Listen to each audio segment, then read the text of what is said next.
Court of Fairfax County is now in session. The Honorable Penny Escarani, please be seated. All right, good morning. Do we have any preliminary matters before we have the jury? Yes, sure.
All right, thank you. Good morning, ladies and gentlemen. All right, your next witness. Good morning, Your Honor. Plaintiff calls Tara Roberts. All right, let's see if we can get her on here.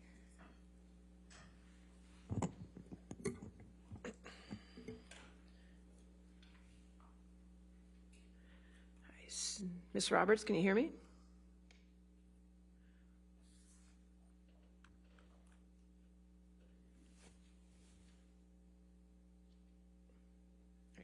Can you hear me, Miss Roberts?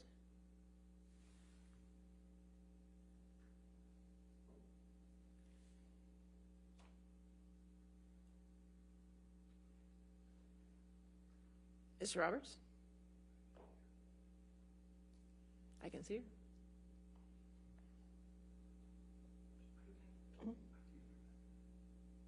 Excuse me? Yeah, you can bring them in. See if she's on mute or not.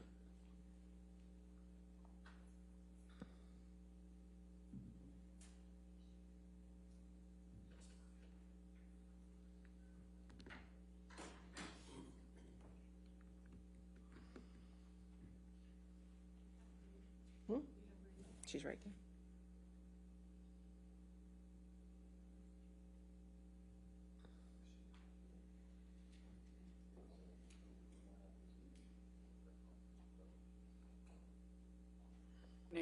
Oh. Can you hear me, Ms. Roberts? Yes, I can. Okay, great. Can you raise your right hand for me? Do you swear or affirm to tell the truth under penalty of law? Yes, I do. Okay, thank you, ma'am.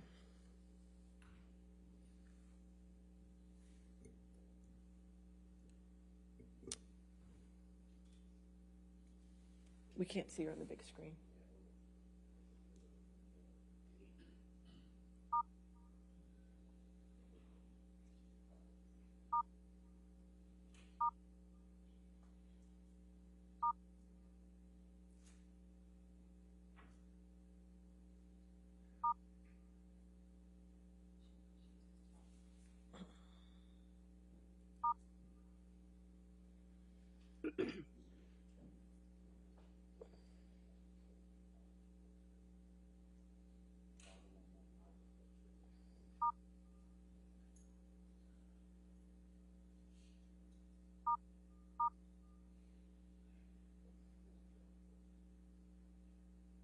Just do it split screen so we can start, please.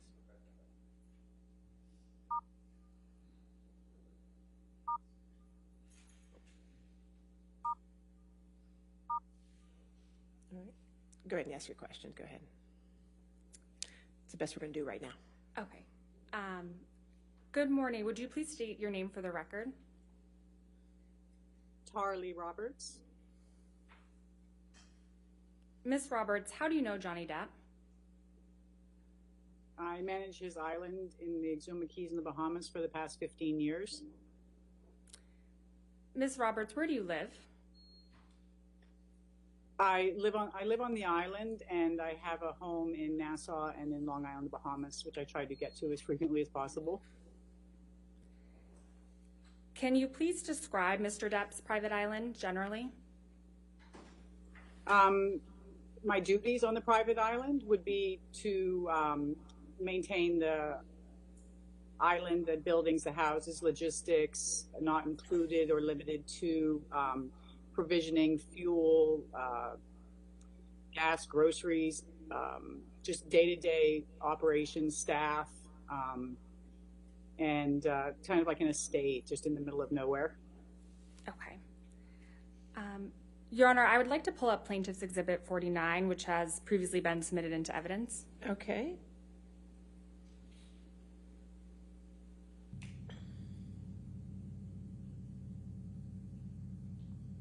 And Mr. Gibson, if you could play this, and Your Honor, if we could publish this to the jury.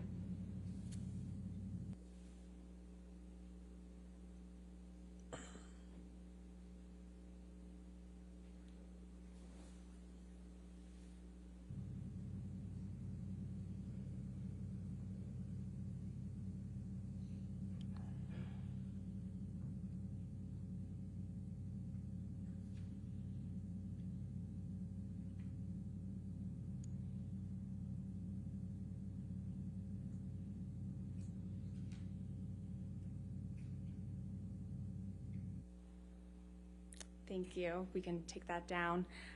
Ms. Roberts, do you recognize what is shown in that video? Yes, that's Johnny's house on the island.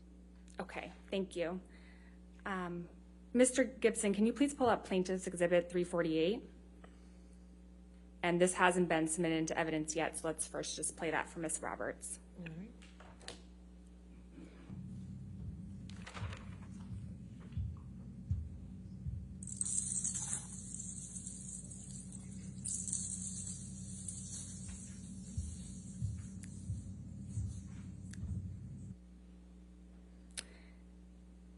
Ms. Roberts, do you recognize what is shown in that video?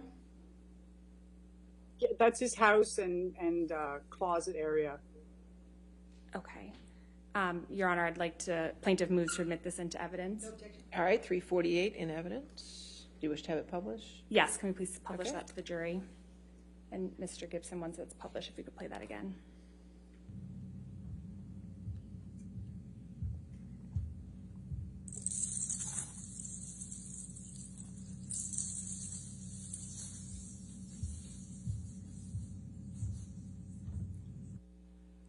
And Ms. Roberts, what is that doorway with the beads that was just shown in that video? That's the entrance to the closet Okay, thank you. We can take that down. in his house. Thank you. Ms. Roberts, I believe you mentioned that you manage staff on the island. How many people work with you on the island? Myself and three others is Jason Major, goes by CJ, Stephen Farrow, and Rico Major. Is this, I believe the witness is not being shown to the jury right now on their screens. Thank you. No. The witness. There you go. Thank you. Ms. Roberts, how are you compensated for your work on the island?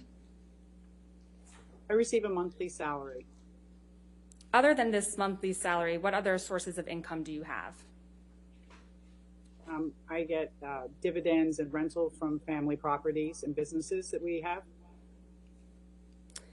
Since you've been working for Mr. Depp, how often have you seen him?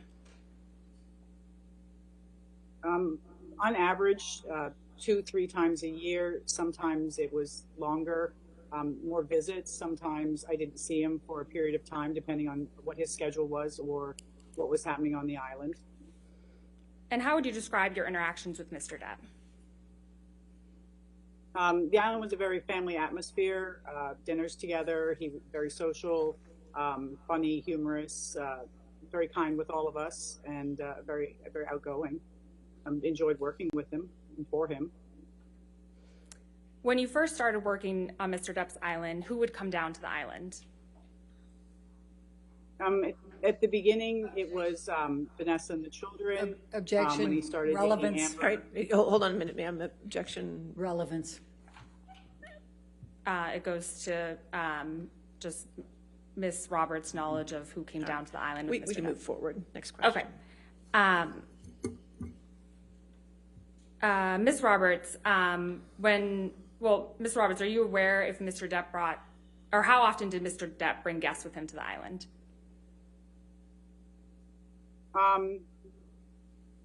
He had guests. He would bring Amber and Amber with her friends, and also I had on one of the occasions I had Paul Bettany and his wife and his children here on one of the trips. And when did the Bettnys come down to the island? Sometime in the summer of July 2013.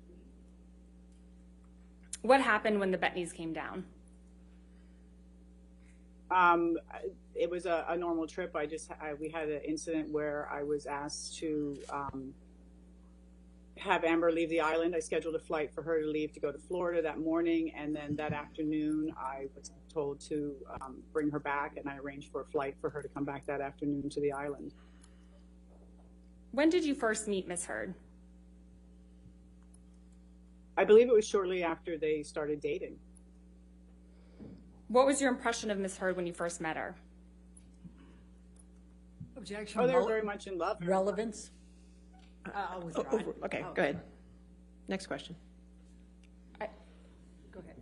I think Ms. Berthoff withdrew her objection. Yes, go ahead. Okay, so Ms. Roberts, you can answer. What was your impression of Ms. Hurd when you first met her? Oh, they were very nice, a couple in love. She cooked for him, cleaned up. They took care of each other. They were a very happy couple. When, if at all, did that change? With each visit, it changed. More of it was more not like an island life anymore. It was more of wines and more requests, simple things, toiletries, to have things here in place before they came or she came as well. So it, luggage changed. We got more and more luggage. Just things evolved and kind of mushroomed a bit. How often would you see Ms. Hurd on the island when she was in a relationship with Mr. Depp? I would, on average, every day, taking meals, cleaning houses, sometimes more. And how often would Ms. Hurd come down to the island? At the beginning, probably the same 2 or 3 times a year, sometimes 3 times with her friends and family and Johnny. During your interactions with Ms. Hurd, what, if any, changes did you observe of Ms. Hurd?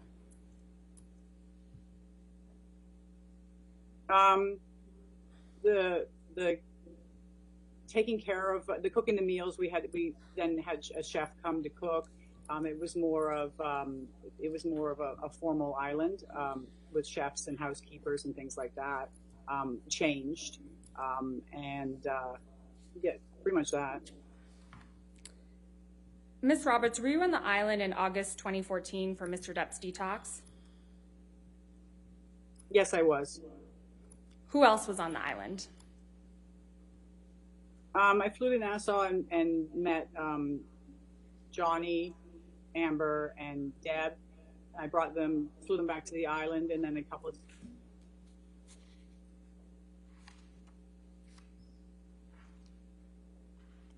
Ms. Roberts, I believe you froze there for a second. I heard you say Johnny, Amber, and Deb, and then you were cut off for a second.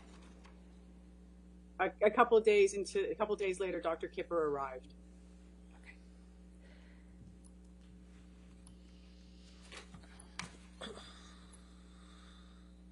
What do you recall about that time that Mr. Depp came down to the island in August 2014? that he was going to be here. They were going to be here for an extended period of time, at least a month or longer. And so we provisioned for a month for the trip. And after about a week or two, they left. Where was Mr. Depp staying for the detox? In his house. Is that the same house that was just shown in those videos earlier? Yes, it was. How often would you see Mr. Depp when he was on the island for the detox? I was every day, but not face to face, just from delivering, replenishing the house, delivering supplies, waters and things like that, linens and changing things out. So glimpsing him, not a conversation as it used to be. How was Mr. Depp when you saw him? He was always asleep on the couch.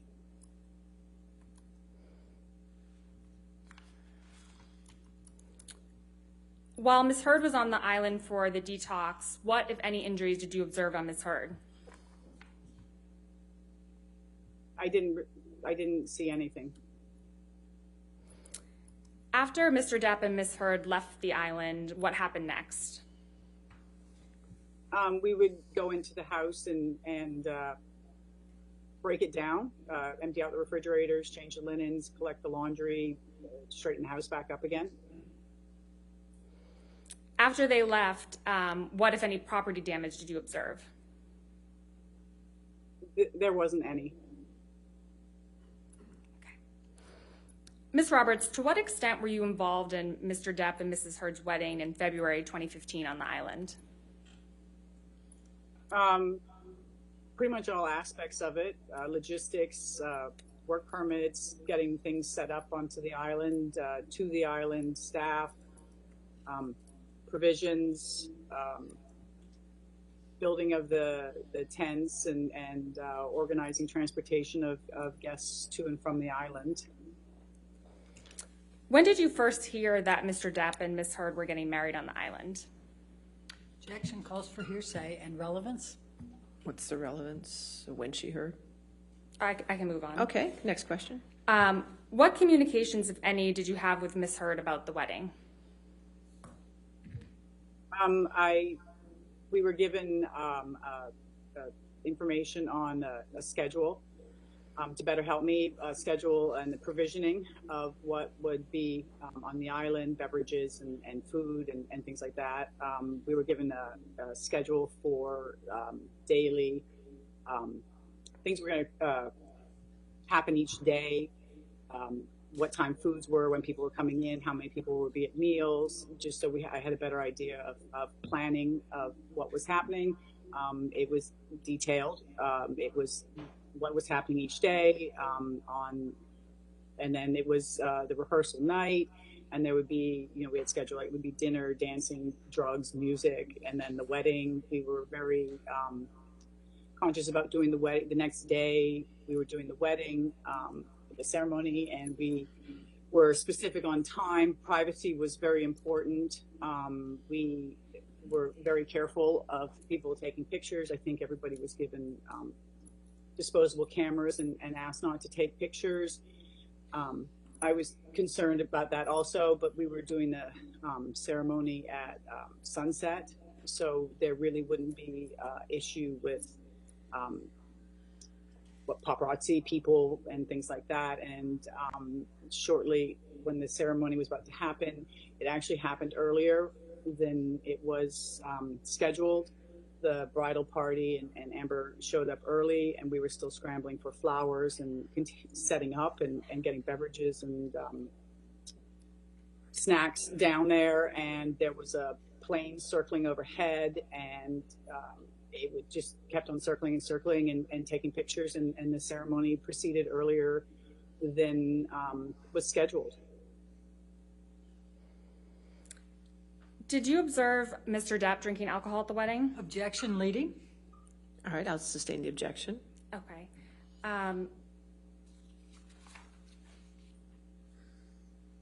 Ms. Roberts, as part of the provisioning for the wedding, did you Order alcohol for the wedding? Objection, leading. Sustained. Okay. Ms. Roberts, what did you order for the wedding in February 2015? I was given a list of food. I was given a list of beverages for wines, champagnes. I was asked to have Dr. Pepper and sugar-free Red Bull here, because at that time that was what Mr. Depp or Johnny was drinking, was Dr. Pepper and sugar-free Red Bull. Okay. Did you observe Ms. Hurd drinking alcohol at the wedding? Objection, leading. Sustained. Who did you observe drinking alcohol at the wedding? Pretty much everybody was drinking and doing shots and celebrating. It was a party. Ms. Roberts, I'd like to discuss with you when Mr. Depp and Ms. Hurd were on the island in December 2015. Who came down to the island with them?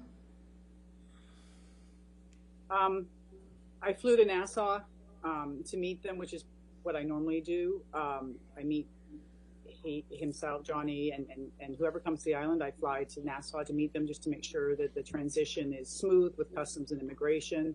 So I flew to Nassau and I met Johnny, Amber, his children, and a friend of the children, and load the luggage onto the caravan plane, and we boarded the plane and came to the island.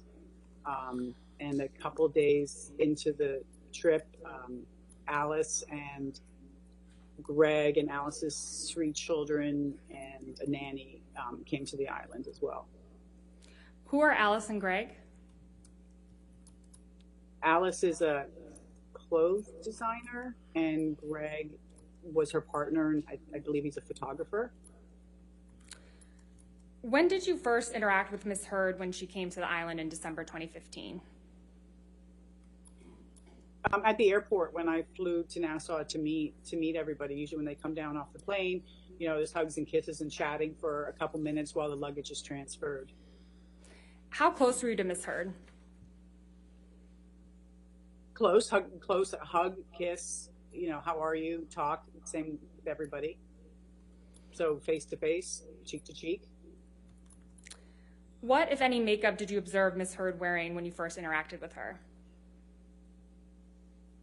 I don't recall if she was or was not wearing makeup. If she wore makeup, it was very natural. I don't think often she wore makeup on the island. I don't recall her wearing makeup. What, if any, injuries did you notice on Ms. Hurd? I didn't notice any. Ms. Roberts, you mentioned that Gregory, a photographer, came to the island during that time. How often did you observe Gregory on the island? I interacted every day because meals went down and changing the sheets and cleaning the room. So I see everybody every day there. And when you saw him, what was he doing? There was a photo shoot on the island. Amber was wearing Alice's clothes, and they were doing a photo shoot on the beach. And Greg was taking the pictures. Okay. What, if anything, do you remember about that particular time that Mr. Depp and Ms. Hurd came down to the island? There was a incident between Johnny and Amber here during that trip. Okay, can you please describe that incident?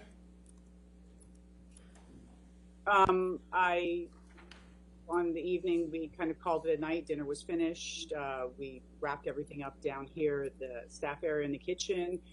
Myself and CJ came to the office later on that evening, and Johnny was in the office up here, and he was agitated, kind of walking back and forth. I'd asked him if he needed anything because I wasn't sure if he was up here to get something or was looking for something, which wouldn't be unusual for people to come up here.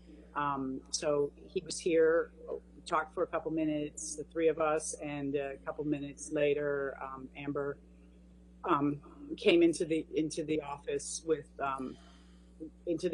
and the three of us were in the office, and Amber came in, and she was asking him to tell him to come back to the house.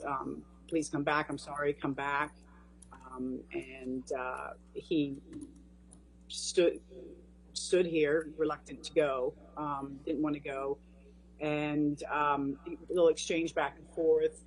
He left the office and got into his vehicle and started it up, and Amber went outside and stood in front of the vehicle, so that didn't drive away. Amber was standing in front of it, and again, she was asking him to don't leave. I'm sorry. Come back to the house. After a couple minutes, she got in the vehicle and they left to go back to their house. What happened after they went back up to the house? CJ and I were still in the office and weren't really sure. Decided that maybe it would be best if we just drove up there just to make sure that everything was okay. And so we got in the golf cart and we drove up to their house, got into the parking lot, and his vehicle was in the parking lot, and you could hear them. You can hear them inside you could hear inside the house yelling, Amber yelling, and Johnny answering back, but you could really hear what was being said. We stood there for a couple minutes, CJ and myself, and then you started to hear, it became audible. Amber was telling him that he was a washed up actor. He was going to die a fat, lonely old man. Then you heard, you hit me with a can. You heard Johnny say, you hit me with a can. And then he came down the steps, and Amber was behind him, and she had a bottle in her hand, was removed, and there was a brief pause at the moment, I think, of initial shock or uncertainty of why, that we were there. Neither Johnny nor Amber knew that we were there. He proceeded to walk back to the John Deere, and she again he was just sitting in the seat. Amber came up to him and was asking him to come back in the house, that she was sorry, please come back in the house. And he didn't come out of the seat, and she was hugging and kissing him, and I love you, I love you. She was telling him I loved you. He didn't react. Johnny sat there, eventually got out of the John Deere, and proceeded to start to walk away. At that time, Amber started to grab at him and his shirt, and trying to pull him back to the house, just basically viciously trying to pull him back and get him back to the house, and yelling at him. And at that point, I was between them, and felt it was best, and I was getting worried about what was going to happen, and it was best that I remove him from the situation. And so CJ took Amber back to the house, and I walked Johnny over to the cafe, which was basically 30 seconds away from the house, because it was the only place I could take him to at the time. And you mentioned that Ms. Hurd was viciously trying to pull Mr. Depp back. Can you explain what you mean by that?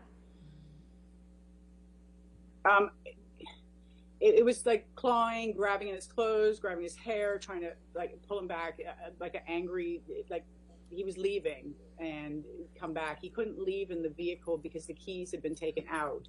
So there wasn't a way for Johnny to drive away. The only way was for him to walk away, and it wasn't a pleasant situation of wanting him to not leave, and angry and yelling and just yelling, come back, don't leave, and things like that. At any point, did Mr. Depp hit or touch Ms. Hurd? Objection leading. All right, I'll see an objection. Ms. Roberts, how did Mr. Depp react to Ms. Hurd viciously grabbing him? He didn't. He stood there with his arms by his side, and he didn't do anything. Okay. Ms. Roberts, when you were back in the cafe with Mr. Depp, what happened next? I was concerned because I had heard him say that he'd gone. Objection to her being concerned. That's not responsive. I'll sustain as to concerned, all right? Okay, Ms. Roberts, without testifying as how you felt, what did you observe when you went back to the cafe with Mr. Depp? When we went back to the cafe, he had a mark across the bridge of his nose.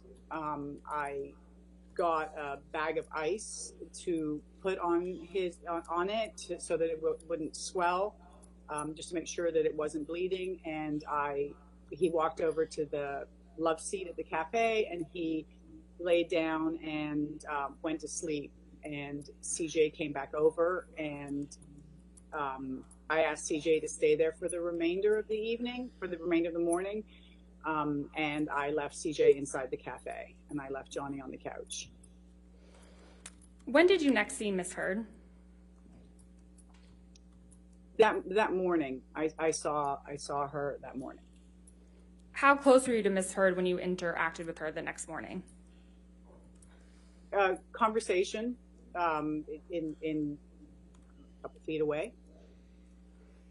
When you saw her, how did she appear?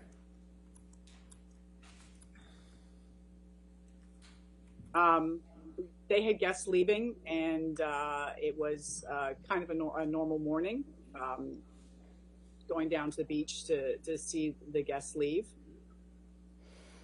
What, if any, makeup was Ms. Hurd wearing? Again, I'm not sure if she wore makeup on the island. If it was very natural looking. What, if any, injuries did you observe on Ms. Hurd? I didn't observe any. What, if any, injuries did you observe on Mr. Depp? The marking across the bridge of his nose. When did Ms. Hurd and Mr. Depp leave the island? I believe they left that afternoon. The guests left in the morning, and I believe they left that afternoon. After Ms. Hurd and Mr. Depp left the island, what did you do next? Our usual, we go into the buildings and we break them down. We empty out the refrigerators, garbage, take all the perishables out of the house, straighten the place up, take the linens away, things like that. What did you observe when you went through that process? The island was as it was when they arrived. The only thing that was different was there was the liquid on the deck with a can, I believe, of mineral spirits or something there next to it, which had leaked out onto the deck. And then in the over the railing were paintbrushes and art supplies, paintbrushes, paint tubes, big jars that the paints are in, and those were all scattered in the bush. Ms. Roberts, when is the first time you provided testimony about this incident in December 2015? I believe it was for another case in May 2020. Ms. Roberts, how often have you seen Mr. Depp drink alcohol on the island? He goes through periods of time where he's been here and he doesn't drink, and it's non-alcoholic Beck's or something like that. It varies. Sometimes he drinks when he's here, sometimes he doesn't. How often have you seen Ms. Hurd drink alcohol on the island? She drank wine. She drank wine with her drink was wine with dinner, maybe in the afternoon, but I know definitely with dinner. Did you observe Ms. Hurd drinking alcohol when Mr. Depp was not drinking alcohol? Objection, leading. No, sustained as leading. Okay. How often have you seen Mr. Depp drunk?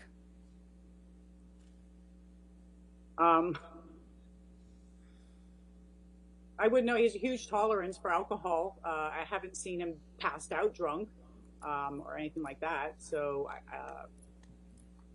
he drinks, but I haven't seen him passed out drunk. Okay. Thank you, Ms. Roberts. Nothing further. All right, cross-examination. Thank you, Your Honor.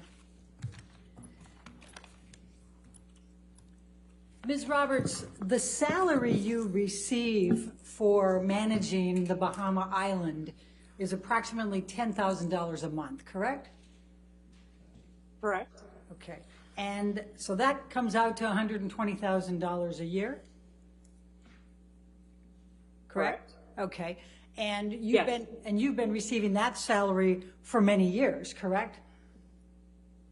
Correct. Right. In fact, I think you got a raise to $10,010 in 2018. Do you remember that? No, I don't know the exact number, but I know I get that a month. Okay. And that's in addition to all of the expenses, correct? For running the island. The expenses, Of running the island. I get a salary every month. I'm not sure what you're asking me. So the other people that are on the island, to the extent they work, they get a different salary, right?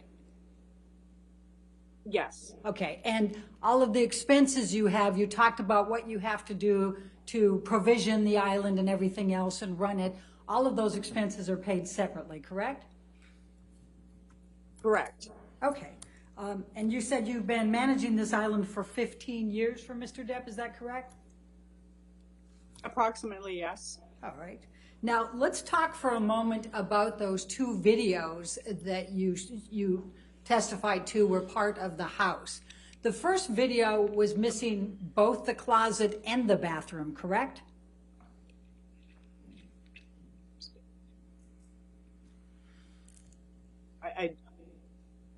I don't remember. I'd have to look at it again. All right. And the second... There was sorry, go ahead.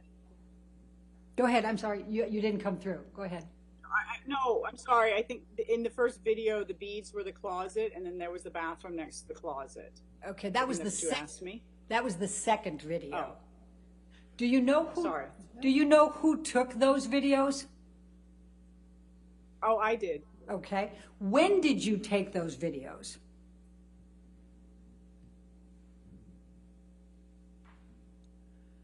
Oh, it would have to be, I'm not sure, a couple of years ago, maybe longer.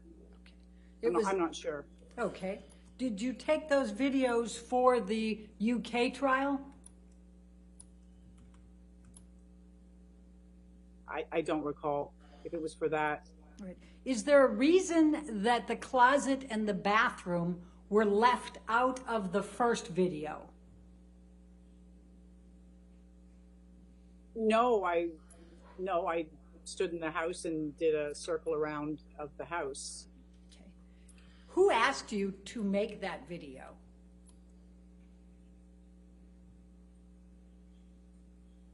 I'm not sure. I'm not sure. Was it Mr. Waldman? Adam Waldman? I'm not sure. I don't know. Can't recall? I can't remember who asked me. Okay. No, I can't. Okay. Now the second video, that shows the closet and then there's a door there. Would you agree that door opens up into a bathroom? Next to the closet, yes. Okay. And we don't have a video of the bathroom, correct? I don't believe there was a video of the bathroom. And no one asked you to make a video of the bathroom, correct? Objection, relevance. I'll overrule it now. Good. Correct? Oh, sorry. I'm not sure if anybody asked me to. I don't believe I videotaped the bathroom. Okay. And my question was, and no one asked you to videotape the bathroom, correct? Correct. Okay. Now, let's talk for a moment about the logistics of the island. So, Mr. Depp's house, we've seen the inside of, and you said that the cafe was a 30-second walk, I think you said. How many yards? Yeah. I don't know. I walk it. It's just outside his house through the parking lot and walkway to the cafe. Okay. I don't know. Okay, and the cafe is where Mr. Depp would regularly have his meals, correct?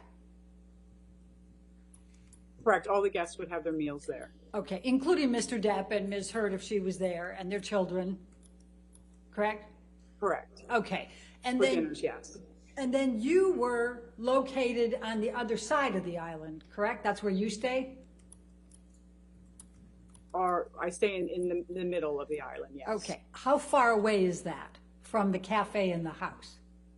Objection compound.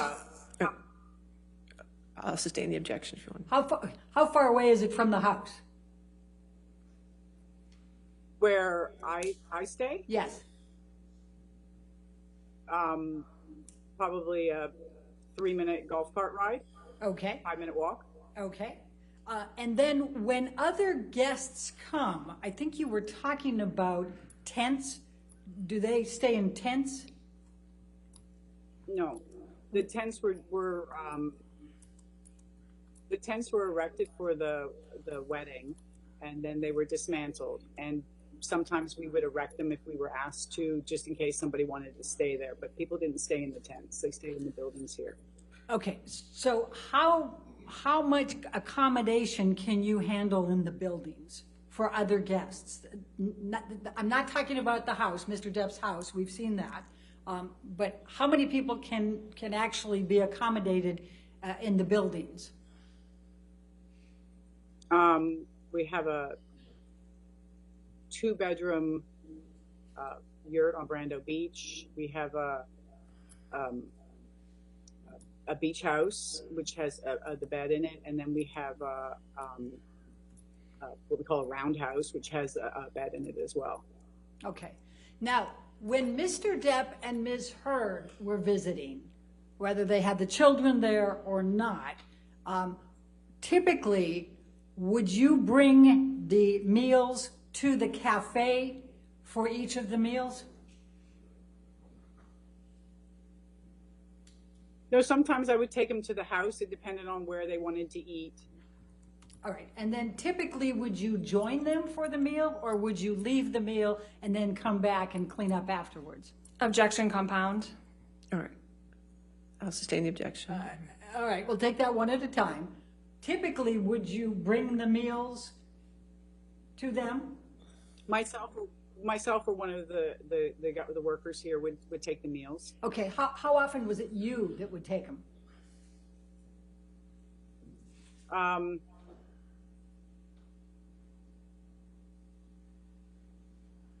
How often? Maybe every other day, every day. It depended on how, if people were eating in their buildings or eating together. All right, and would you stay and eat the meal with them, or would you leave? If we were invited for dinner, we would all eat together. Usually we would take the food to the places and leave. Okay. And then would you be called to come pick them up? No. We would sometimes go back in the evenings on our own and clean up and turn some of the lights off. And sometimes we would do it in the morning. It depended on what was happening. Okay.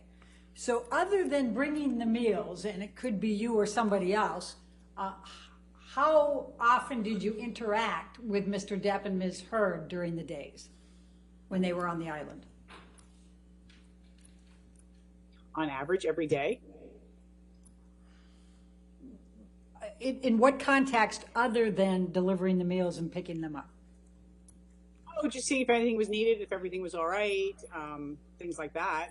Generally passing them if they were walking or in the office or on the beach. Okay. Now, would it be fair to say that you weren't spending 24/7 with them? No, I didn't live with them, no. Okay. And would it be fair to say that you don't know what they were doing during the times that you weren't passing them by or bringing meals?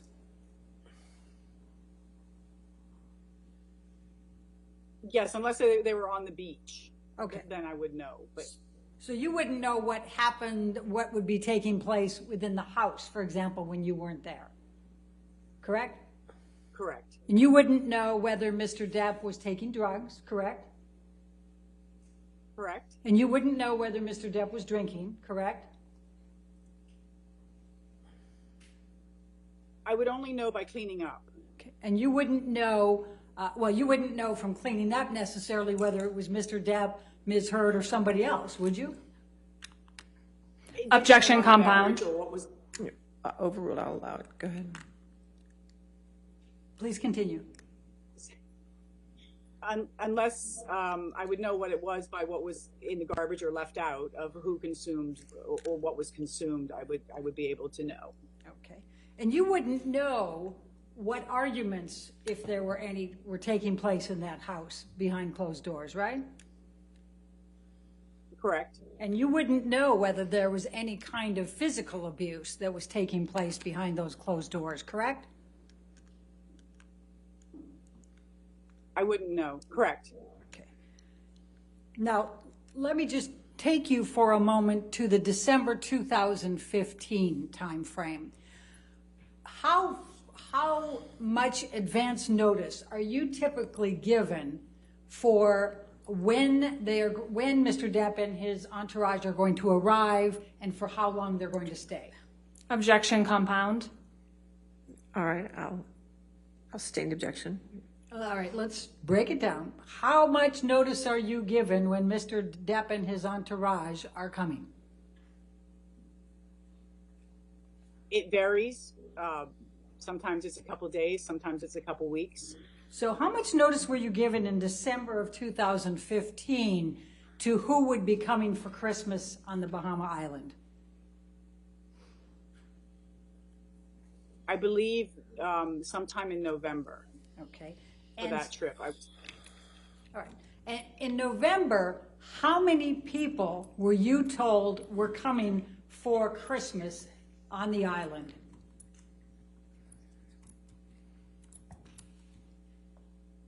I don't recall how many people.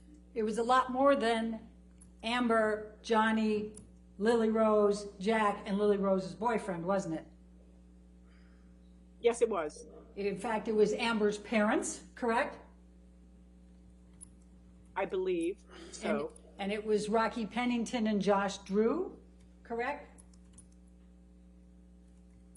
I believe they were on the list. And Rocky Pennington's parents?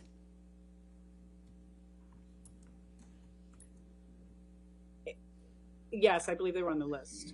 Do you recall them canceling? Objection, hearsay. I recall. How is that hearsay? I'll overrule the objection. Go ahead. I recall there was a change to the guests. When did you learn of that?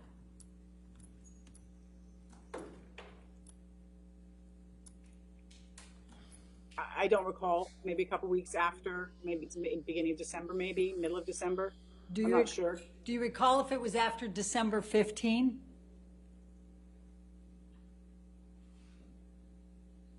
I don't recall. Did you think that was a little strange that here these people were going to be at Objection. Christmas on the island and suddenly they cancel? Objection, relevance. I think it's highly relevant. I'll sustain the objection. Next question. What, if anything, were you told about why they canceled? Objection, hearsay. Party opponent admission. Well, you've laid a don't know. foundation for that. Okay. Who told you that Amber's parents, her best friend and fiance, and her best friend's parents were suddenly canceling coming for Christmas on the island? Objection, compound. I'll allow that. Go ahead. I don't know who told me, but I did receive I did receive information that they weren't coming and somebody else was coming instead. And who was that somebody else coming instead? That it would be Alice and it would be Alice and Greg and the children and the nanny. And they were coming later, right? They would be joining. That I think was the words. Okay. So on the December trip, you testified about a few arguments between Amber and Johnny, right? Do you recall that testimony? Yes, I do. Okay. You weren't present when Johnny sustained the gash on his nose, correct? I wasn't there, no. Okay. And you weren't present when the mess was made through the paints that you've described, correct? No. And so you don't know whether there had been a physical altercation and that led to throwing a paint can to try to slow down Johnny, right?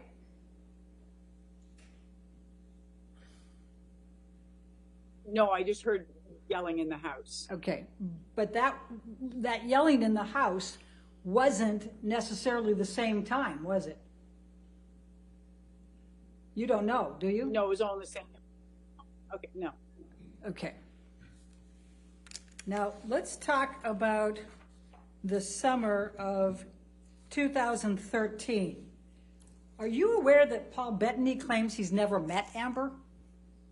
Objection, relevance, What's the and calls for The hearsay. relevance is she testified that he was there on the island with her. And calls for hearsay.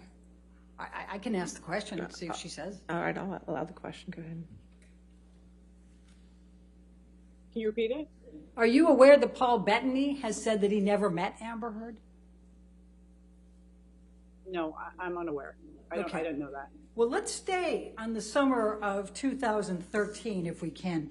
Do you have a recollection of Amber and Johnny, Lily Rose and Jack taking one final trip on the yacht that Johnny was going to be selling to J.K. Rowling?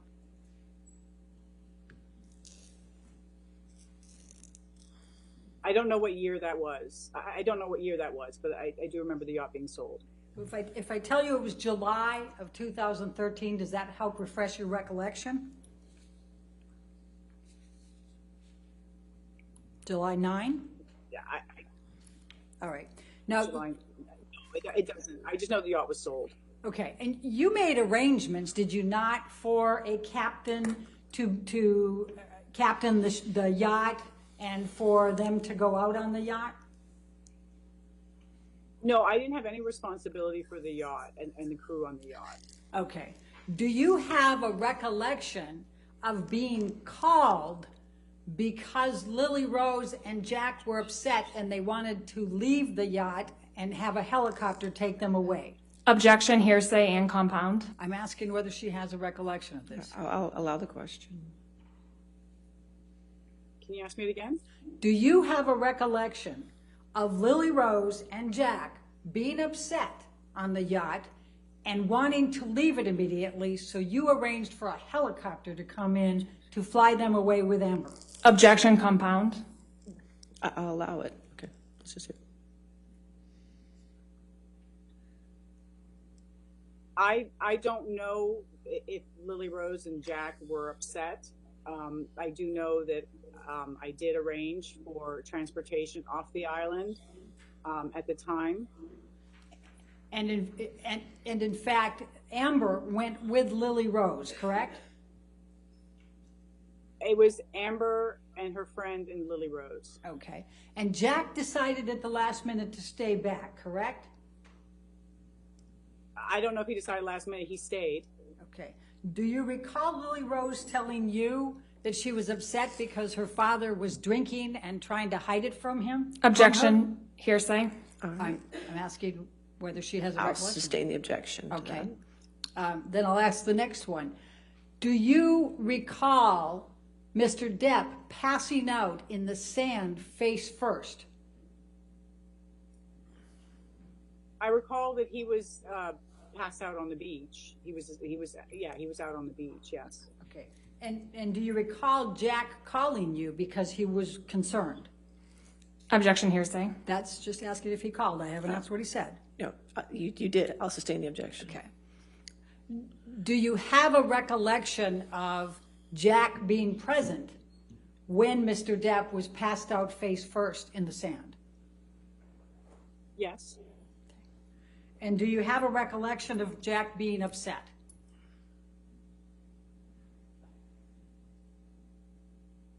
I don't have a recollection of him being upset. do you have a recollection of him being happy about it? No, I didn't speak with Jack about it. Okay. But you recall that Mr. Depp was passed out face first in the sand, correct? Objection asked and answered. I'll sustain the objection. Next Okay. question. All right, thank you. Let's talk about makeup for a moment.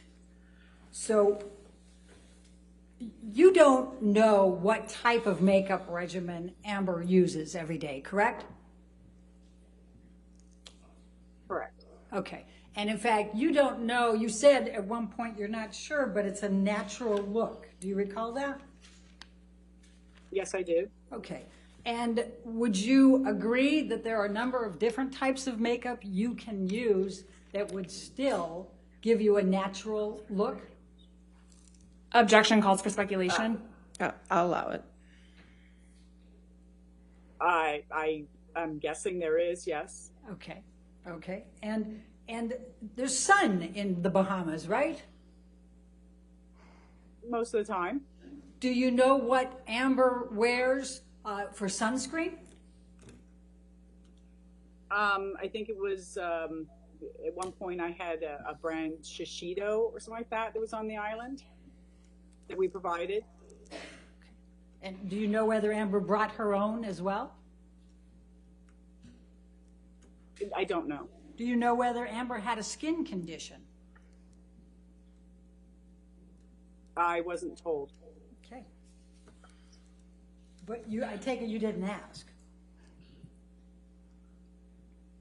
No, I wouldn't have asked if somebody had a skin condition. Okay. The wedding.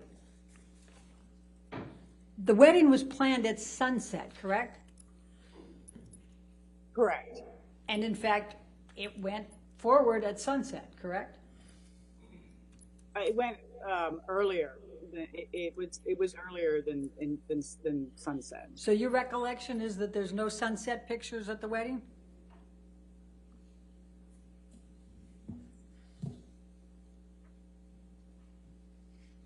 Or any Okay. there was sunset pictures. Okay.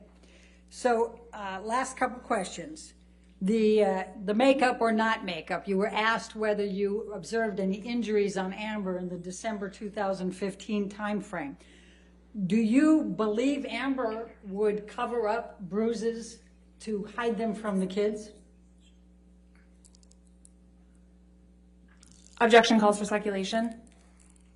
I'll sustain this. Do you have any understanding, based on your knowledge of Amber, whether she would try to cover up any bruises or cuts Same to objection. keep them from the kids? I'll sustain the objection.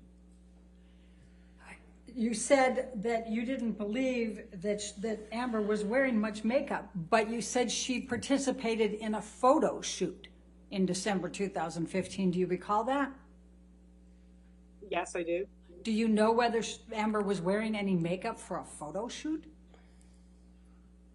I'm not sure the part that I saw, she was in and out of the water. Do you know whether Amber would want to show bruises or cuts in a photo shoot? Objection calls for speculation. I'll sustain the objection. I have no further questions. Okay. Thank you. All right, redirect. Redirect.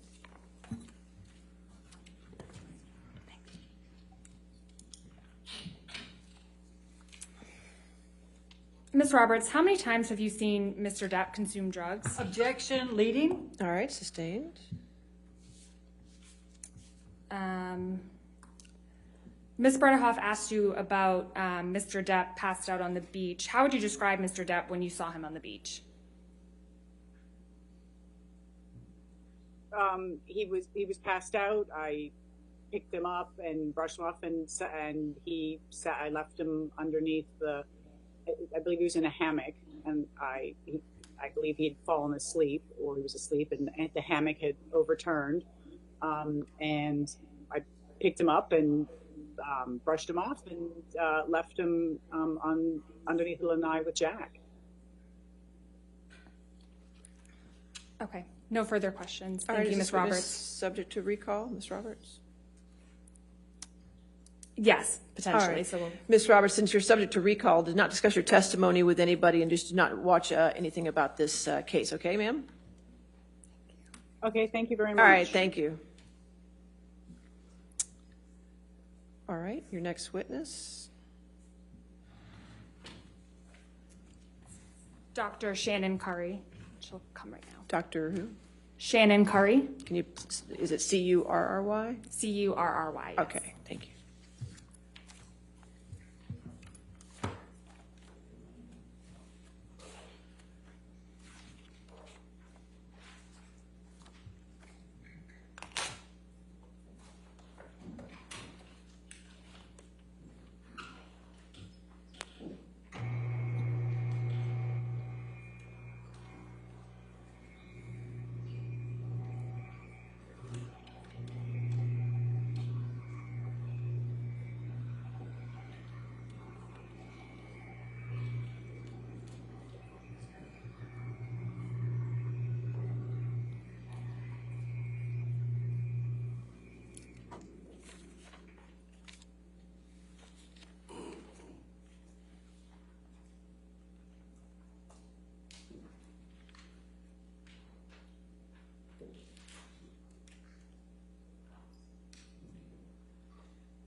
Swear or affirm to testify truthfully in this case under penalty of law.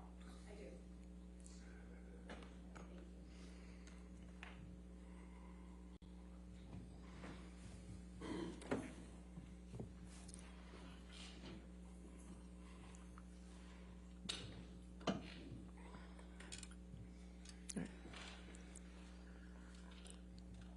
Good morning, Dr. Curry.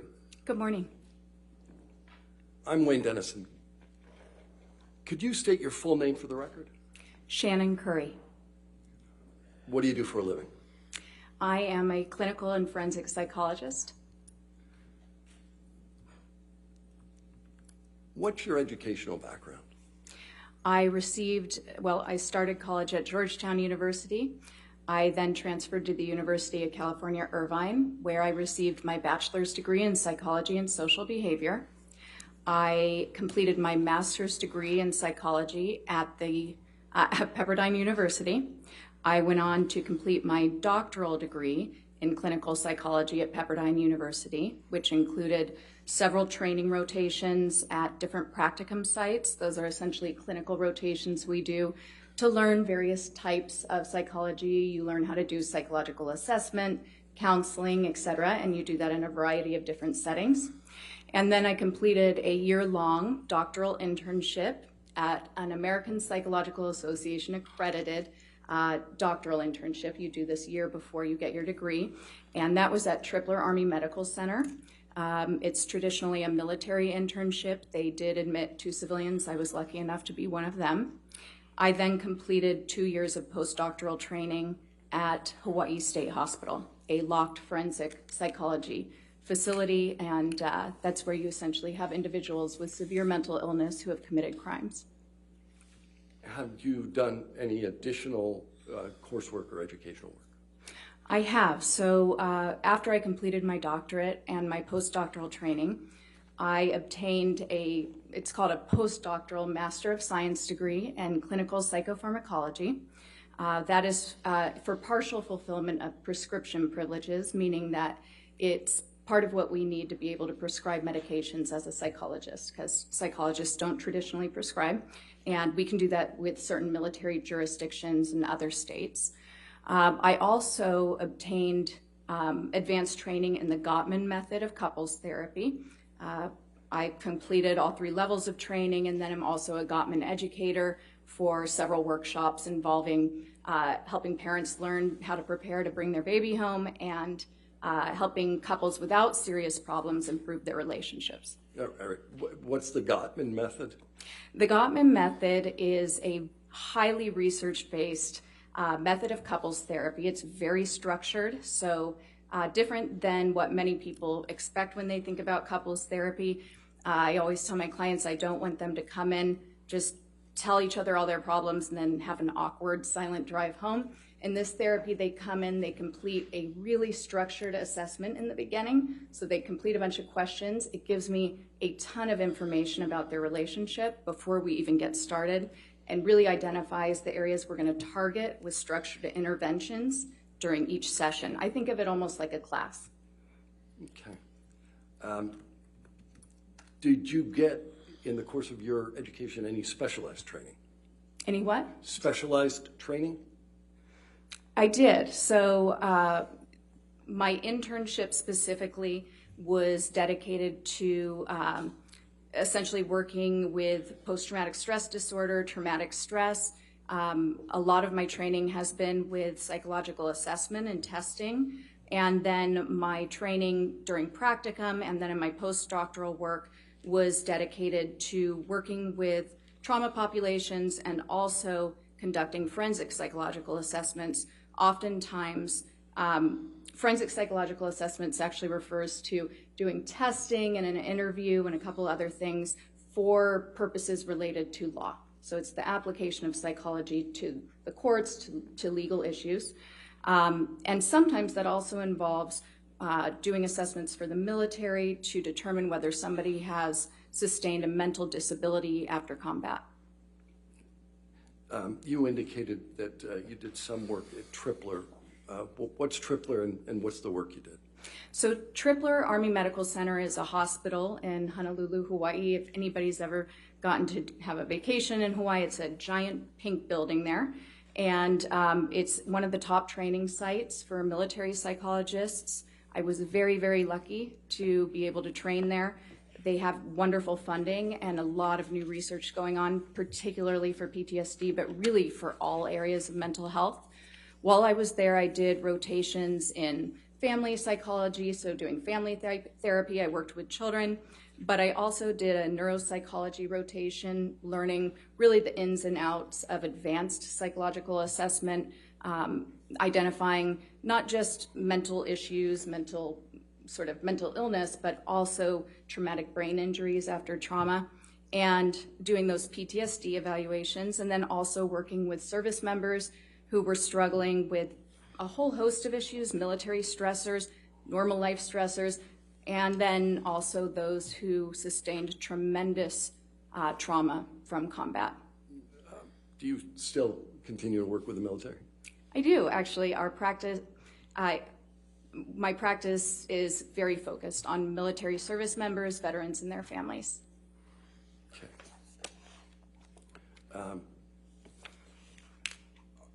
What work have you done in prior litigation matters? Well, most of my litigation, if we're talking about civil work, that has mostly been reports. So this is my first time testifying in a civil matter. The majority of my forensic work has been in criminal law or providing psychological assessments, and then I produce a really methodical report, which is typically reviewed by a judge, and a determination is made, or usually there's a settlement beforehand. Okay. Do you work in connection with any particular courts? I do. So I am actually not sure if I'm on the list anymore in Honolulu, but I am a certified forensic evaluator for the state of Hawaii, which means that I have been appointed by the court to conduct evaluations for matters that are presented. And then I'm also on the list of forensic evaluators in several courts in Southern California. And then I'm contracted by the military, the Department of Defense, now and again for evaluations of PTSD from service members. Okay, you mentioned PTSD a couple of times now. Yes. What are you referring to there? So PTSD is a mental illness. It can develop after a person has been exposed to a traumatic event. And our Diagnostic Statistical Manual, the DSM, is sort of the authoritative manual of mental illnesses. It's considered our Bible of mental illness. We go there for diagnoses. And according to that, there's a specific type of trauma that a person must experience for them to be able to qualify for a diagnosis of PTSD. And that's an event that is life-threatening. It can also involve sexual assault, and you can experience that either directly, but you can also be traumatized if you've seen it happen to somebody else, or if it's happened unexpectedly or violently to somebody close to you, a family member or a friend. And then there's also a provision for people who are first responders, if they're encountering really traumatic information regularly, that qualifies as a trauma. Now, there are a number of symptoms that can develop. Sure. We'll talk about that some Okay. more. Do you hold any credentials relevant to the work that you do? Well, I am a licensed psychologist. Where? In California and Hawaii. Okay, and any other certifications or other credentials? Not that I can think of off the top of my head other than the training with the Gottman method of couples therapy. Okay. Have you worked with the Hawaii Department of Courts and Corrections? Yes, I have. In what capacity? Well, so that I guess would be a credential. So I am a certified forensic evaluator for the state of Hawaii.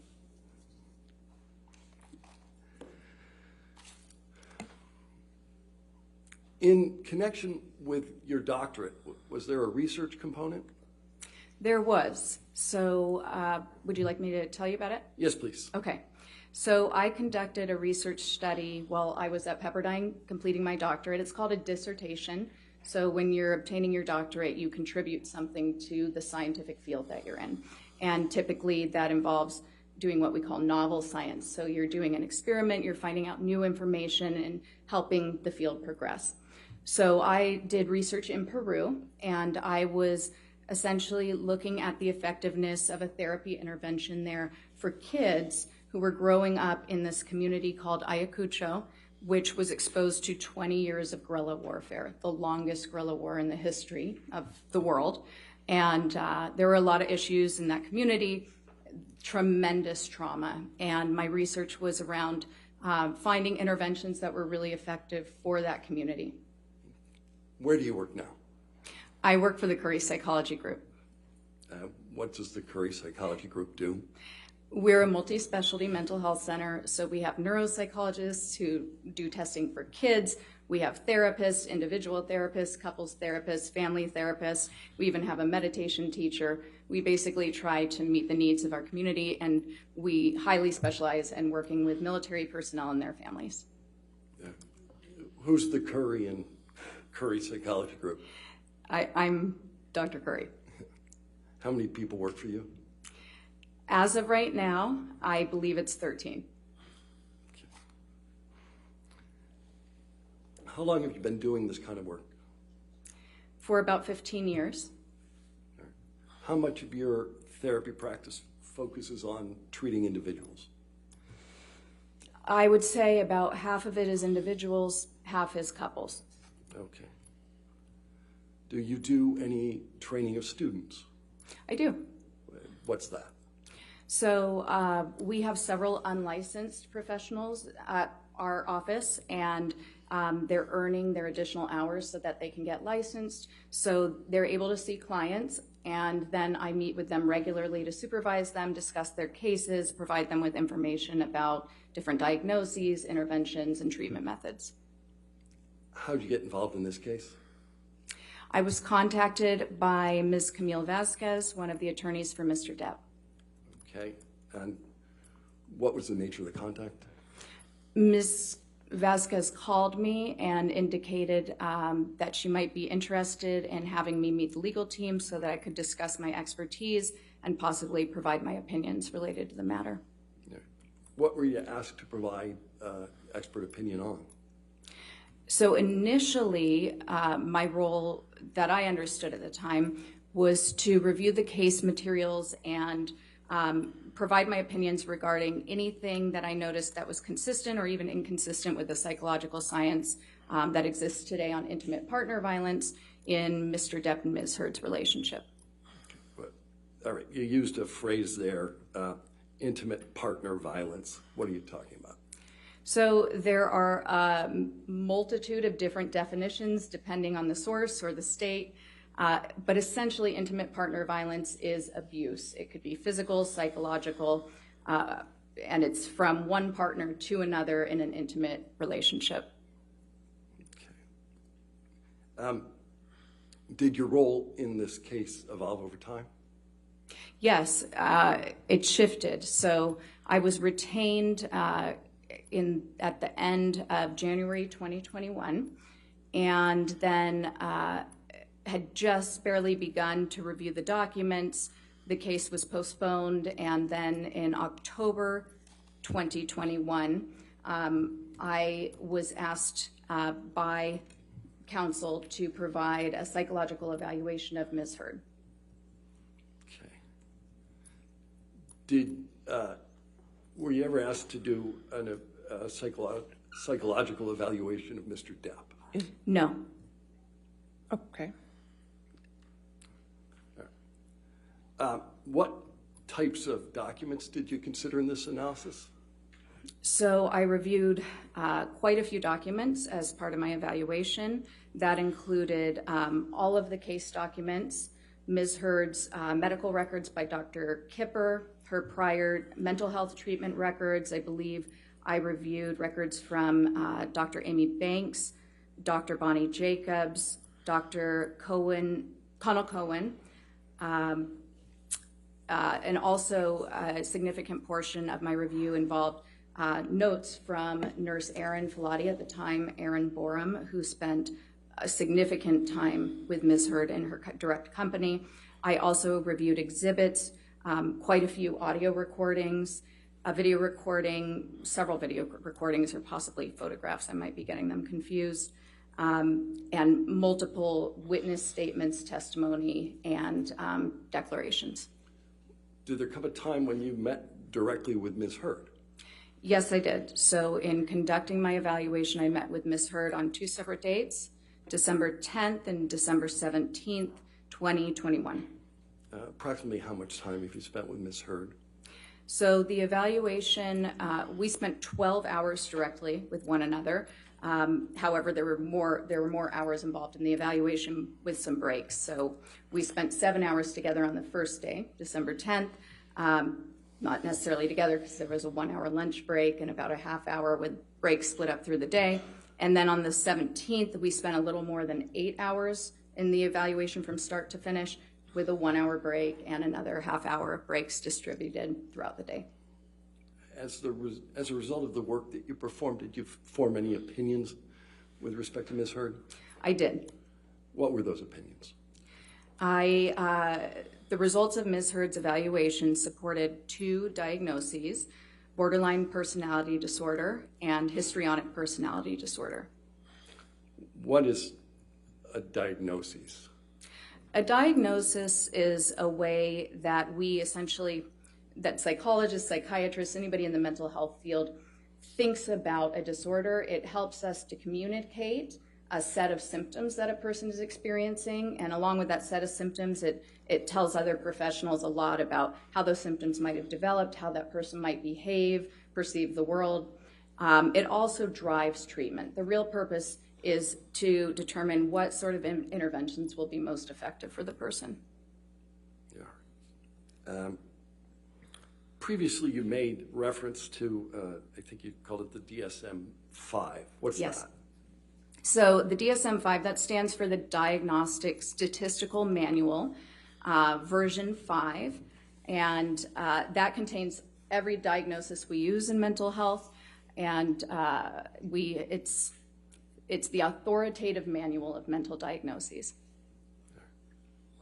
Is performing diagnoses something you typically do in your line of work? Yes. Thank you. So you referenced two personality disorders. What's a personality disorder? To understand a personality disorder, I think it can be helpful first to kind of define personality. So personality, something we take for granted, but these are the traits, the characteristics, the way we think, we feel, and we act that make us who we are. And these traits are pretty stable over time and across situations. We might, be sure to mind our P's and Q's when we're meeting somebody new, but overall, if somebody were to describe us or if we were to describe ourselves, we have a pretty good sense of who we are. Sometimes an easy way to think of it is imagining how you might describe a brother or sister or a child if you have children. Their personalities are pretty clear to you. A personality disorder is some sort of dysfunction in those enduring traits. So as opposed to other types of mental illness, when you think about something like depression, that's episodic. It comes and it goes, and when it's treated with medication, it can pretty much be completely mitigated or minimized in a person's life, and their personality is still there, separate from the depression. When we have a personality disorder, there are going to be disturbances in several different areas that are visible in almost all different facets of their life. Is there a manner in which personality disorders are commonly diagnosed? Yes, so they can be diagnosed in a treating environment. Treating psychologist or a therapist or a psychiatrist simply does a diagnostic interview, which involves assessing multiple areas of a person's history back down through childhood. I'm going to stop you for a second. Yes. What's a treating environment? Sometimes I'll slip into these words. I apologize. So a treating environment in therapy, if somebody is going in for treatment, the mental health provider will ask them questions to find out what sort of symptoms they've experienced and what sort of things have occurred in their life that might be consistent with these disorders, or rule out these disorders, prove that there is no reason for these disorders to be considered. They might also pay attention to their observations of the client over time and new information the client provides them. The most reliable way, however, to ever come about a diagnosis really is through a comprehensive psychological assessment. And I might use the words assessment, examination, testing interchangeably. They all mean the same thing. It's combining information from multiple different sources. One main source is psychological testing using validated objective measures. That means that they've been tested, they've been shown to be accurate for testing what you want to test, and in the environment you're testing. So there are measures specific for court environments where someone might respond differently. You integrate that with the same interview I was telling you that people would do for therapy. We do that as well. And then in a courtroom setting, you're going to look at all the legal records, all of those documents, corroborating information to sort of check your hypotheses that may be developing, and also check against the examinee's statements to confirm whether you have enough evidence of a certain diagnosis. So what's a clinical interview? A clinical interview is a very comprehensive interview. It includes a person's entire life history, as well as very specifically looks at any symptoms they might have. This can start as far back as birth. You might find out if there were any issues with their delivery, any genetic issues, any intellectual issues. How did they do? What was their home life like? How was discipline handled? What's their relationship with their primary caregivers? Were they raised by an aunt, an uncle, their parents? How many siblings do they have? How do they get along with their siblings? How many times did they have to move? Was there any abuse? Did they have any really significant life experiences that come to mind when they think about their childhood? How were they as a student? Did they need special services? Did they get in trouble at school? And you do this, you continue on high school. What were their hobbies? Did they play sports? How many friends did they have? Did they have any trouble keeping those friendships? Then you get into adulthood. Did they go to college? Did they not go to college? How come? What sort of jobs have they held? How did those jobs go? How did they end? That's always an important question. What sort of romantic relationships have they been involved in? How do they identify sexually, culturally? Let's see, what else? What sort of symptoms have they experienced? You go through the entire gamut of some of the main symptoms. You might screen for depression, any disorganized thinking, that means thinking that isn't necessarily in touch with reality, and any current distress they may be having today. How did you conclude that Ms. Hurd suffers from the personality disorders that you identified? So there was information that supported it from multiple sources. I conducted testing, including one of the main tests that I used. She obtained scores that were consistent with those diagnoses. And then I also, there was evidence of those diagnoses in her records and in her self-report. Okay. All right, counsel, why don't we just go ahead and pause for a second while we go ahead and take our morning recess, okay? Ladies and gentlemen, we'll go ahead and take our 15-minute morning recess. Do not discuss the case and do not do any outside research, okay? Your Honor, when would you like to reconvene? Give me a moment, sir.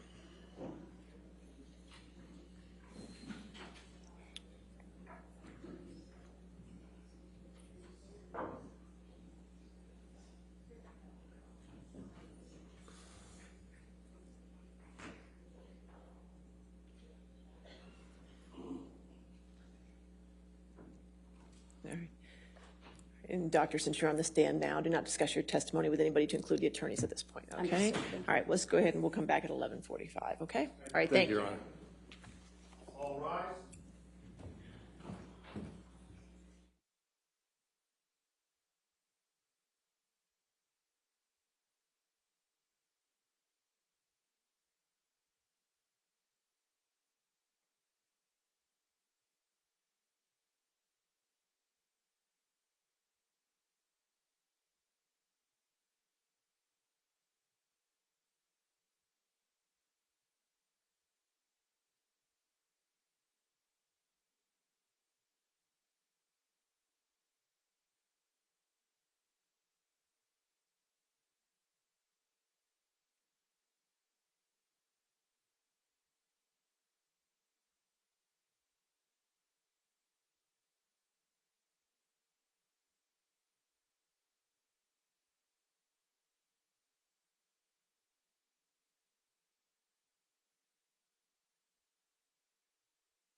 Ready for the jury?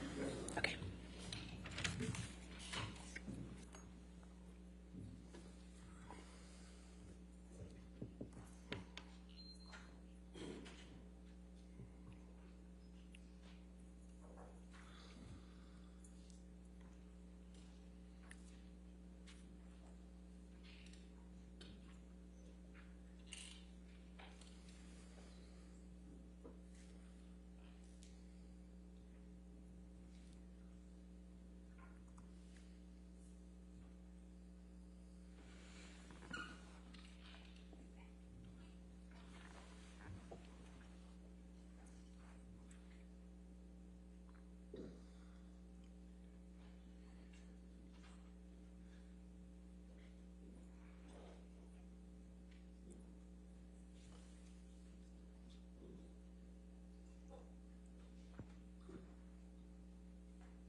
All right, you have your seat.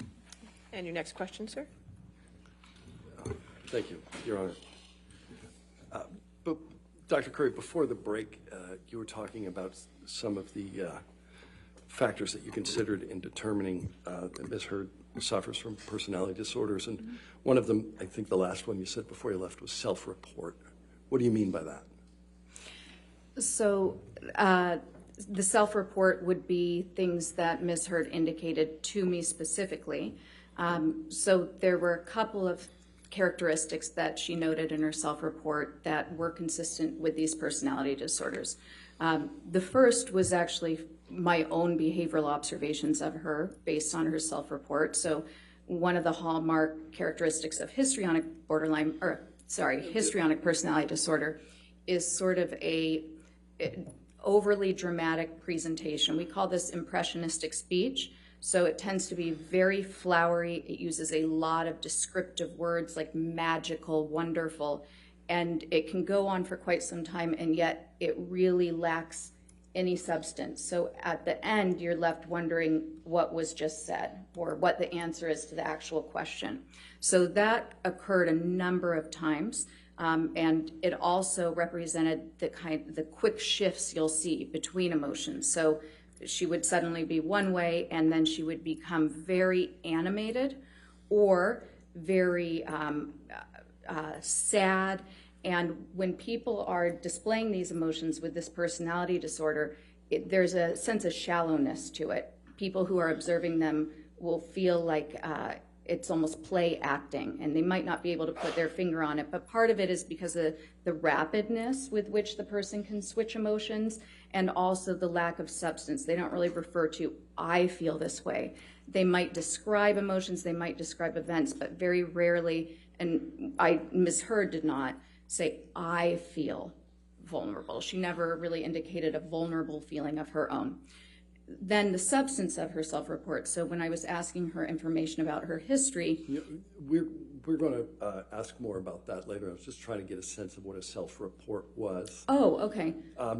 What psychological tests did you perform? Okay, so psychological tests, I'll just go in order. So first of all, I asked her a couple questions from something called the mini mental status exam. That's really just a fancy way of saying that I wanted to make sure that she was alert and oriented to, we call it person, place, and time.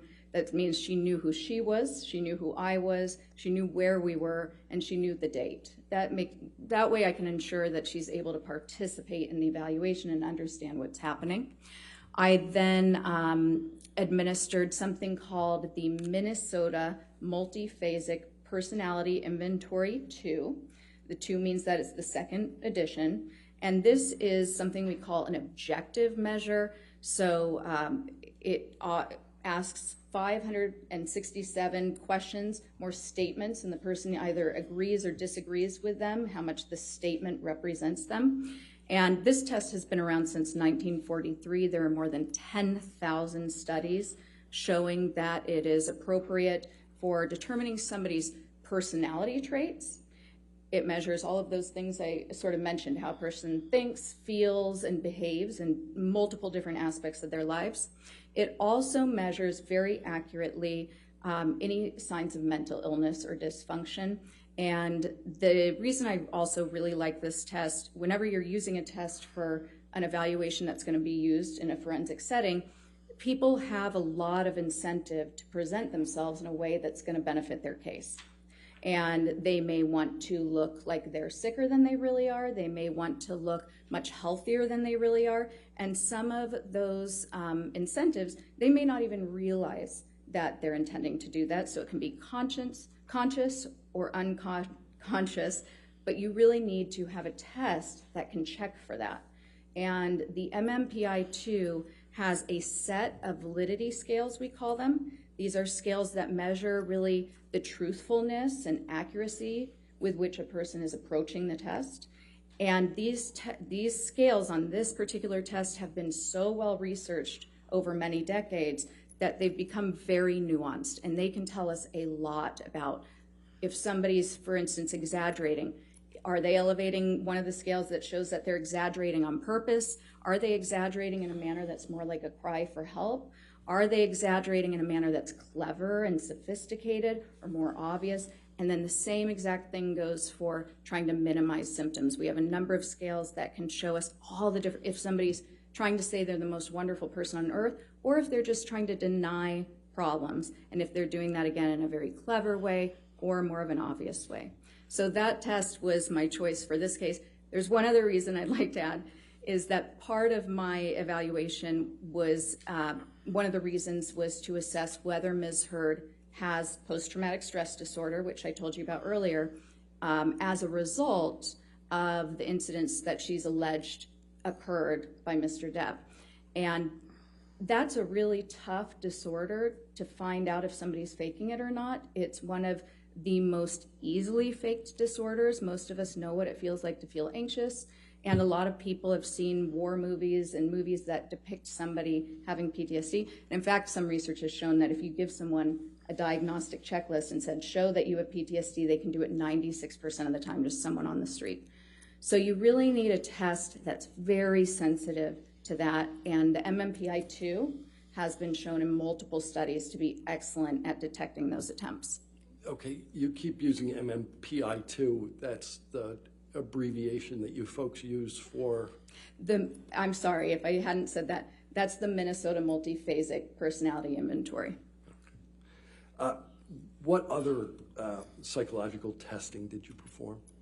So I also performed the clinician-administered PTSD scale, -5, and that -5 links it to the diagnosis for PTSD in our current diagnostic manual, the 5th version. To do that test, you first administer something called the Life Events Checklist. And the Life Events Checklist, both of these tests, by the way, were developed by the National Center for PTSD with the Department of Veterans Affairs. But the Life Events Checklist lists 16 different very stressful life events that people can go through that are often can be associated with developing PTSD. And then it also has a 17th item that you can fill in if you feel like you've been through something really difficult that wasn't included. Now, I like to also add something called the Life Events Checklist 5 interview, which digs a little bit deeper into the person's childhood as well to find out if there's so many different things that can be difficult growing up. And also, it's very important that you have the person determine which of the events they've listed, let's say they have a number of different types of traumas, which one do they feel like was the most traumatic for them? Which one still causes them to feel distressed when they talk about it? And sometimes they can't just identify one. And then that leads to your next decision. So if they have multiple different similar types of events, like seeing combat, then you might use that as the worst one, the multiple similar. So that looks like you describe an anchor, we call it, to do the testing, and we would maybe describe the anchor as the worst of my combat experience, okay? Now, if somebody had multiple different traumas from different times in their life, like childhood abuse, and then went to combat and had some horrible things happen there, you would do the clinician-administered PTSD scale test, the one that comes after. You do one for the childhood event and a separate one for the adulthood event. Does this clinician-administered PTSD scale have a handy abbreviation? It does. Okay. We'll call it the CAPS-5. That's actually what it goes by. Okay.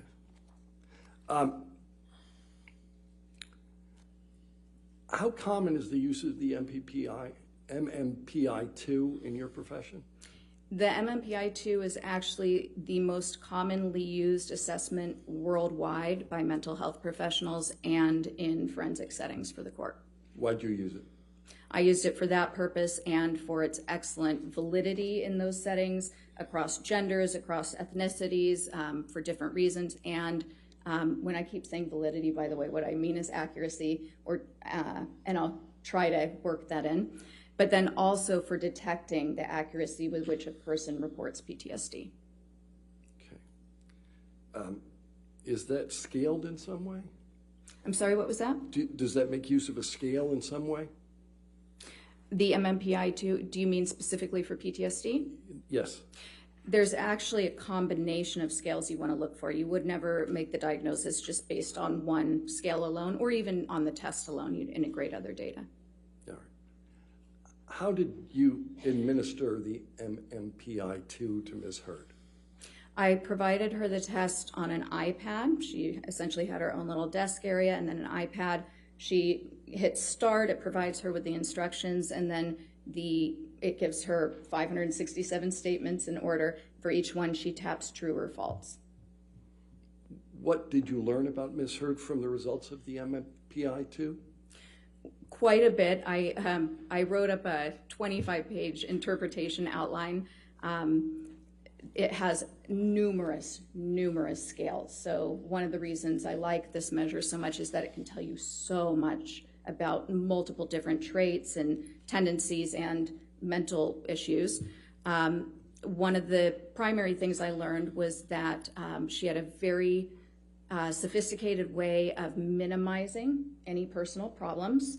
I also learned that she tends to, there were a number of characteristics that were consistent with the eventual diagnoses, but some of the primary characteristics, and I'm going to try to condense 25 pages here, were essentially externalization of blame, tending to have a lot of inner hostility that is attempted to be controlled, a tendency to be very self-righteous, but to also deny that self-righteousness and to judge others critically against these sort of high standards for moral value, but also to deny doing that, essentially to claim that one is very non-judgmental and accepting and yet very full of rage, really. And these aren't facts, but her scores essentially correlated, so they were consistent with other people who obtained these scores who have been shown through many studies to have these very specific traits. So externalization of blame, a lot of inner anger and hostility, sometimes that anger among these groups with similar scores, these people might have that anger kind of explode out at times. They tend to be very passive aggressive. They may be self-indulgent, very self-centered. They could use manipulation tactics to try to get their needs met, very needy of attention, acceptance, approval. They tend to distance people who are close to them. Initially, they may seem very charming. They're very socially sophisticated, actually. That was a major component on there. They have a capacity to kind of offer some of their faults, but in a way, but only the ones that people think of lightly and can all relate to. And so they can present as very fair and balanced, but in actuality, they really might be very judgmental of others and unaware of problems in their behavior and their thinking. So after you provide the examination via the iPad, what do you do? So once they've completed the test, you can have it scored by the computer immediately. It's a very complex test to interpret, but right away you get a list of what's called critical items, and these are just a couple of the items, the statements that are presented that are more clearly symptom-based, and I always follow up with the examinee. Some of these might have to do with suicide, some of them might have to do with other symptoms that you just like to get a little bit more information on, because sometimes an examinee might tell you they're completely fine when you're doing your interview with them and that they have no symptoms, and then when they take the test, it says that they're having trouble sleeping, or they struggle with nausea all the time, or they feel very anxious, and so you want to follow up on that. Okay. What's a code type? A code type, let me think of how to explain this very, very simply. So the main scales, and I keep referring to scales, these are just the main scores that come up on this test. We can refer to them as codes.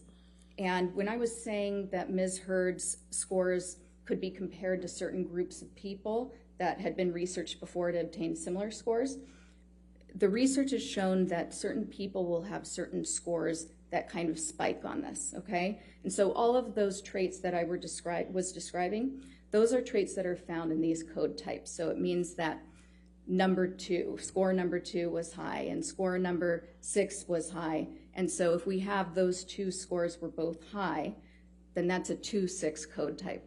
And these code types... What code type was Ms. Hurd?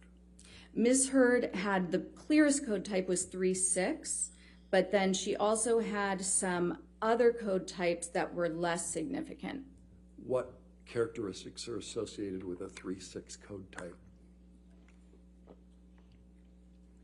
So a 3-6 code type, a lot of that anger is expressed in this code type. There can be actually a lot of cruelty, usually with people who are less powerful.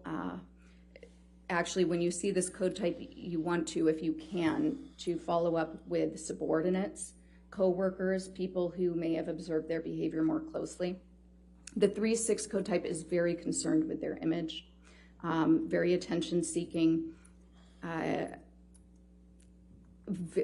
very prone to externalizing blame to a point where it's unclear whether they can even admit to themselves that they do have responsibility in certain areas. A lot of suppressed and denied anger, but the anger is very present, will explode out, and a lot of issues in their close relationships. How does Ms. Hurd's code type fit in with your overall opinion as to personality disorders? Well, this might be an appropriate time to describe a little bit about these personality disorders, because I think what you'll hear is that there's a lot of consistency there. So borderline personality disorder is a disorder of stability. It's instability, and it's instability in personal relationships, it's instability in their emotions, it's instability in their behavior, and it's instability in their sense of self and their identity. And that instability is really driven by this underlying terror of abandonment. So one of the key features also of this disorder, and all of it is like pistons of an engine kind of firing off and igniting one another. But when somebody is afraid of being abandoned by their partner or by anybody else in their environment, and they have this disorder, they'll make desperate attempts to prevent that from happening.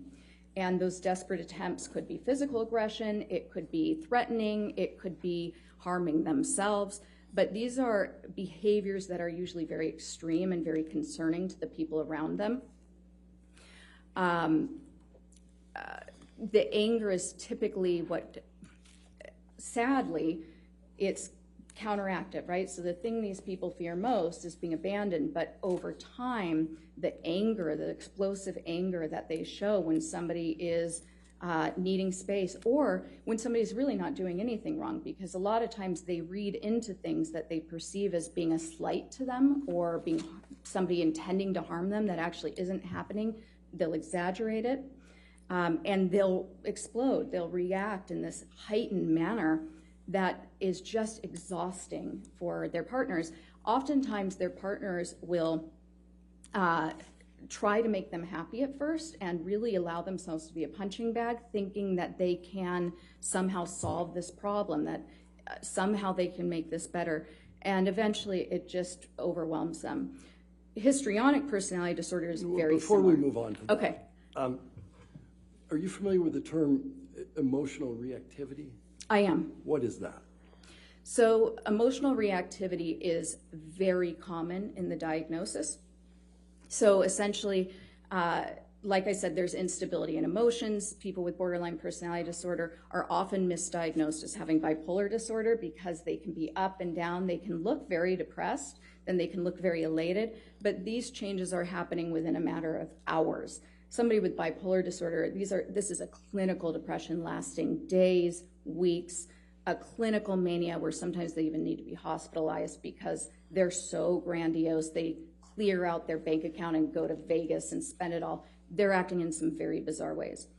With borderline personality disorder, you're having these fluctuating moods constantly. And again, this hypersensitivity to being slighted or feeling offended, really driven by the fear that if you're offended or slighted, if the therapist comes in 2 minutes late, or if somebody shows up to dinner 2 minutes late, that they might be abandoning you.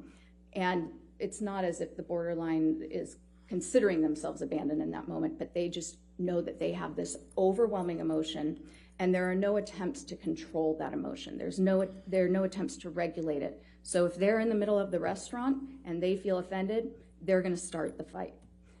People are going to see it, or they might just start crying or break down, but they'll make a lot of accusations, and that reactivity is when you're going to see a lot of this escalation in the bizarre behavior. They can react violently, they can react aggressively, they will often physically prevent their partner from trying to leave if their partner wants to get space from all of this intense emotion, and oftentimes they will be abusive to their partners in these situations. Sometimes they'll physically restrain them from leaving and become injured that way, but also people with borderline personality disorder, it seems to be a predictive factor for women who implement violence against their partner. And one of the most common tactics that they'll use is actually physically assaulting and then getting harmed themselves.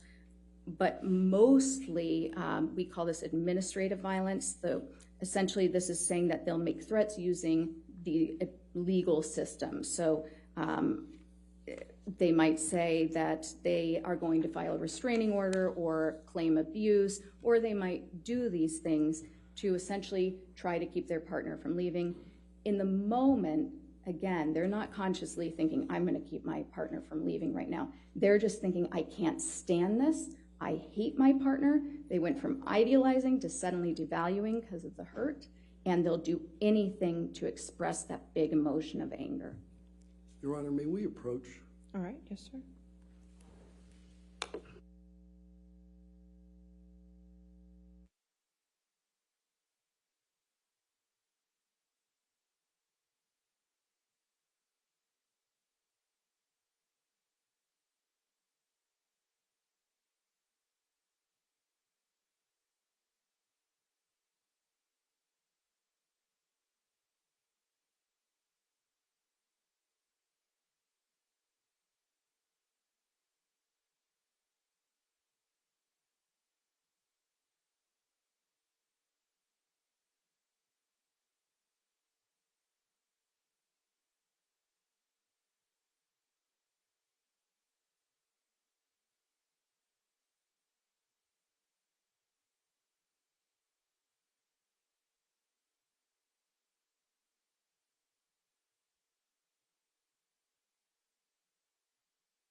Okay. You indicated you were talking about emotional reactivity.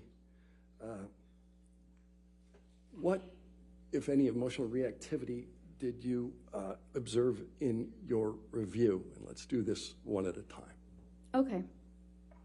So there were a couple indications to me. First, I can sort of think about it with the treatment records. So particularly Dr. Cohen-Connell's, am I getting the name right? I feel like for some reason in my mind I might have just reversed it. But Dr. Cohen's records, I did reverse it.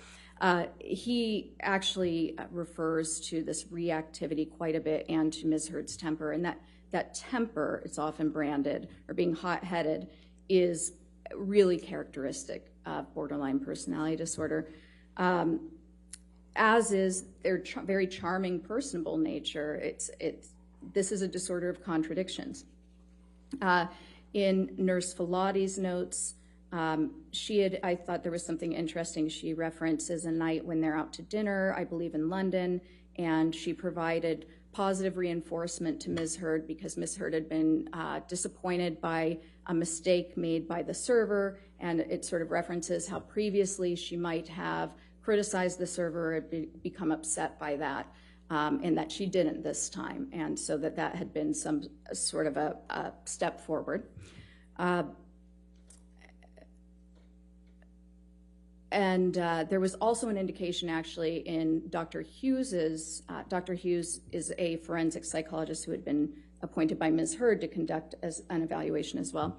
In Ms. Hughes's interview of Ms. Hurd disclosed that she had cut her arm in the past, which is a typical reactive type thing somebody with this diagnosis can do. It's one of the symptoms. And that's sort of all I can think of top of my mind from the treatment records. Moving into some of the declarations or deposition testimony, what struck me was Ms. Raquel Pennington's testimony.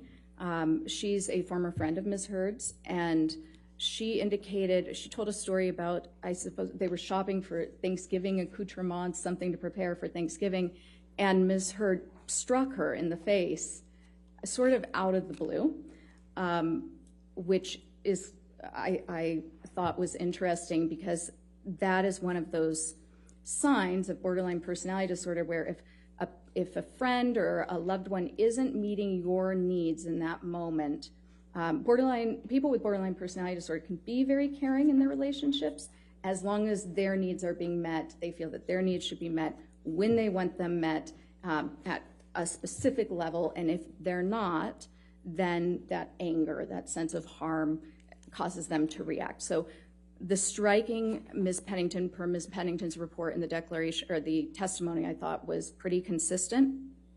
And then Ms. Hurd's own self-descriptions. Okay, we're going to, I'm going to ask you a question about, Sure. You indicated Ms. Pennington was a former friend of, Yes. of Ms. Hurd. Is there a relationship between borderline personality disorder and intimate relationships? Yes, so the instability definitely translates to their relationships. You'll see relationships start very intensely. People will, somebody with borderline personality disorder perceives the relationship as extremely close. This pattern of idealizing and devaluing is definitely at play. They do this with their lovers and also with their friends. And so this might be the perfect person, their perfect soulmate friend, perfect soulmate partner, and their engagement in the relationship is very alluring, very charming to the other person. And so initially everything seems great. But what occurs is that reality sets in. People are not perfect, even when we have a lot in common with them. Whereas most of us can accept somebody as a whole, somebody who has a little bit of flaws, and still think this is my great friend who always constantly running late for dinner.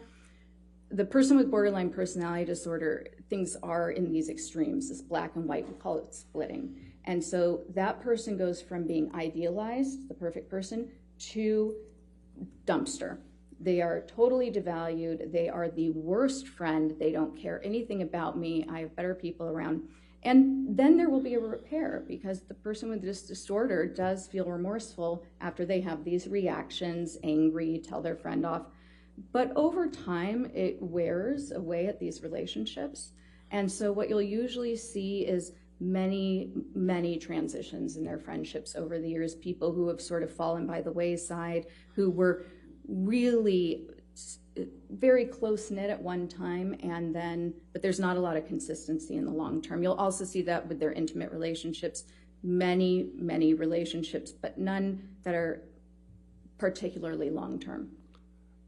How does borderline personality disorder relate to identity issues? So again, that instability also travels toward identity. And when I was describing personality earlier, I was talking a little bit about those traits we have that help us know who we are.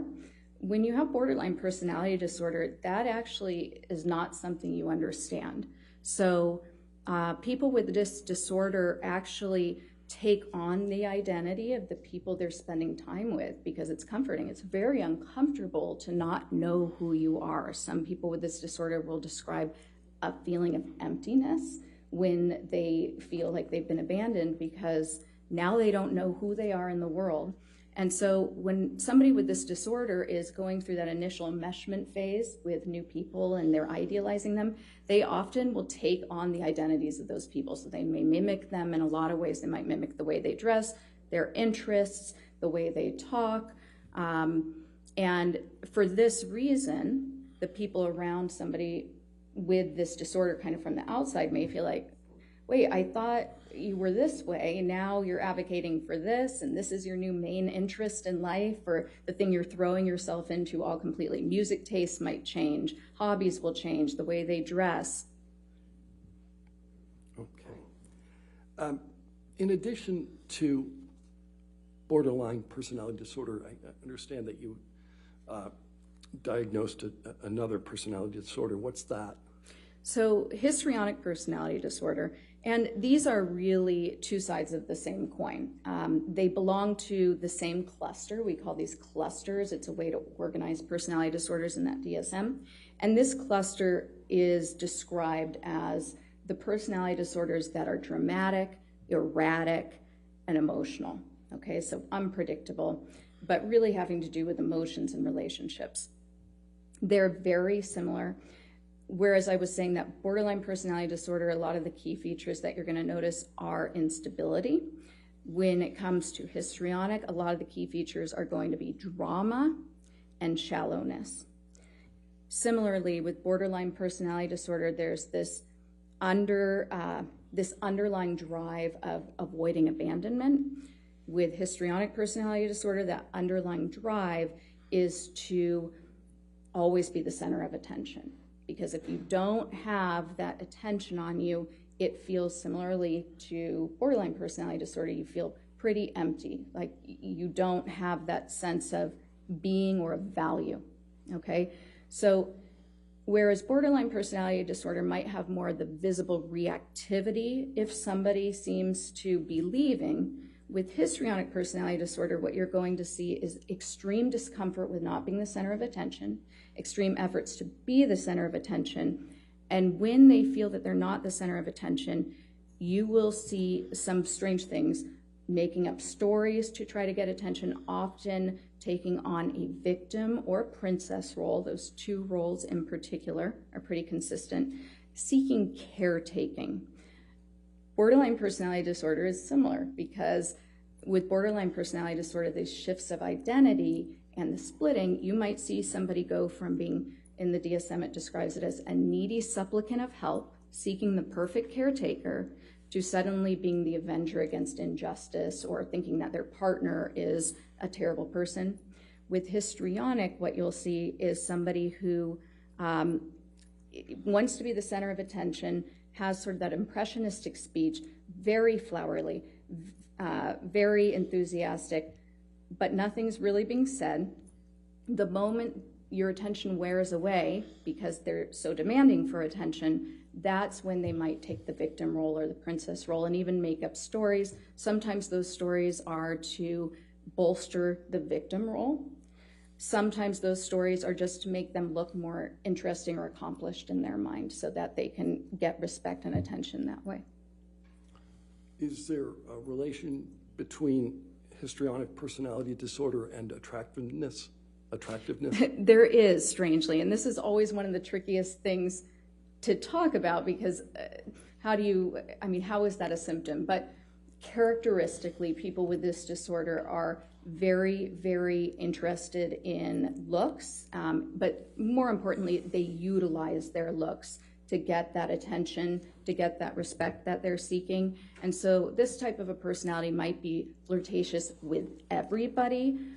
Characteristically, they actually couldn't even be subtly, and when I say flirtatious, I'm not talking overtly sexy, but kind of inappropriately flattering. Sometimes they act in a kind of a girlish way to be cute and to engender attention. And this will even occur in their therapy relationships as a way to sort of avoid getting negative feedback or criticism. Oftentimes they'll bring the therapist gifts or be distracting if they engage in therapy because they just don't want any criticism. They want the therapist to like them. Does the intelligence of the affected person bear on the manner in which these disorders present? Excuse me, I choked a little on my water. Yes, and I think one way to think about it that's probably a little more accurate than just intelligence is, in psychology, we would describe this more as sophistication. So street smarts, so to speak.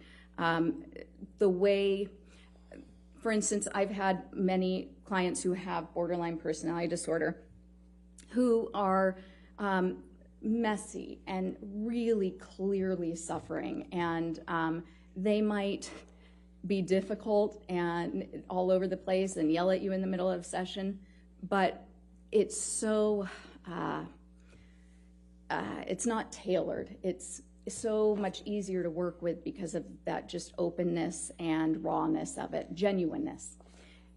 Sometimes you'll have a more sophisticated presentation. There are 9 symptoms and only 5 have to be met. So there are a lot of different combinations and different ways it can present. And sometimes you'll have more of a petulant version of this where it really shows when you push the button and you're kind of, whoa, what was that? So somebody who's really productive, high functioning, successful, and you get to know them and you think they're fantastic because they're so interested in you too. And you might not realize it, but they're mimicking you perfectly. So you're really just kind of falling in love with this new friend who is being you. But then all of a sudden, you say something that they think is offensive, and you can't, even in your wildest thoughts, understand how that could have offended somebody, but their reaction is so strong that you kind of buy into it. Gosh, maybe I did say something offensive, and you feel bad about it. So that sophisticated version, they can be a little bit more calculated in the way they present. They tend to kind of hit you where it hurts a little bit more, and they can be actually very, very destructive. What conclusions were you able to draw about Ms. Hurd's sophistication from her testing? Well, from her testing and from her presentation, she was very likable, but her testing in particular showed that she approached it in a manner that, remember I told you about those scales that are pretty neat. She approached it in a manner that very clearly minimized any psychological dysfunction, not just that, but really presented herself as free of any problems. And she did so in a way that was very, very sophisticated, not obvious, by responding to questions that most people might not notice were trying to detect that. How did you determine that? So that's based on a particular scale on the MMPI-2 that is designed specifically to detect a type of responding that's a little bit more clever, a little bit more sophisticated, minimizing problems in a way that most lay people probably wouldn't understand, and even providers, very difficult to detect. You mentioned that one of the characteristics of borderline personality disorder is emotional reactivity. How might that present in an intimate relationship? So I think it probably presents mostly, or you'd see the bulk of it in intimate relationships because of that regular interaction and the desire for your partner to meet all of your needs, to be the perfect caretaker. Also that the hallmark of the disorder with the splitting, so idealizing, devaluing, and the perceiving of all sorts of neutral events as somehow demeaning or disrespectful. It's regular escalations of anger, frustrated complaints, criticisms of your partner. But because the person with borderline personality disorder, first of all, they're more sensitive to things, they feel distress more strongly, and then that distress lasts longer. So these types of blow-ups go on forever, and they're very cyclic. It feels like you just can't get a resolution, and eventually the partner will try to leave, will want to leave to take a break. It wears them down, and that's when the borderline might explode and act very aggressively or violently to try to prevent them from leaving.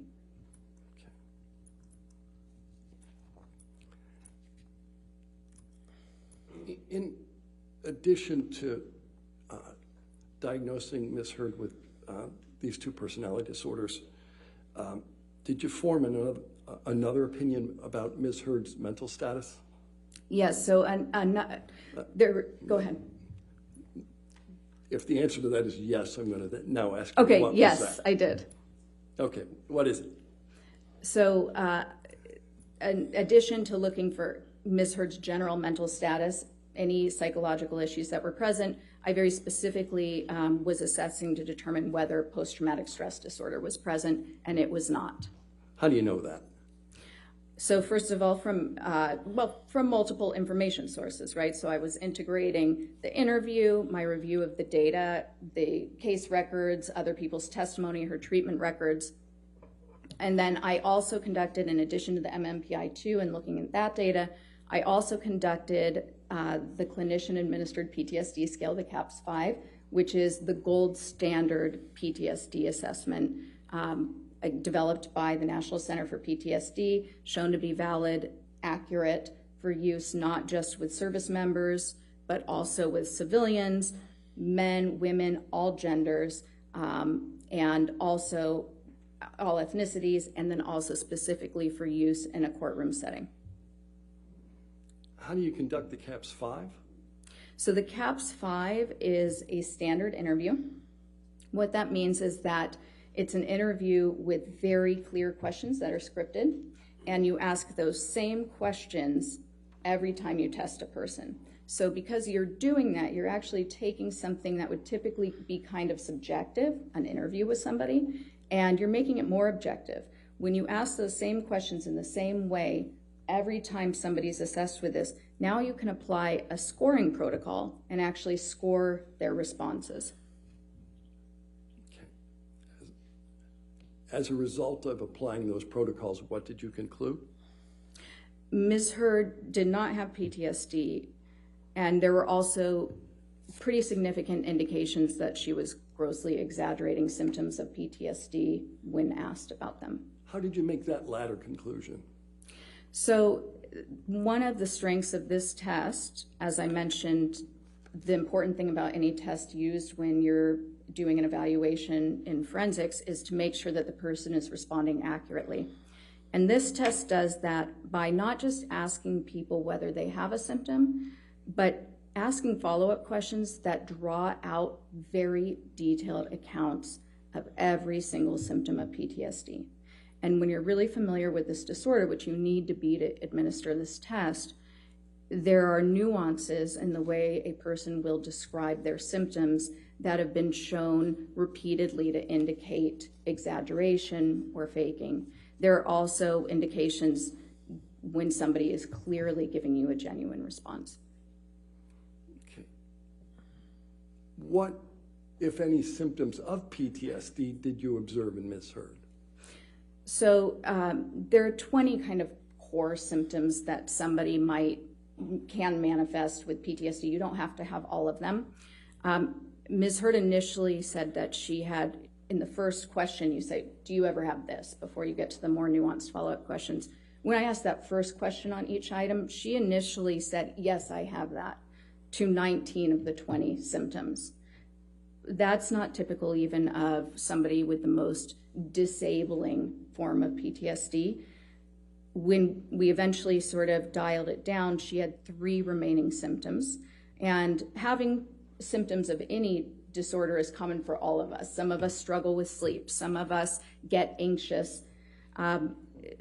It could be several different disorders. It could just be that you have this struggle in your life. But she had 3 specific symptoms that I scored as present. Off the top of my head, I might miss one, but one was sleep disturbance. So she reported that she has frequent nightmares.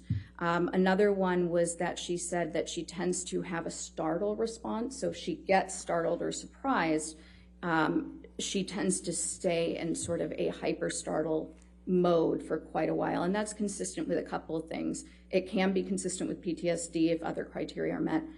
It's also consistent with childhood complex trauma, which is something that can occur when your brain is forming. If you constantly feel unsafe, if your parents are abusive, or if they're not present, if you're neglected, you can develop certain physiological responses that can stay for a long time in your life.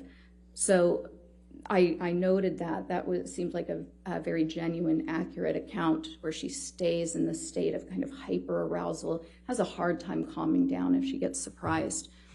You mentioned nightmares as well. Yes. Did she recount for you the nature of the nightmares? So they were vague. She indicated that she has recurrent nightmares and that she feels as though she's being held down. There was some conflict in that account because even though that could be a PTSD symptom, it is fairly vague, but I still scored it as present. And in her initial treatment with with Dr. Bonnie Jacobs, which I believe started before she began dating Mr. Depp, she had indicated to Dr. Jacobs, according to Dr. Jacobs's notes, that she was having repetitive nightmares back then and that they were related to her childhood trauma. And so that came up several times in the notes. Dr. Jacobs kept mentioning that. Thank you. What is feigning? Feigning is essentially faking or exaggerating symptoms that aren't present. Does the CAPS-5 control for that? It doesn't necessarily control for it. It can expose it by drawing out How does that work? because you're not just simply handing the person a checklist that says, here are all the symptoms of PTSD, why don't just check off the ones you have, which clearly if you're trying to look like you have PTSD, you would just check them all. The CAPS-5, because it requires them to describe in detail how they experience the symptom, where it shows up, what it looks like, what sort of examples they can give you, how many times it's happened in the last couple of weeks, how many times it's happened in the last month. By the end of each symptom, you've gotten a very good picture of a couple things. One, does it meet the definition of the symptom? Are they getting it right? Is this actually the symptom, or are they kind of confusing this with something else? Number 2, are they giving you very vague accounts? Are they giving you kind of a stereotyped idea of what the symptom is based on media or movies or something that actually is completely different from genuine experiences of this symptom? Or are they giving you a very genuine, heartfelt, sometimes minimizing, but it's ticking all the boxes? Their mannerisms while they're describing it, the actual very specific, very nuanced, symbolic ways they're describing it. A lot of times it smells, it sounds. That all appears in genuine accounts, and it's something that people really get wrong when they're feigning. All right. In addition to your conclusion that Ms. Hurd does not have PTSD, did you make a conclusion with respect to her symptoms? Yes, actually I did. So, just because somebody doesn't have PTSD doesn't mean that they weren't harmed psychologically by whatever is being alleged. In this case, Ms. Hurd is alleging that she was psychologically harmed and that she suffered PTSD because of abuse that she alleges occurred by Mr. Depp. So the MMPI-2 is helpful because it shows you kind of everything, any other symptoms. And then in Ms. Hurd's own self-report and her prior treatment records, I knew that she had reported to me that she had had some other symptoms. So now what becomes really important is determining and let me clarify one thing here, not so much a diagnosis, but did she start to experience symptoms during the relationship and after? Did they worsen after? Or could these types of symptoms or reports be explained by other factors? A, by feigning, B, by pre-existing conditions, or C, by other stressful life events that might have occurred. So the main symptoms that I was looking at didn't meet criteria for PTSD, right? There was also, substantial evidence of this sort of emotional dysregulation, emotional disorganization, the shallowness, the dramatic affect. Now, when you have a lot of childhood trauma, you can actually have some similar type presentation in adulthood. There are some differences though, but also that's not something that would have occurred after this relationship. So now I was looking at, are there indications that these types of things that she's described, this transient anxiety, the issues with sleep, were these there prior? And sure enough, Ms. Hurd, in her own self-report, stated to me that when she first got to LA, she was seeking treatment for, in her words, blanket anxiety and depression. She also reported that she was taking medications. In general, none of them were helpful. That's actually very typical of borderline personality disorder. Medications typically aren't very helpful for somebody with the disorder. They really need an intensive, lifelong type of therapy, which is not necessarily as relevant to this. But interestingly also, people with borderline personality disorder often respond really positively to stimulant medications that are given for ADD or ADHD. And in one of Nurse Filati's notes, she reported that Ms. Hurd told her that none of the medications were working for her except for one Provigil, which is often prescribed as stimulant medication. And I just thought that was interesting and sort of consistent with more of these lifelong personality disorders that aren't necessarily caused by a harm by any allegations, but have been there and will remain there typically. The other issue, so the anxiety, she had already indicated that had been there prior, but the form of the anxiety. So looking at Dr. Hughes's testing and then also looking at the scores on the MMPI, when you look at all these little combinations of the scores, you can actually learn a lot about, is the anxiety related to an event, or is this more a person who tends to be an anxious person regardless of what's going on in their life? And somebody might describe them as a worrywart. And the scores, the little combination of scores that she obtained actually indicated that it was the latter, that her anxiety tends to be separate from events and more just kind of a constant, and it comes and goes, but it's more of a trait. I have no further questions for this witness. All right. Maybe why don't we go ahead and, Ms. Breda, go ahead and have our lunch break. It might be a good idea to break it up there. Okay, I know. I can see you jumping up. All right. Ladies and gentlemen, let's go ahead and take our lunch recess. Just again, do not do any outside research and don't discuss the case with anybody, okay? We'll have you back here.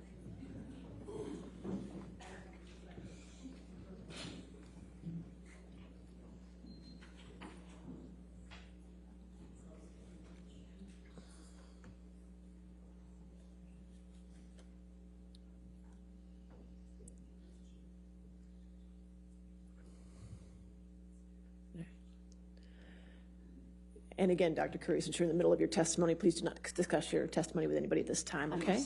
All right, let's just, when we come back at 1:50, okay? Come back at 1:50? All right, thank you.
have your seats. All right, cross-examination. You can sit down, ma'am. Thank you, Your Honor. Dr. Curry, you're not board certified, correct? No, I'm not. Not in clinical psychology or in forensic psychology, correct? No, I'm a licensed clinical psychologist. But you're not board certified? No, Okay. And you also have only been practicing approximately 8 years, is that correct? that's not correct. How many years? I've been licensed for 10 years, Okay. and I've been practicing for about 15 years. Okay. And that includes what you went through with your different trials in Hawaii and everything else that you testified to, correct? Yes. Okay. Now, you went to Mr. Depp's home for dinner and drinks before you were hired as an expert in this case, correct? That's not quite right. I was interviewed at Mr. Depp's home by his legal team. Dinner was served. You, in attendance with Mr. Depp was Adam Waldman, correct? Yes. Ben Chu, correct? Yes. Camille Vasquez? Yes. Okay. And the dinner lasted approximately 3 to 4 hours, correct? Yes. And it included The interview. drinks, correct? Yes. Dinner and I believe drinks were served. Okay. And this was before you were hired as an expert, correct? Yes, this was an interview so that they could make an informed decision as to whether or not to retain me. And don't you think that's a little odd that you're getting interviewed by Mr. Depp to decide whether you're going to testify adversely against Amber Hurd? I was interviewed by the legal team. Okay. And Mr. Depp was present. It was his home, correct? Yes. And he was serving dinner and drinks. He was Correct. not serving dinner and drinks. Well, it was at his house, at his behest, correct? Yes, it was at his house. Okay. And you were contacted by Camille Vasquez, somebody you knew in the community, in February of 2020. Is that correct?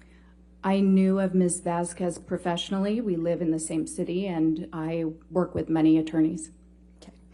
And at that time, you not only knew Johnny Depp, you'd seen a number of his TV and movie roles, and you believed he was a good actor, correct? Not correct. I did not know Johnny Depp. I Well, had you knew seen of several of him. his movies. You knew who he was. Yes. Right. And you believed he was a good actor. Yes. Correct? Okay. And then you provided an expert designation in this case before ever seeing Amber or having an opportunity to review any documents or records. Isn't that correct? I did not provide an expert designation. That's an attorney thing. My opinions are contained in my report. Let's pull up Plaintiff's Exhibit 884, please.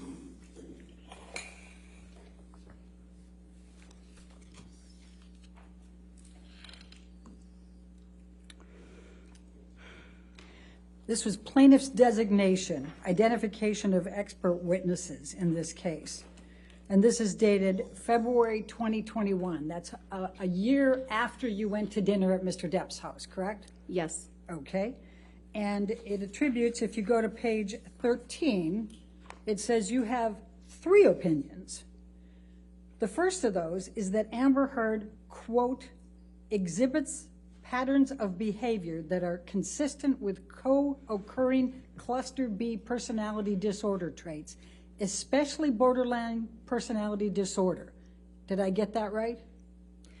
I'm reading that here. That is not my opinion. Okay. Well, but it's a current attributed- opinion, but this was not an opinion of mine then. I didn't have any opinions at that time. It says Dr. Curry will testify, correct?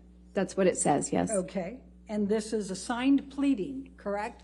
On behalf of Mr. Depp. I'm not sure I understand what that means. You don't understand what a signed pleading is? No. Okay. Do you understand that Mr. Depp's counsel prepared this and served it on Ms. Hurd's counsel? I'm not an attorney. I don't understand necessarily all of these procedures. Okay.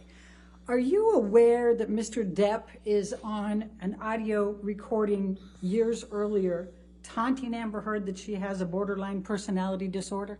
I was made aware of that in this case, yes. So you heard, is that Actually, one of the audio not tapes you necessarily listened to? taunting, but I do recall hearing that Mr. Depp had used that phrase. So it's a coincidence that you now think she has those attributes after the attorneys listed it in February 2021 before you'd looked at anything, and Mr. Depp had made that accusation to Ms. Hurd years earlier. My opinions aren't based on coincidence. It's objection. I'm Okay. sorry, Doctor. All right. Yes. Compound, I'll sustain the objection. All right. It's a coincidence then that you came up with symptoms of borderline personality disorder years later after Mr. Depp has been taunting Ms. Hurd in an audio tape. I calling her can't speak to whether or not there's a coincidence. What I can tell you is my opinions are based on the results of my evaluation. And it's a coincidence that Mr. Depp's counsel attributed that to you, that said that to you in February 2021 before you'd looked at anything, correct? I'm not sure. Okay. Now, would you agree that a disproportionate number of women are tagged with a diagnosis of borderline personality disorder? No, that's not quite right. 75%? The way you phrased it is not quite right. Tell me what's right. Okay, so there are more women who have been diagnosed with bipolar disorder than men. It's more prevalent in women. And trauma can cause borderline personality disorders, can't it? No. Never? Right now, we know that there are people who have borderline personality disorder who have sustained childhood trauma. There are also people who have borderline personality disorder who have had no childhood trauma. So like most personality disorders, and really like most mental health issues in general, there seems to be both a biological component. In this case with borderline personality disorder, the research tends to support a genetic component and possibly a neurological component. And then there is also possibly an environmental component triggering those genetic markers. Do you know the percentage of women who are victims of IPV, intimate partner violence, or domestic abuse who are diagnosed with borderline personality disorders? I can't tell you the percentage off of the top of my head, but I do know that there is a larger, women with borderline personality disorder tend to have a higher prevalence of being involved in intimate partner violence relationships, being the receiver of violence, and being the perpetuators of violence. Now, you've never been asked to testify or serve as an expert with respect to whether someone has a bipolar disorder. Is that correct? A bipolar disorder? Yes. That's not correct. Okay.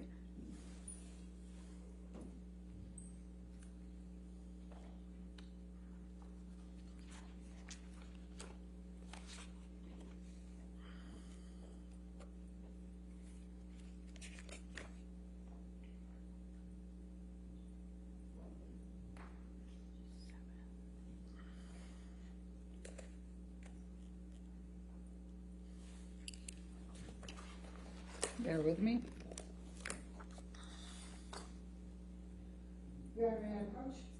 Yes, ma'am. Thank you. Thank you. Do you recall having your deposition taken in this case? Yes, On March 21, 2022? I believe that was the date, yes. And were you under oath at that time? Yes. All right, I'm going to ask you to turn to page 207. And the question was, have you ever been asked to testify or serve as an expert with respect to whether someone has bipolar disorder? And your answer at that time, will you please read to the jury? I'm sorry, page 207? 207, line 5. Could you No. read? Okay, thank you. Now, when this designation was served in February of 2021, you had not rendered an opinion that, quote, Ms. Hurd exhibits patterns of behavior that are consistent with co-occurring cluster B personality disorder traits, especially borderline personality disorder, correct? I'm sorry, I missed the first part. What was that? When this designation was served that you have in front of you as Plaintiff's Exhibit 884, Oh, okay. you had not rendered an opinion that, quote, Ms. Hurd exhibits patterns of behavior that are consistent with co-occurring cluster B personality disorder traits, especially borderline personality disorder, correct? No, I had not rendered any opinions. My opinions weren't finalized until after my evaluation. Right. So when this came out, you had not rendered that opinion? I had not rendered that opinion. Okay. The second opinion that's listed in the February 2021 is that Ms. Hurd repeatedly and characterologically perpetuated severe physical and psychological intimate partner violence, IPV, toward Mr. Depp over the course of their relationship. End of quote. Did I read that correctly? It says perpetrated, but other than that, yes. Okay. And so is it correct that this pleading says in February 2021 that you are going to testify to that?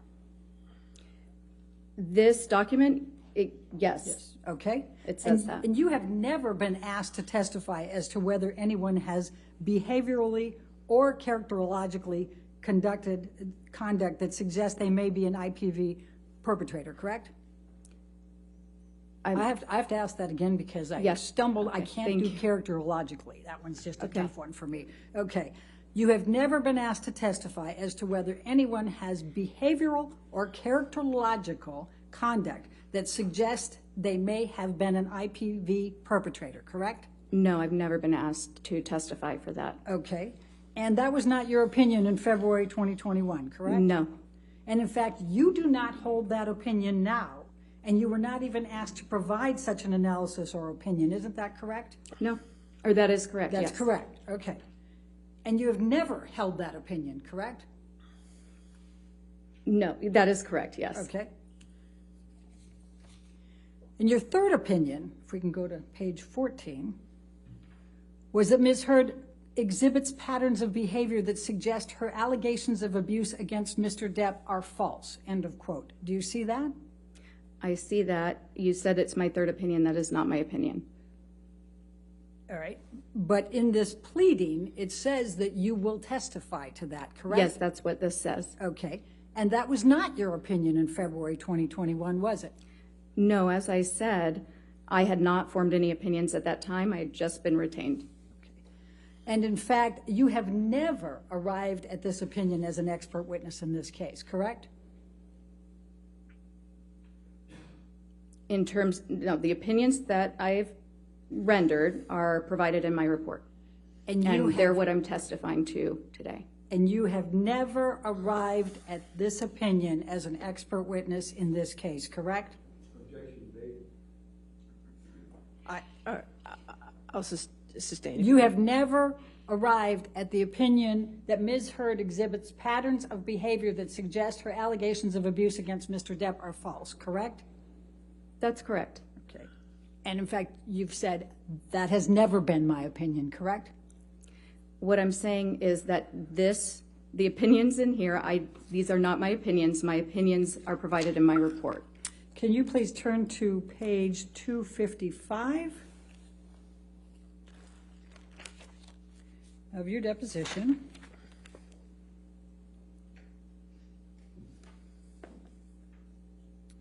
And if we could start on 254 to give the context. I don't have that page, I'm sorry. 254, line 11. Oh, okay.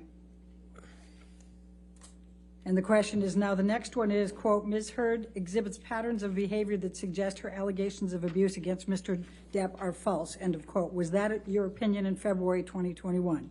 And you answered at that time, no, correct?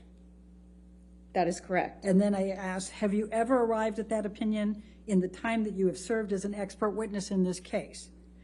And your answer was, could you read that to the jury, please? Yes. So no, it's not the task. I was cut off, or essentially what I said then was, no, Dr. that's Curry, not the task of Dash. That was never my task to determine. Can I say what that means? No. And then the question is, so is it fair to say that you have never arrived at an opinion that, quote, Ms. Hurd exhibits patterns of behavior that suggest allegations of abuse against Mr. Depp are false, end of quote. And what was your answer? Well, there was an objection. All right, I'll read it for you if you're having difficulty. Okay. No, Your answer was, under oath, correct. That is not my opinion. That has never been my opinion. Isn't that what Correct. you said under Yes. oath on March 21st? Okay. And then I wrote, then I'm going to ask you, do you know who wrote this portion of the designation suggesting that these were your opinions in February of 2021? And what was your answer? I said no. Now, as of the time of this initial expert designation, you had not reviewed any materials, reached any opinions, correct? I believe I had just started to review materials. I believe that I indicated that in my deposition. I had not yet rendered any opinions. I hadn't completed my review, and I hadn't conducted an evaluation. Okay. And in fact, you've never testified as an expert on IPV, intimate partner violence. Isn't that correct? I believe that is correct, but I may not be remembering all of my cases. Well, let's go to page 200. Okay.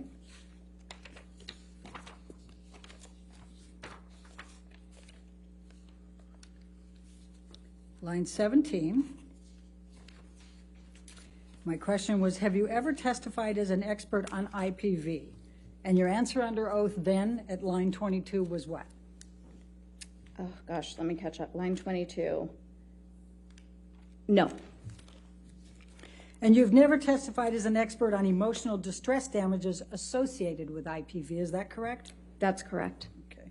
And you've never been asked to testify with respect to emotional damages associated with domestic violence or abuse, isn't that correct? Again, I'm reluctant to say that's correct because with 15 years of experience, a lot of my cases have been complex, and that may have been a component, but I don't remember explicitly a case being just about that. Let's go Correct. to page 199, line 20. My question to you was, have you ever been asked to testify with respect to emotional damages associated with domestic violence or abuse? And your answer under oath at that time was? No. I've not, right? Sorry, I hadn't found the page in time. Okay. You said, no, I've not. But I have correct? not. Okay. Now, you also have never been asked to testify on whether an individual is being truthful in saying that they are a survivor of IPV. Is that correct? That's correct. Okay. And you have never qualified as an expert to speak to whether a person suffered from IPV, intimate partner violence, or was a victim or survivor of IPV. Is that correct? That's outside the task of a psychologist to determine whether an event occurred. We assess behavior, we assess mental status, we don't detect crimes. So you have not been asked to testify to that, correct? It's not something that occurs, so no, I have not. And you were not ultimately asked to provide any opinions on that, correct? No, I was not. Okay. Now, you did not disclose in any of the designations or your report that you had met with and had dinner and drinks with Mr. Depp, did you? I'm sorry, can you repeat that one more time? Yes, That you did confused not me. disclose in any of the designations or in your report that you had dinner and drinks with Mr. Depp, correct? I did not disclose that I was interviewed by the legal team, no. I asked a different question. Are you trying to resist that you didn't have dinner with Mr. Depp and drinks? I'm not trying to resist that, but it's not quite right. You What did you're have dinner with stating. Mr. Depp, did you not? I did, with And his you had legal drinks team with and Mr. Depp, did you not? And what? You had drinks with Mr. Depp, did you not? Drinks were served. This was over 2 years ago. I may have had a drink with dinner, yes. In fact, you thought you had a mule something, right? Possibly. Yes, okay. And you didn't disclose that you had met with Mr. Depp, Mr. Waldman, Mr. Chu, and Ms. Vasquez at Mr. Depp's house for 3 to 4 hours and had dinner and drinks, correct? I did not disclose that. It's not significant to the report. You don't think that's significant, correct? I don't. Okay. But you've never been asked to meet with a client in his counsel before being retained as an expert, either before or after, have you? No. And you justified that it was okay in this case because it was a high-profile case.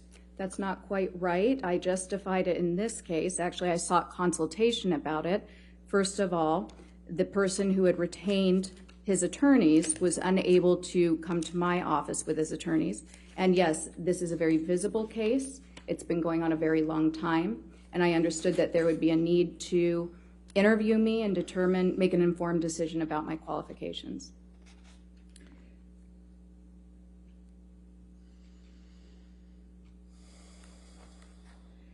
Can you look at page 240, please?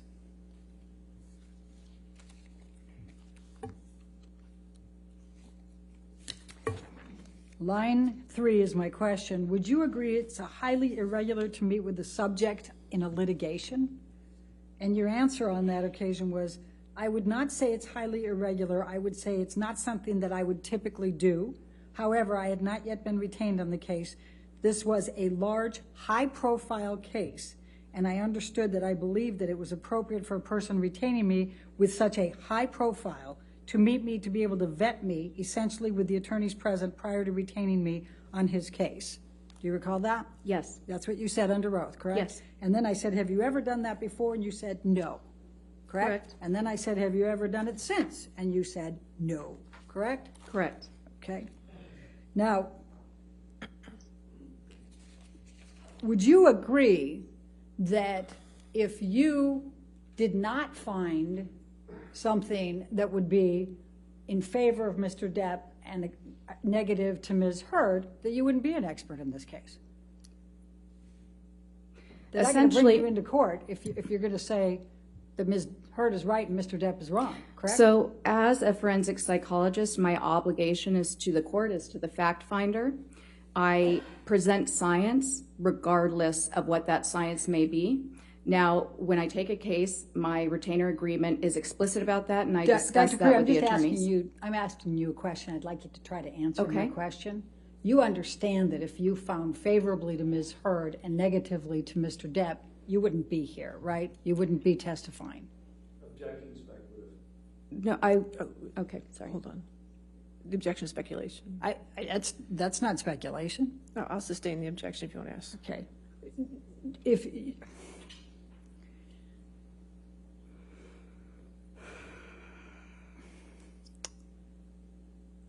goes to bias, Your Honor. I sustain the objection. Next question. Okay, all right. You were, in fact, so excited about being involved in this case that you told your husband, even though this was a highly confidential matter, that you were going to be conducting the examination of Ms. Hurd, didn't you? That is not accurate. You not only told your husband, but you told Ms. Hurd that you told your husband, correct? Ms. Bredehoff, that is not accurate. What is accurate? You're incorrect. That is not correct. Is your testimony today under oath that you did not tell your husband that you were going to be conducting the examination of Amber? That is my testimony. Okay.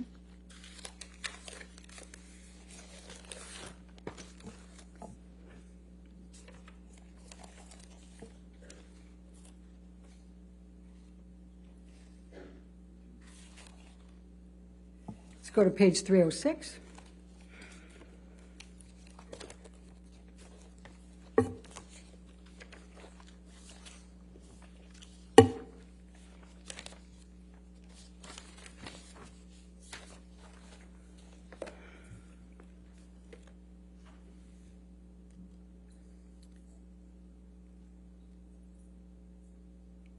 So the question that was asked was because you brought muffins, you said, from your husband, right? You gave those to Ms. Hurd, correct? May I clarify what occurred so that we can stop talking about the muffins?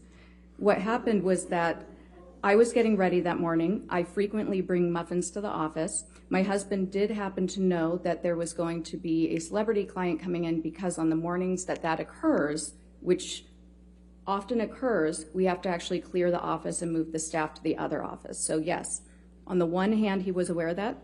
I was getting ready. I asked him to go to the bakery near our house and pick up the muffins for me because I was running late.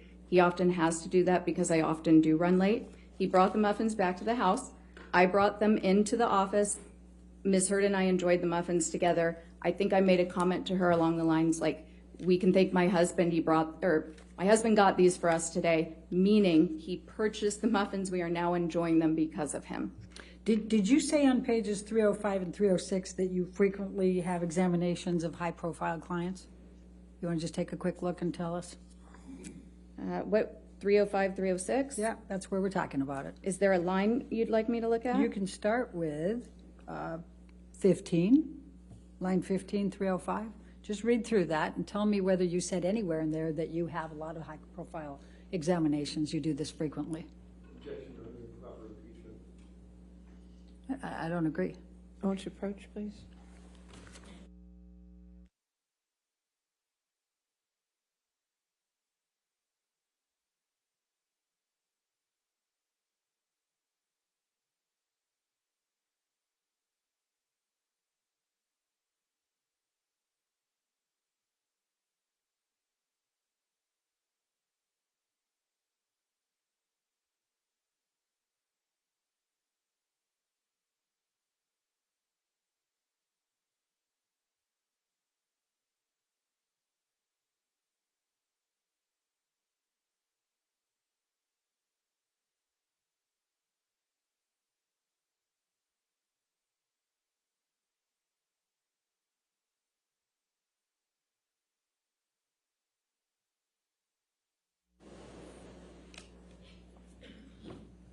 So why did your husband get the muffins for Amber Hurd?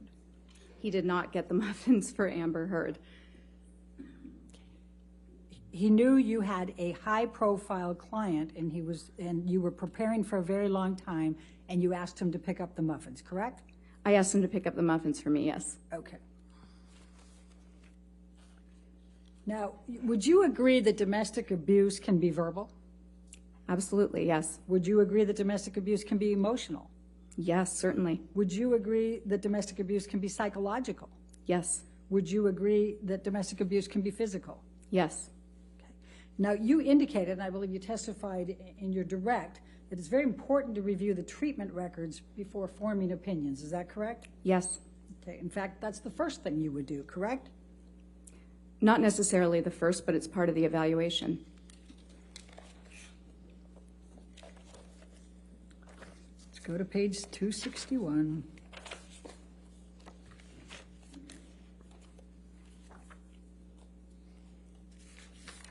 And let's go to 260 because that's where I start the question. The question I asked was, and do you recall whether you'd review any of these by the designation on February 19, 2021? And you said, okay, I can't say for certain. What I can tell you is that knowing my normal procedure, I would have reviewed the treatment records first. Did you testify to that under oath then? Yes. Okay. Now, before we start getting into the ones that you testified about, I just want to be really clear about what you actually have as an opinion with respect to the borderline personality disorder and the histrionics. You didn't diagnose, you didn't actually have a DSM-5 diagnosis that Amber Hurd suffers from either borderline personality disorder or histrionic personality disorder, correct? That's not correct.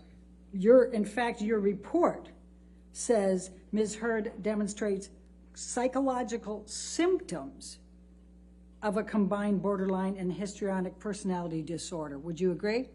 Yes, I did say that in also what designation was that? I believe January 18th that report was included? Yes. Okay. And that's what you said at that time, correct? Yes. Okay. I said a little bit more than that as well. You said, and I'll read it, I'll quote it, quote, based on the combined results of my interview with Ms. Hurd, behavioral observations, psychometric test data, and review of the available records, Ms. Hurd demonstrates psychological symptoms of a combined borderline and histrionic personality disorder, BHPD. That's Yes. what you wrote in your report as one of your conclusions, correct? And that's a DSM-5 diagnosis. And it did not say that you were diagnosing with a DSM-5 for borderline personality disorder or histrionic personality disorder, did it? That's what it says in different semantics.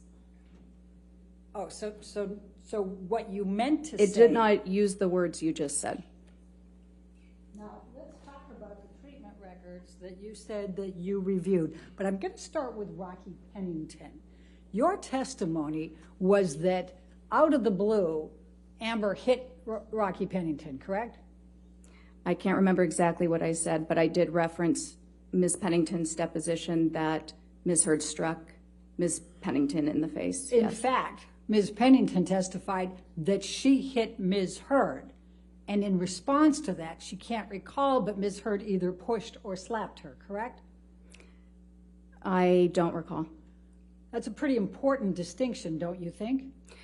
My recollection is that there was some sort of violence both ways in the relationship. Either way, it seemed that both of them might have been unstable. I'm only evaluating Ms. Hurd. So now we have an evaluation of Rocky Pennington? No, I just said, but that was not relevant to my opinion because I'm only evaluating Ms. Hurd. But you testified to that on direct that that was a factor, right? Yes. Okay. Well, wouldn't it make a big difference if Amber struck first or just responded back? Given the dynamic, not necessarily. No, it would not have. So now you're an expert on Rocky Pennington and her dynamics with Amber Hurd. I'll withdraw. Okay, so now let's talk about Dr. Cowan. You not only reviewed his treatment records and his text messages and documents, but you also attended his deposition, did you not? Yes. Okay. And do you recall Dr. Cowan testifying that Amber told him about Depp physically abusing her contemporaneous with the events? I don't recall specifically his words, but I remember him recalling that she had disclosed abuse in their treatment, yes. And do you recall Dr. Cowan testifying that he received a text message contemporaneous that Johnny did a number on me tonight. I'm safe in my support tonight, but I need some real help. Do you remember him testifying to that? I don't remember the testimony, but I do remember seeing that text message as one of the exhibits. And do you remember Dr. Cowan testifying that on another occasion, Amber sent him a text, Johnny beat me up pretty good last night, end of quote. Again, Not in this Constance. She can rely on it. She testified. Overruled. Thank you. Thank you, Your Honor. I didn't need to argue that hard, I guess. Do you recall that? Again, I don't recall the testimony, but I do remember that being an exhibit. I've seen it. Do you recall Dr. Cowan testifying that not only did he believe Amber in her reporting of the abuse by Depp, but that she had no ulterior motive? I actually don't recall that. I'm not saying that it didn't occur. Okay. Do you recall Dr. Cowan testifying that he believed the relationship was toxic and he was concerned for Amber's physical well-being? I do recall him saying that he believed the relationship was toxic. And you don't recall I do Dr. not. Cowan saying that he was concerned for Amber's physical well-being? I don't remember those exact words. Do you recall Dr. Cowan testifying in that deposition that you were present for, referring to Mr. Depp, quote, his controlling nature, jealousy and suspiciousness, addiction to drugs and alcohol, and violent and indulgent temper?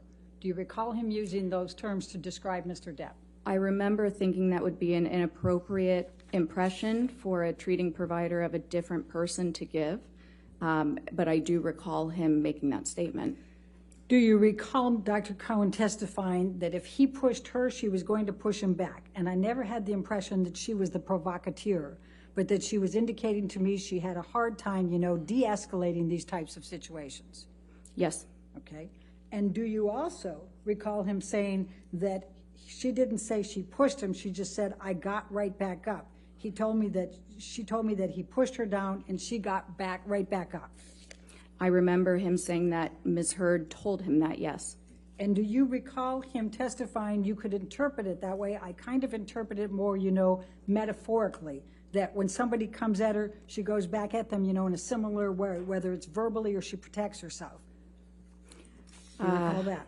I recall something along those lines, but it was a 6 or 7 hour deposition, so the specifics are not fresh in my mind. Do you recall Dr. Cowan specifically testifying that he believed Amber Hurd when she reported the physical abuse by Mr. Depp?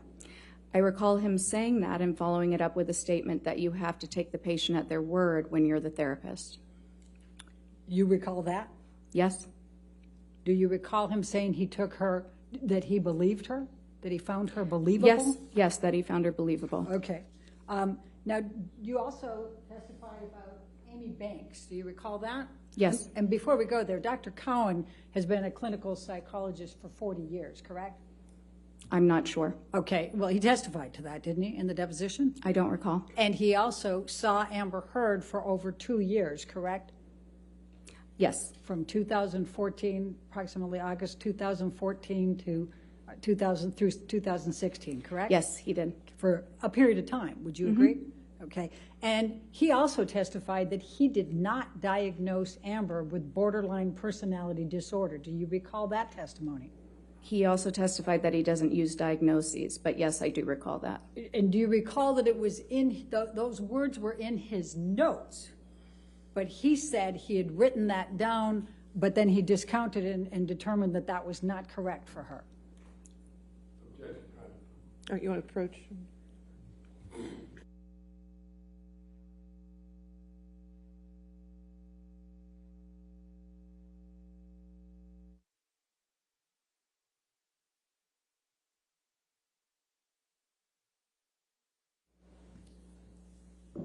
All right, now let's jump to Amy Banks. Dr. Banks is a psychiatrist, correct? Yes, And in fact, she went to medical school at Georgetown, and she did her psychiatric training at Harvard Medical School, correct? I believe that's correct. I don't recall 100%. All right, and she was a psychiatrist in Massachusetts that Amber Hurd had reached out to Yes. after the Australia incident to try to help her relationship with Mr. Depp, correct? Let me back up. You attended Dr. Banks' deposition as well, did you not? Yes, I did. And Dr. Banks testified to that, correct? I don't remember if she testified to that. I don't have the notes right in front of me or the deposition transcript. All right. Do you recall Dr. Banks testifying that she understood that Amber was in a relationship with Johnny Depp that had gotten violent and out of control? I don't recall specifically, no. Do you recall Amy Banks testifying that they had physical altercations and his drug use had escalated and Amber felt she was at risk? I don't recall. Do you recall Amy Banks testifying that Amber was reporting the violence by Mr. Depp and it was not consensual? I recall Dr. Banks stating that Ms. Hurd was reporting violence to her, yes. I do not recall a statement about consent. Do you recall Dr. Banks testifying that there was discussion about Mr. Depp cutting off his finger, and she said only that it was a middle of one of these very kind of out-of-control escalated fights, and that did make a fairly big impact on me? I remember something like that. All right. And do you recall Dr. Banks saying it was a whole other level? As I remember, it told to me he actually cut off a part of his finger during one of these altercations, meaning to me, the way I digested that, if you will, was that things had gotten particularly out of control. I do not recall that exact statement. I'm not saying it didn't occur. I just can't recall it. All right. And you recall that Mr. Depp was in sessions with Ms. Hurd with Dr. Banks, correct? Yes. My understanding, however, is that they met with Dr. Banks, and then it was primarily Ms. Hurd meeting with Dr. Banks for treatment after prescriptions and therapy. All right. And do you recall Dr. Banks saying that she was not surprised that Amber was seeking a restraining order because of the violence that she knew existed in the relationship? I do recall that, and it would be impossible to know that violence exists as a treating therapist or as a psychologist. Again, we're not investigators. However, I do recall that she said that because I remember having that thought. And do you recall Amy, and she's a psychiatrist, right? Psychiatrist. Okay. And do you recall Amy Banks saying that it was clear to her that Mr. Depp was the one who initiated the violence? I don't recall that. All right. Do you recall that Dr. Banks said that she knew for certain that Mr. Depp was the one who had committed the violence because Ms. Hurd reported it in the presence of Mr. Depp and he did not contradict? I do not recall that. Okay. And do you recall that Dr. Banks ultimately concluded that it was her belief that Amber was a victim of domestic violence at the hands of Mr. Depp? Here, you want to approach this?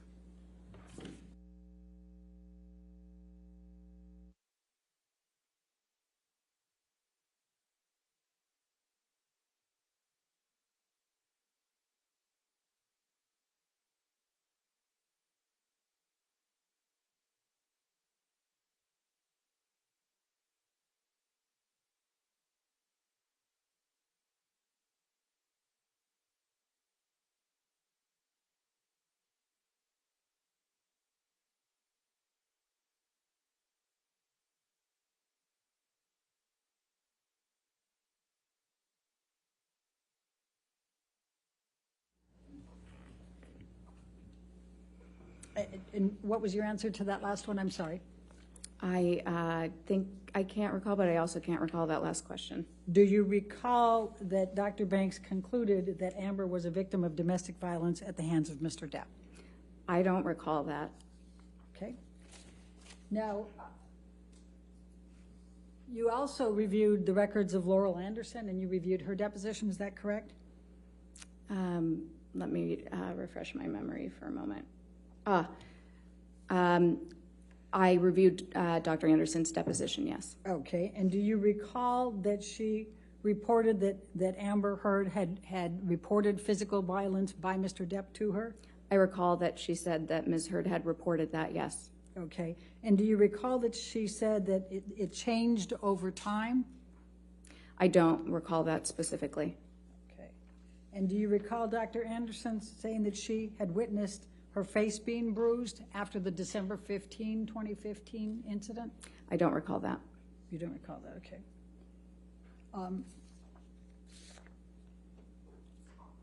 And do you recall that Dr. Anderson said that Amber had reported that he had pulled out her hair, bruised her face, kicked her leg, and hit her in the head?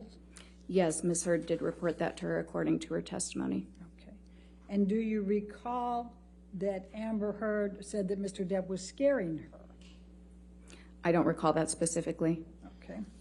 And do you recall that Dr. Anderson said she believed that Amber Hurd was a victim of domestic abuse at the hands of Mr. Depp? I recall, no, I don't recall that statement. All right, let's go to Bonnie Jacobs.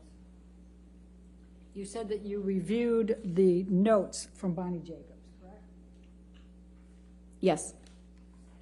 And what you testified to was that you discounted these because the first notes from Bonnie Jacobs indicated that she already had all of these symptoms, correct? I'm sorry, I don't understand what you're saying. I discounted. Tell me why you discounted Bonnie Jacobs' notes. I did not discount Bonnie Jacobs' notes. You said that Bonnie Jacobs, in her notes, had already determined that these symptoms were present for Amber Hurd before the relationship with Mr. Depp, did you not? What I recall saying was that within Dr. Jacobs' notes, she's documented instances in which Ms. Hurd reported to her over the course of therapy that she was experiencing nightmares, recurrent nightmares, in fact, about childhood abuse. Okay. Now, the very first entry on Bonnie Jacobs' notes, and these are the notes, right? Do you recognize these? I do, and we Okay. received more sort of at the tail end just a couple months ago. All right, so the first of Bonnie Jacobs' notes is on 10/17/2011. Do you recall that?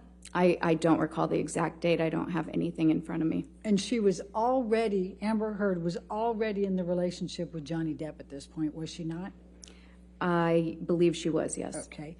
And in Bonnie Jacobs' notes, she documents However, go ahead. She documents multiple occasions that Amber Hurd reports to her physical violence upon her by Mr. Depp, does she not? There are several notes that indicate that Ms. Hurd has reported violence by Mr. Depp, yes. Many, correct? I wouldn't qualify it as many. I'm not sure what you mean by many. How many would you say? I don't know. I don't have the notes in front of me. Okay, well, what do you recall in deciding to make your opinions in this case? Well, I'm confused about the dates because I know that Dr. Jacobs treated Ms. Hurd even while she was in her prior relationship, leaving her prior relationship with her last wife. Dr. Curry, I'm not going to ask you to try to bring in extraneous things. I'm asking you what you recall of these But notes. the dates would have been different based on that alone. Okay. And I recall that there was quite a bit of information because these were copious notes spanning back in time from her relationship with Tasha. So, Dr. Curry, please answer my question. How many occasions do you recall I don't know. Dr. Jacobs documenting Amber reporting physical abuse? I don't know.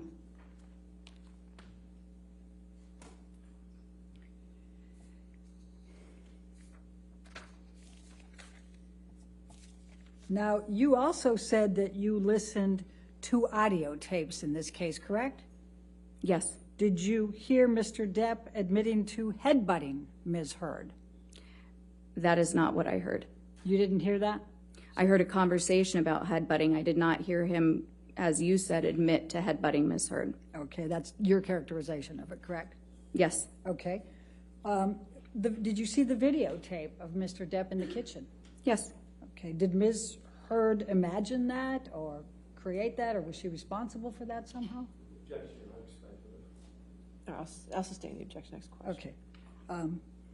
What, if any, impact did that have on your opinions watching Mr. Depp in that video? I'm not sure it was one of many pieces of the exhibits and other collateral data that I considered. I'm not sure what the direct impact was or if that could be measured. All right. Now, counsel asked you whether you had conducted any type of examination on Mr. Depp, and I believe your answer was no, correct? No. You did not review any medical records or psychological records from Mr. Depp either, did you? I reviewed all of the records that were available. Do you recall reviewing medical and psychological records on Mr. Depp? Yes. Do you recall Dr. Blaustein referring to Mr. Depp having rage? No, I actually recall him referring to Ms. Hurd in that note. Your testimony is that Dr. Blaustein was referring to Amber Hurd as having rage? I transcribed several of the notes, and I may be missing a time when I said that about Mr. Depp. The handwriting was very difficult to transcribe, but there was one instance in which I recall transcribing him stating that Mr. Depp reported that Ms. Hurd had rage. Dr. Blaustein's deposition was taken, was it not? I don't recall. Do you recall, so I take it then you don't recall him testifying that Mr. Depp told him he had rage and demons? I don't recall. Do you recall Dr. Blaustein testifying that Mr. Depp looked at his wife, Amber, like his mother or his sister that he didn't like? I haven't seen his deposition. I don't recall that. Okay. Now, did you see and do you know whether Mr. Depp has ever been diagnosed with any personality disorders? That's not relevant to my task to conduct an evaluation of Ms. Hurd. So I do not know that he has had one. It was not in the records that he did. All right. So one way or the other, you don't know whether Mr. Depp suffers from any personality disorders. That's not my task. Okay. Let me go to IPV perpetrators. Would you agree that accusations of infidelity can be considered one of the characteristics of a personality perpetrator of IPV? It can be a characteristic of a lot of things. It is something that can be weaponized if somebody is trying to or is having rage toward their partner. Let's go to page 270.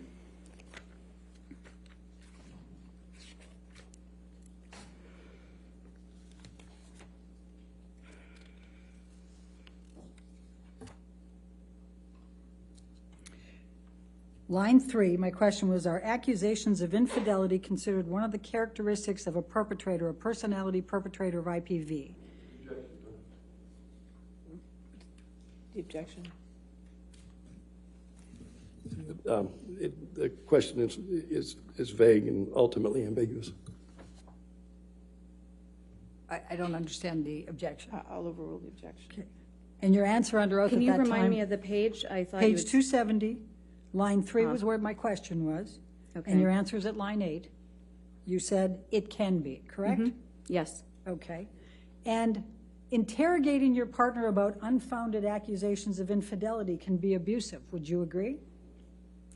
It can be if they're unfounded, yes. Okay.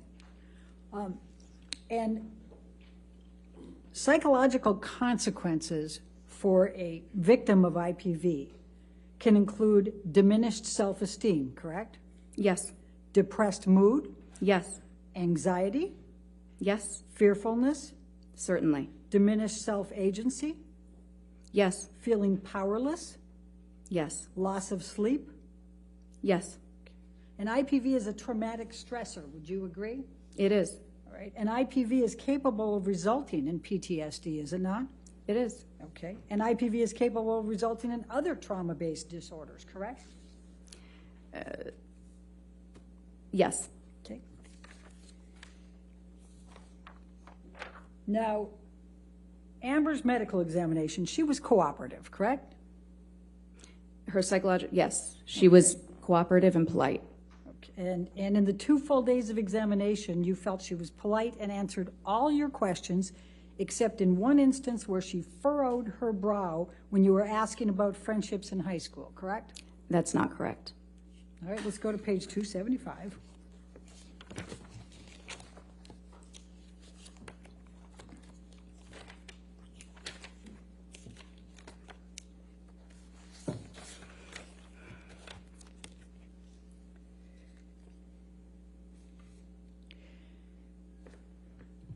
So we start on 274 with the, was she polite? You said yes. Was she cooperative? Yes. Did she answer your questions? For the most part, yes. This is, now we're on page 275, lines 4 and 5. And then my question was, did she at any time become combative or unfriendly with you or angry? And your answer was, there was one instance in which she appeared annoyed and the posturing forward a bit, more assertive tone, furrowed brow, when I was questioning something, following up on data that had been inconsistent about friendships in high school. Other than that, she was very polite. Is that your answer at that time? That was my answer at that time, and it's inconsistent with the question you had just asked me. And would you agree that appearing for this examination with an expert who had been retained by Mr. Depp more than a year earlier might be a little stressful? Yes. And in fact, not only had you been retained by Mr. Depp, but what had been communicated by Mr. Depp's team was that you had called Amber Hurd a liar and a perpetrator of abuse, correct? First of all, I'd like to clarify that I was not retained by Mr. Depp. I was retained by Mr. Depp's counsel. And what I can say that, yes, any examinee in a forensic context, you would consider that they're probably stressed. All right, would you agree that all perpetrators of IPV have anger management issues? Yes. And a large portion of IPV perpetrators have substance abuse issues? It's one of many factors that correlates with intimate partner violence, but there are certainly many people who perpetuate intimate partner violence who do not have substance abuse issues. All right, let's go to 131, line 17.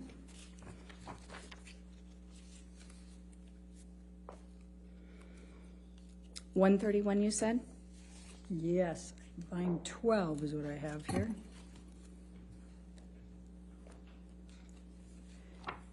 And I'm talking about, you said, and just to give context, remember I was asking you what percentage of people you treat that are perpetrators, and you'd said 5%. Do you recall that, just for substance?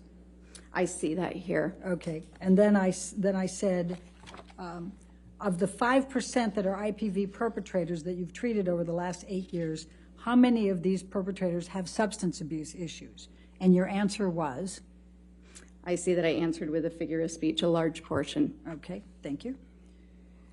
And it's common for the perpetrator to essentially gaslight the victim, accuse them of being the perpetrator. Would you agree? Are you in a different area, or are you asking me a separate question? I'm asking you a question.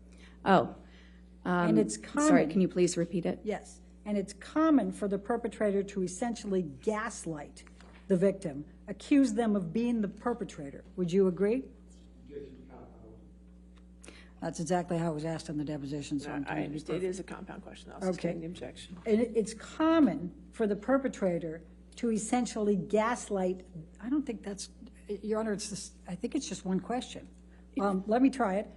To gaslight the victim, isn't it? That's a characteristic of psychological abuse, yes. Okay, and it's common then for them to accuse them of being the perpetrator, the victim. That's a characteristic of abuse from women perpetrated against men. It's actually very, very common. About 90% of male victims of IPV have reported that a female partner who abuses them makes threats to report their partner as an abuser. It's less common for men to make that statement to female partners just because there's less potential consequence. Isn't it true, though, that some form of gaslighting is often present in these personality-based IPV scenarios? Yes. Okay. And it's distressing for the victim to be accused, is it not? Absolutely. It causes them a lot of fear, Certainly. and it causes them a lot of distress. Absolutely, yes. And in fact, they feel falsely accused, correct? Yes. And they feel paranoid, Yes. and they feel frightened, Yes. afraid that everyone's going to believe the perpetrator, correct? Yes. And in fact, they're afraid they're going to lose their security, correct? Can you clarify what you mean by security? Well, that's the next one. And they're afraid they're going to lose their reputation, correct? Yes. Okay.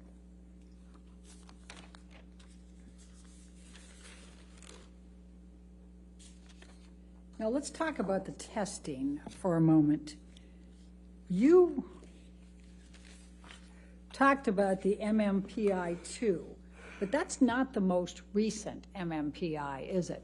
No, it's the most researched. Okay. Now, you need to have an elevated, on the MMPI, there was only one section that had elevated scores, correct?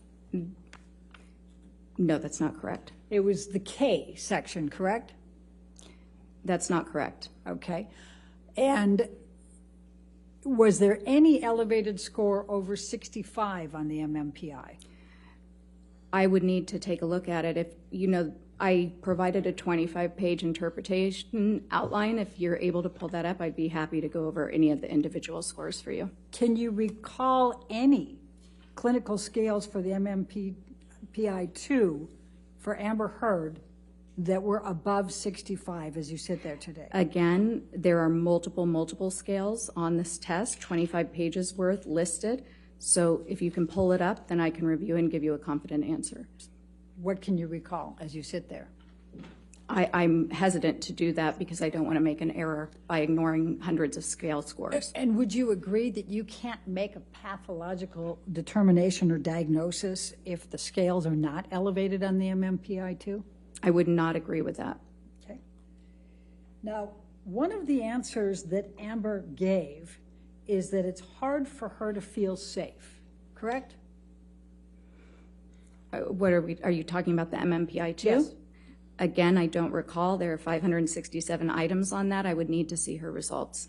Well, it's a common trauma symptom, isn't it, to not feel safe? Sure. And safety concerns are common among women who have been victimized, correct? Women and men, yes. Okay, and common especially for sexually victimized people. Would you agree? Any type of victimization, yes. Okay, and hard to trust. That's a common after effect of interpersonal violence-related trauma, correct? Sure. And memory difficulties. Amber said she felt she had holes. Do you recall that? I do. And her account was different than typical memory difficulties with trauma. It is common for individuals who have experienced trauma. And it's actually to not have- common. No, it's a symptom, but it's the least common. In fact, a DSM-5 diagnosis for PTSD includes a, quote, inability to remember an important aspect of the traumatic event, end of quote. Am I correct? Yes. Okay.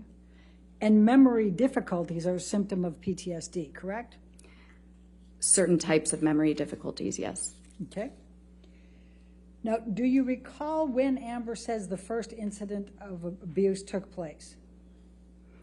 I believe it was, the first incident in which yes. So she stated that it was early on in their relationship. Okay.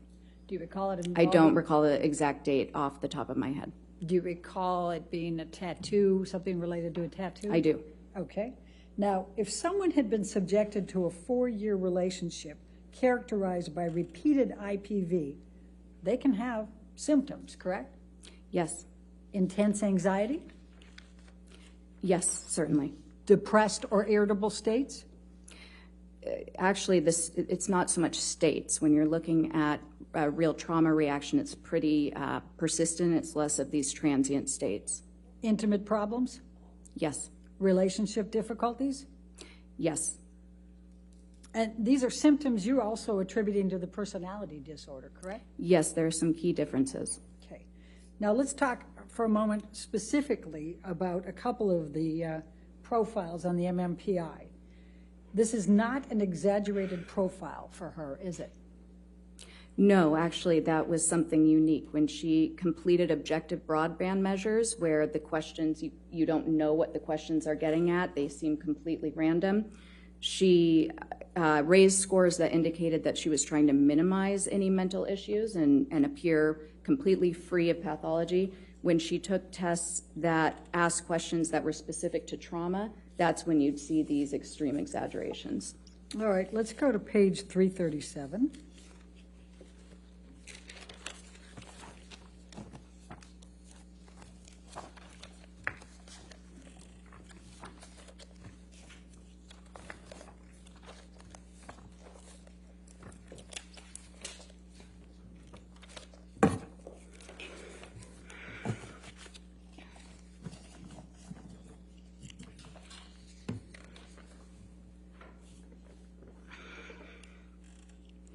My question on line 7, this is not an exaggerated profile, is it, for her?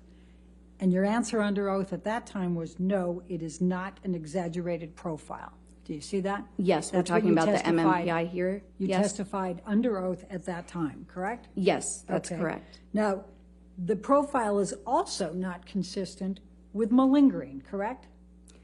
The MMPI-2 profile, it's specific to how she approached this test, and you're correct. For this test, it was a defensive profile, not an exaggerated profile. So my question on line 10 was, this is not a profile consistent with malingering, correct? And your answer under oath at that time was correct. On this test, it is not consistent with malingering, period, right? Yes. That was your full answer. Okay. Now, is it your testimony under oath today that you have not been asked to testify concerning Ms. Hurd's behavior in the context of her relationship with Mr. Depp, including any abuse? That's correct. Okay. And you have not made any determinations, including any of opinions that Ms. Hurd abused Mr. Depp or Mr. Depp abused Ms. Hurd, correct? Correct. That's outside of the scope of psychology. Okay. And you cannot testify whether Amber Hurd suffered any emotional distress as a result of any of the defamatory comments that she has alleged Mr. Waldman made through Mr. Depp made through Mr. Waldman, correct? What I can testify is that there was no indication of a decline in psychological functioning showing any injury since she's been with Mr. Depp. You cannot testify one way or the other on that, correct? Your Honor, may we approach? Okay.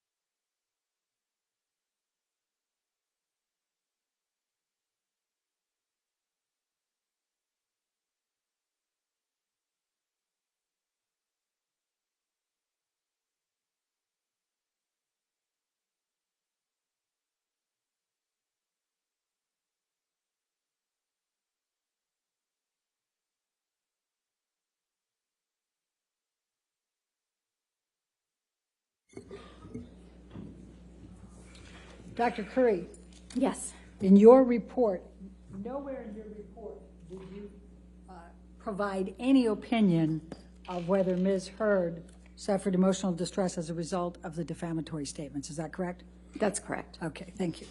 I have no further questions. All right, redirect.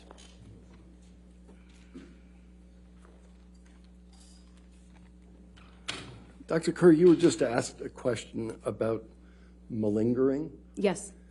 and made reference to the MMPI-2. Is there another test that you did to make a determination with respect to malingering? Yes. So I also, well, malingering is a term that most psychologists, we try to be careful of it because it indicates an intent for secondary gain. I prefer feigning, which you had brought up earlier, because it indicates that somebody is intentionally exaggerating, but I don't know necessarily why. So I think that's a more accurate term in general. On the MMPI-2, yes, there was no exaggerated profile. I also gave her the CAPS-5. I don't know if you'll remember, but that is the clinician-administered PTSD scale consistent with the DSM-5. And on that, there were signs of gross exaggeration. I also looked at the test results that were provided by Dr. Hughes, and on an objective test of trauma, there is a scale specific to intentional exaggeration on that test, and Ms. Hurd was in the 98th percentile, meaning that she had engaged in extreme levels of exaggeration. Thank you. You were asked about intimacy problems, relationship difficulties associated with IPV, and you then said there were some key differences. Yes. What are those? So what you see when we're talking about the personality disorders is there is a very consistent pattern of the aggression, the violence, the irritability. First of all, it's escalated. But second of all, it occurs when there is either, for the borderline component, a threat of abandonment, a perceived slight, feeling like the person is about to leave you, about to walk away to get some space from an argument. It also occurs to a more mild extent, but when there's a loss of attention and a need to manipulate to try to get that attention back. But it's not, when somebody has PTSD, that irritability is sort of at a low, constant level, or it's completely random. For instance, you might have a Vietnam vet who went straight to bars for a period to get into fights with the hope that he would kill somebody and just self-destruct. So it's a very different type of presentation. IPV, it might be more irritability, but that's actually less of a symptom for female IPV victims. Usually what you'll see is somatic symptoms, the depression, a lot of fearfulness and anxiety, but typically more complaints about somatic symptoms. Okay. You testified that some of the professionals involved in this case had to take their patient at her word. What did you mean by that? So when you're providing therapy, you're in a very different role than an examiner. When you're the forensic examiner, you're just really looking at data to make a decision. When you're a therapist, you're an advocate for your client's well-being. And in fact, it's considered extremely unethical for a treating provider to ever provide opinion testimony like I'm providing, because it's so well known in our field that you're going to have an automatic bias for your client. It's almost a sense of protection, advocacy, wanting their best, which is why we also know that it's very inappropriate to convey any sort of opinion about whether a crime occurred, whether abuse occurred. We can certainly believe our clients, we can support them in their therapy and take them at their word, but when giving opinions and consultations, we have to be very, very cautious and really only provide the facts. We would state things in terms of, my client did report this, I saw this, here was our treatment plan, here was the diagnosis. It's we're taught, we're trained to stay away from making any sort of opinions, understanding that most of the time, and most of Ms. Hurd's providers were just treating Ms. Hurd. They had never so much as done an initial interview with Mr. Depp and gotten his whole life story or his symptoms or his side of any of it. And they're going to be advocating, and the treatment relationship is about helping your client achieve well-being, not making formal psychological or psychiatric opinions. So you're asked a question about a series of doctors. Dr. Cohen, treating physician? Yes, he was a psychologist. Yeah. Dr. Banks, treating physician? Dr. Banks, yes, treating psychiatrist. Dr. Anderson? Yes, treating psychologist. Every one of them had to take Amber Hurd at his word, right? Yes. Excuse me. Oh, overruled on that. Thank you. No further questions. All right. Is this witness subject? Yes, sorry. Is this witness subject to recall? Yeah, for rebuttal. All right. Since you're subject to recall, Dr. Curry, please do not discuss your testimony with anybody, and please do not watch anything of this trial, okay? All right, Got thank it. you. Thank you. You can stay there for a moment. Okay. All right, ladies and gentlemen, we'll go ahead and take our afternoon recess for 15 minutes. Do not do any outside research and don't talk to anybody, okay?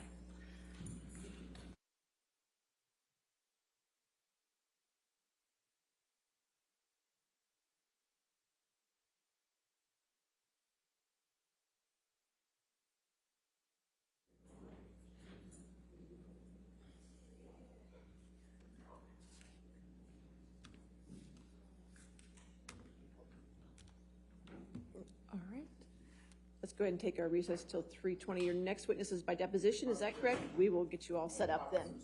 All right, thank you.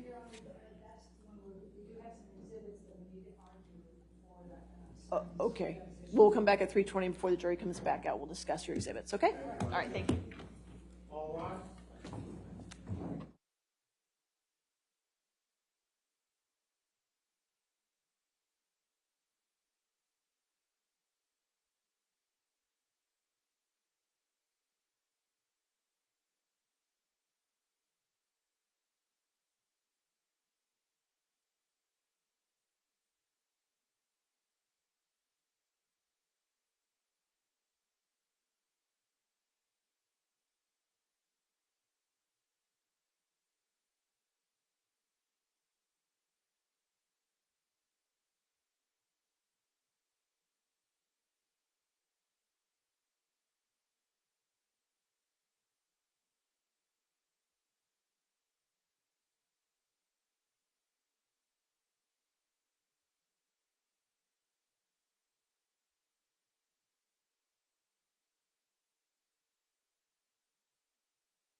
Sure, well, The approach? Sure.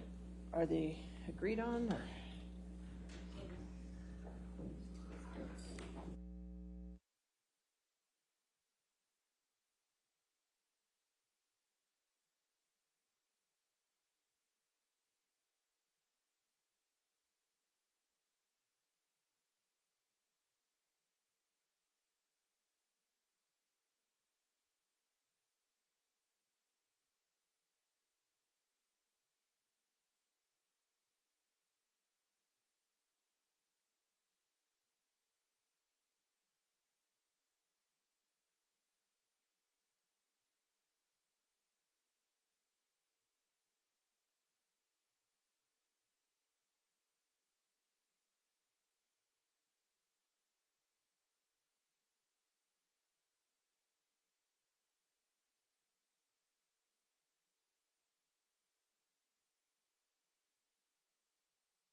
We're ready for the jury then?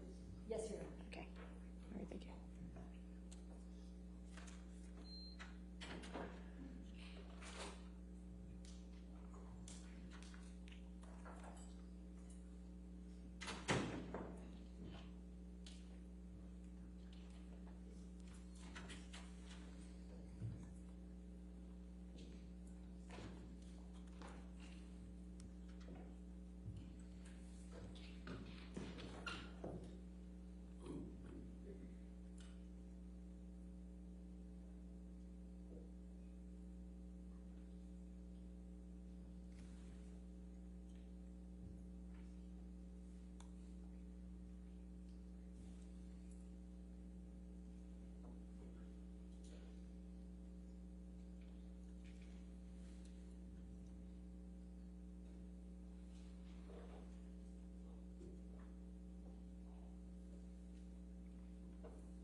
All right, thank you. Your next witness? We call Officer Melissa Sines by deposition designation. All right. Like And deposition. just so the jury is aware, for the first hour or so, what you'll hear is questioning by Ms. Hurd's counsel. It will then shift to questioning by Mr. Depp's counsel. All right, thank you. Please state your name and your business address. Yes, Officer Melissa Sines, 1546 West Martin Luther King Jr. Boulevard, Los Angeles, California. And what is your occupation? I am a police officer. Okay. And how long have you been a police officer? Going on 12 years. What year did you begin as a police officer? 2009. And was that with the LAPD? Yes, it was. Did you have any law enforcement experience prior to coming to the LAPD in July of 2009? No, I did not. As of May 21, 2016, what was your rank? Can you repeat the date? May 21st, 2016. I was a training officer. And was that a P3? Correct. And as a training officer, were you considered a field training officer? Correct.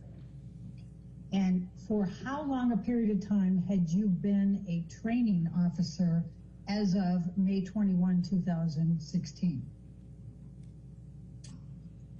Approximately, I believe, 4 months. And who was the first officer you trained once you became a training officer at the LAPD? I don't recall. When did you start training Officer Haddon? I don't recall the exact month. Do you have an approximate? If the incident was in May, then it's going to be within 2 months of May. Do you have an approximate? If the incident was in May, then it's going to be within 2 months of May, before or after.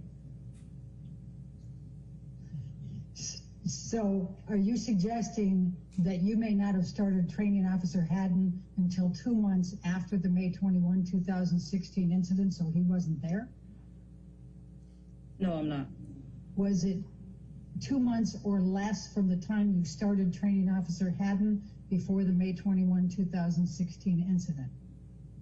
Yes, so I have a probationer for 2 months. So May could have been the second month I had him or the first month I had him. But you don't recall, as you sit here today, how long you had been training Officer Haddon as of the May 21st, 2016 incident? Correct. What does Central Division include? It encompassed downtown Los Angeles. In May of 2016, what shift were you on? I was working nights. And what would the night shift entail? What was the time from when to when? It is approximately 6:45 p.m. to 6:45 a.m. And how many days a week would you work the shift? Usually 3 days a week. Typically, what was the range of the number of units that were working on your shift in May 2016 in Central Division? I don't recall. I mean, are we talking less than 5, more than 10, more than 25? There would be at least 5 units. How high over that, I wouldn't know that. Every night is different. The city pulls from different divisions if there's special events going on, so it's constantly changing. Okay. But it's usually at least 5 and maybe somewhere between 5 and 10 if there's not a special event. Would that be a fair estimate? Correct. What was the process for checking out equipment in May 2016 after roll call?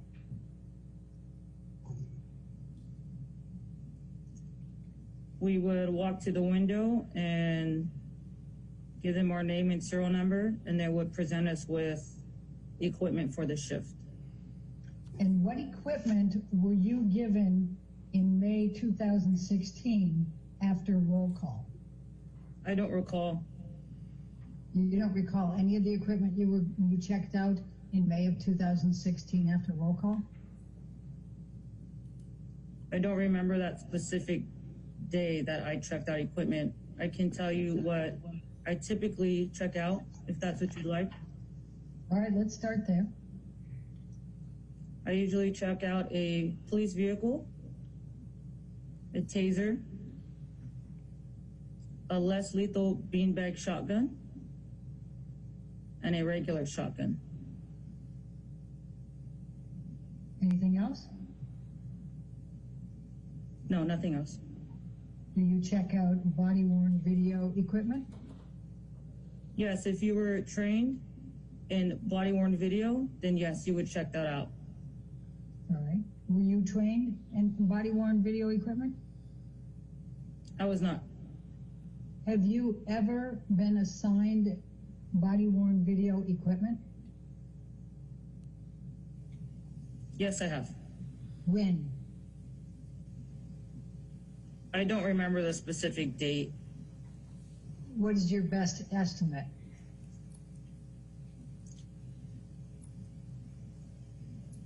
If I had to guess, it would probably be June of 2016.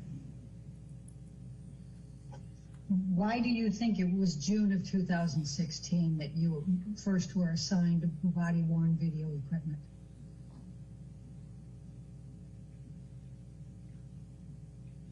Because that's the time frame that I remember having to use it. It was new to me. I never used body-worn before. When did the LAPD start issuing body-worn equipment for Central Division? I don't know that date. When approximately? I don't know. I couldn't give you a date. Can you name any other officer that did not have body-worn equipment that was on your shift at any time between November 2015 and June 2016, other than you? I cannot. Have you had more than one body-worn video equipment? Body-worn camera, is that what you're asking? Yes. I have had 2. One in Central Division, and now a new one at Southwest Division where I currently am. The camera stays at their respective divisions. While you were at Central Division, did you ever get assigned more than one body-worn video camera? Not to my knowledge. So to the best of your knowledge, you had the same body-worn video camera throughout the time that you were at Central Division, is that correct? Correct. Do you have a recollection of at any time while you were at Central Division, your body-worn video camera not working so you couldn't turn it on during an incident? I do not recall that. What tools were available to you in May of 2016 for investigating calls, answering and investigating calls? Can you specify what you mean by tools? Well, did you have a notebook, for example? Yes, we carry field officers' notebooks. Okay. And did you have your own field officer notebook? Yes. Can you describe what your field officer notebook looked like in May of 2016? It's a small, just paper pad that we keep in our pockets to write on. And do you carry a pencil or a pen with it so that you can take them out during a call and take notes? I do. What do you do with your notebooks once you have filled them? You can turn them into the kit room and they can store them. Is that what you have done? I have my same officer's field officer's notebook in my locker. Since you started? No, I've had several different ones, but I usually keep them in my locker.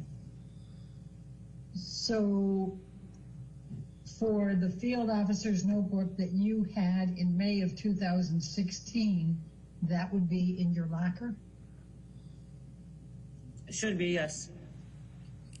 How many field officer notebooks have you filled since you've been a police officer? Not many, probably less than 5. And do you recall roughly how many pages are in each field officer notebook? No, I don't recall. Did you have access to DART? I don't recall what hours they worked at Central Division. And what did DART stand for? I don't know the specific acronym, but I know it's the domestic violence car. Did you also have access to types of reports, incident reports, various forms, diagrams, things of that nature in case you needed them? Yes, I did. And where were those kept while you were on a shift? I'm talking about May 2016. I usually keep extra spare reports in my bag, and I also keep them in my vest. So when you answered calls in May of 2016, you had reports material in your vest as you answered calls? Is that correct? Yes. It's deposition exhibit number 14. It's a multiple page document. I'm just asking her if she recognizes this document. Yes, I do. Okay. When is the last time you reviewed this document? About a week ago. All right. And what were the circumstances under which you reviewed this document a week ago? For this testimony. Now, I asked you some questions about the body-worn video. Are you aware of any other officer being assigned your body-worn video under your serial number? I'm not aware. Is there any chance that you could be mistaken about when you were assigned body-worn video? No, there's not. And why do you say that? Because everything is recorded and documented on evidence.com under my serial number. So if a supervisor wanted to enter the database under my serial number, they could watch my videos and see the specific date and time my videos started to record and when the date of my last video was to this date. All right, and did you go back and look to see what date you started? I did. What was the date that you were assigned body-worn video equipment in Central Division? So the first day that I took out body-worn video was June 16th of 2016. I'm going to show you this second page of what has been marked as deposition exhibit number 1. It has you summoned to attend and give testimony at a deposition and also to produce certain documents. Do you recall this being issued? Yes, I do. And here we go. The documents to be produced. The first of those was all video footage recorded by you relating to any incident at 849 South Broadway, Los Angeles, California, 90014 on May 21, 2016, including all video footage relating to incident number, and it has the number on May 21, 2016. Did you conduct any type of search or any kind of effort to see if you had any video footage on May 21, 2016 relating to this incident? The answer is no. I'm going to ask you, did anyone at the LAPD at any point, supervisors, watch commanders, anyone connected with the LAPD, ever ask you whether you had any video footage from the incident of May 21, 2016? No. I'm going to ask you to take a look at number 2 here. It says all documents and or communications, including without limitation any notes, memoranda, reports, filings, and or summaries relating to any incident at 849 South Broadway, Los Angeles, California, 90014 on May 21, 2016. Are you aware of any documents or communications that would fit this description? No. Now, Officer Sines, you've had training on domestic violence, correct? Correct. Could you tell me what that consists of? We received training in the police academy.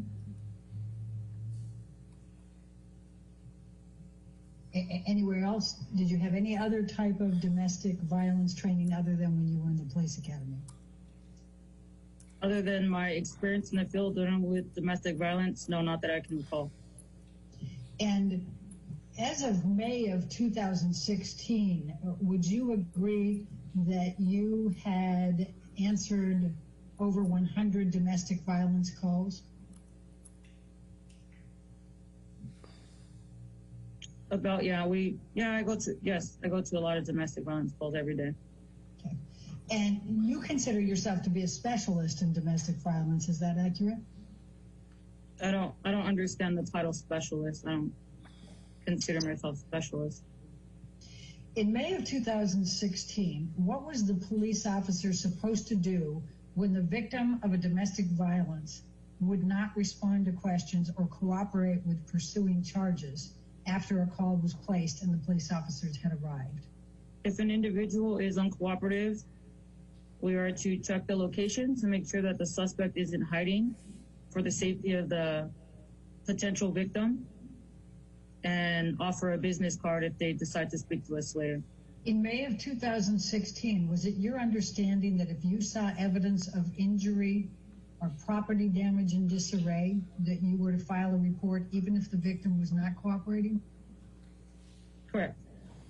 I'm going to show you what is remarked as exhibit number 8, and this is something that was dated November 24, 2018. It's to all department personnel from the Chief of Police, Domestic Violence Supplemental Report Form.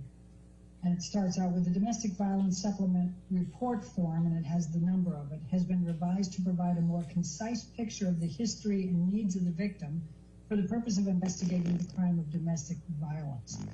Was this a document that you recall receiving at some point? Yes. Okay.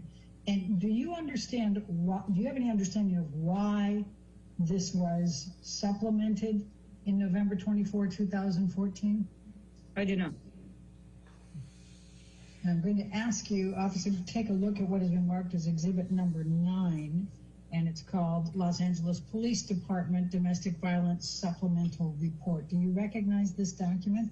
Yes. Okay. And what is your understanding of what this document is? It's a supplemental document that we add to a police report for domestic violence. All right. And is this one of the reports that you would carry in your vest when you answered calls? Yes. I'm going to ask you to take a look, if you can, at the very left-hand column where it has a number of different categories here, and it has victim shaking, unresponsive, crying, scared, angry, fearful, of why these are included on this supplemental domestic violence report. To identify somebody's emotional state during an investigation. And this is specifically with respect to domestic violence, correct? Correct. Okay. And then if you can turn over to the crime scene section on the right-hand side, you'll notice that there are some categories that include location vandalized / ransacked, personal property damage, furniture disarray, broken. What is your understanding of why those categories are included in there for making notations for domestic violence supplemental report? To identify the crime scene at the time of the incident. Okay. And was it your understanding that these items that they have on here may be significant in assisting in determining whether there was in fact domestic violence and improving the case? Correct. And I direct your attention specifically to the evidence section. And it indicates witnesses present during domestic violence, statements taken, evidence collected, photos taken on there. What is your understanding of the significance of this collecting this information? It's significant to tell a story about what happened at the domestic violence incident. Okay. And then if we can scroll down a little bit further to additional questions, there's a series of those, including, has suspect threatened to kill you? Do they possess firearms? Have they ever attempted to smother, strangle, or suffocate you? And things of that nature. What is your understanding of why you're supposed to ask those questions? Give you a background on the relationship, an idea of what the victim and the suspect have been through. Okay, thank you. Just let me ask you the question, Officer Sines. You did not fill out that supplemental report when you responded on May 21, 2016 to the Broadway call, correct, with Amber Hurd? Correct, it did not meet criteria. The question I asked was, did you fill out one of those forms? No, I did not. I did not meet criteria.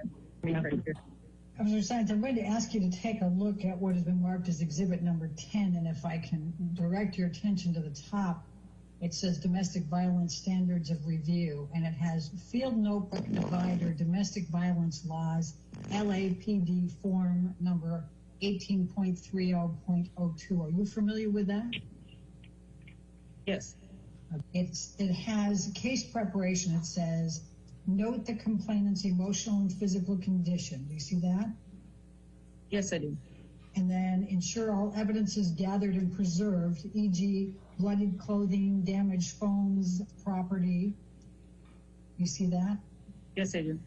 And it also says ensure photographs are taken of injuries or lack of injury to complainant and accused, and then suggest both a day or two after. What is your understanding of the reasons for collecting this evidence?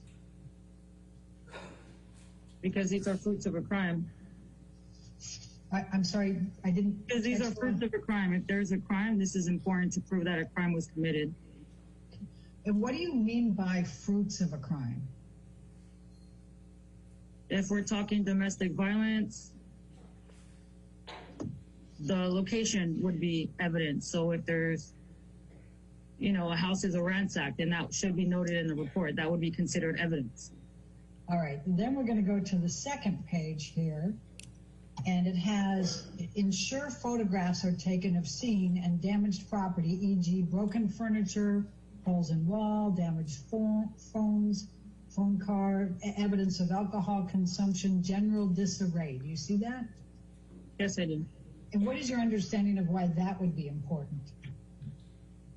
Same thing, proof of a crime. Okay. And then it also says canvass location and interview all witnesses, including children, fresh complaint witnesses, neighbors, and local law enforcement. Do you see that? Yes, I do.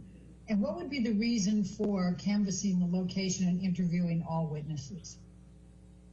That would be further evidence. All right. And what is your understanding of what fresh complaint means? I couldn't tell you. Okay. And then if we go down a little bit further, it also has complainant questions, and it has questions such as length and nature of relationship, but also prior incidents of domestic violence reported and unreported, and what form of violence or abuse has taken. Do you see that? Yes, I do. And what is your understanding of why that would be important? Because it gives us an idea and background of the relationship. Okay. And then we go to the next page, and we have a little bit more here. We have the, not too far.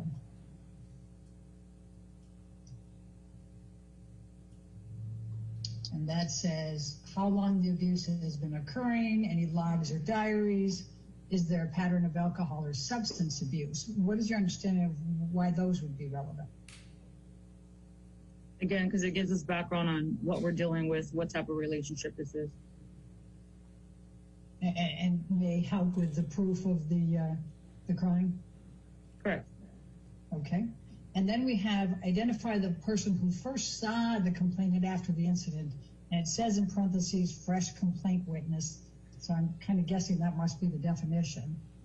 But why would it be important to interview or identify the person who first saw the complainant after the incident? They probably have the best recollection. Okay. And also has identify the person with whom the complainant first spoke about the incident, fresh complaint witness. What is your understanding of why that would be important? Same thing, the best recollection. Okay. And then we have what have neighbors seen or heard. Why would that be important? Because it would prove to us that there was an incident if there was other people with the same story as the victim. Okay. And then we also have, did witness observe how physical injury occurred? Why would that be important? Because that would tell us that there was a crime, that somebody got injured. Okay. And then we have statements by the complainant and or accused after the incident. Why would that be important? Because we're getting our story from the complainant, so what they say is everything with the crime. All right, let's look at 12 for a moment. This is exhibit number 12. It's Office of the Chief of Police, April 9, 2002. And it's a domestic violence victims memo. And it says, purpose, the department is legislatively mandated to provide specific information to victims of domestic violence crimes. And then they go in to describe that.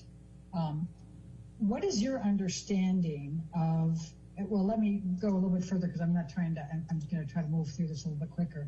So it says, to mitigate this issue, the department has begun to use the Victim Information Notification Everyday, VINE, pamphlet to accomplish not only the domestic violence information requirements under Section 13701 of the California Penal Code, but also to provide information regarding the VINE program. Did you have a copy of that pamphlet? Was that something that was given to you? Yes. Okay. And was that something that you typically provided then, as it says you should, to victims of domestic violence? Yes. what is your understanding of why you were to provide the pamphlet to the victim? You understand the question? Yes, because it gives resources to the victims, domestic violent resources, like shelters and phone numbers to provide help. I'm going to show you what has been marked as exhibit number 11. Do you recognize this document? Yes, I do. This is the vine. Okay, when you say vine, is this the pamphlet that was being referred to? Okay. And it's your understanding that you were supposed to be giving that pamphlet to victims of domestic violence on calls, is that correct? Correct. Did you provide a copy of this pamphlet to Amber Hurd? I did not identify her as a victim of domestic violence. Is that the sole reason why you did not give that to Amber Hurd? Yes, we want to give them to victims of domestic violence. I'm going to ask you to take a look. At this point, Your Honor, Ms. Hurd's counsel is asking to move into evidence and publish to the jury Defendant's Exhibit 730, and Mr. Depp has no objection. All right, 730 in evidence and can be published.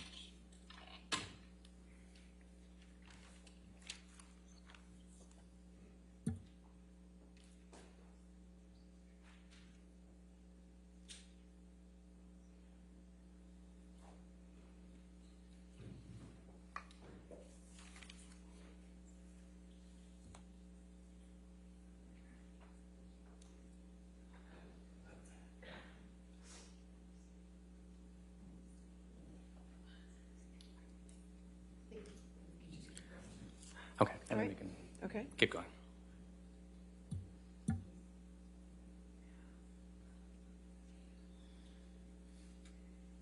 First page of exhibit number 3. It's an incident recall from specifically May 21st, 2016. Do you recognize this document?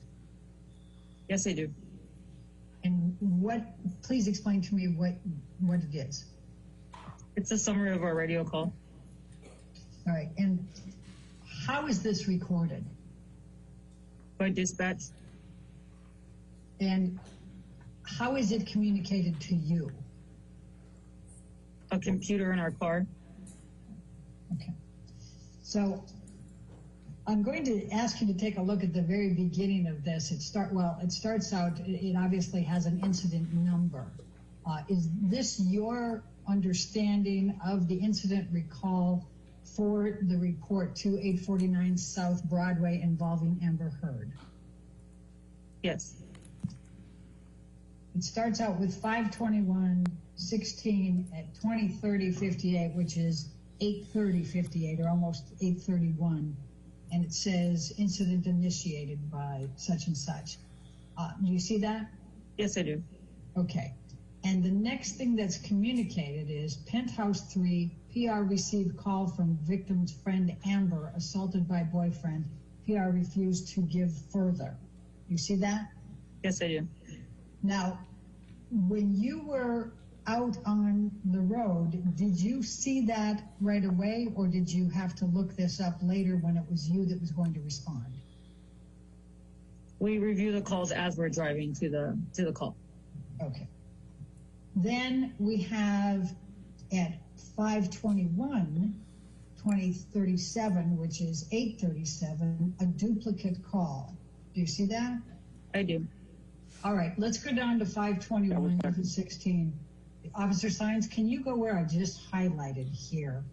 And it's 20:57, which would be what time? 8:57. All right, and it has STAT:AS. What does that mean? There you go. So would that be when you and Officer Haddon arrived at 849 South Broadway? Correct. And then it has, the next entry is 5/21/2016. It has 21/22/57. So that would be 9/22.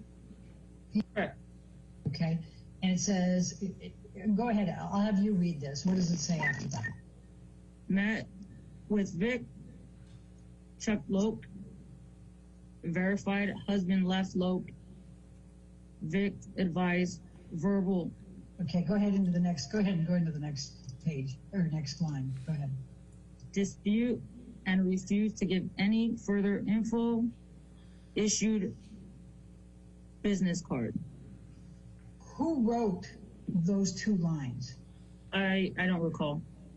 And what did that mean to you, those 2 lines that you just read? It's a disposition of what happened at the call. Okay, can you tell me what that means? I mean, just tell me in real person's words what those words are. Yeah, that we met with the victim.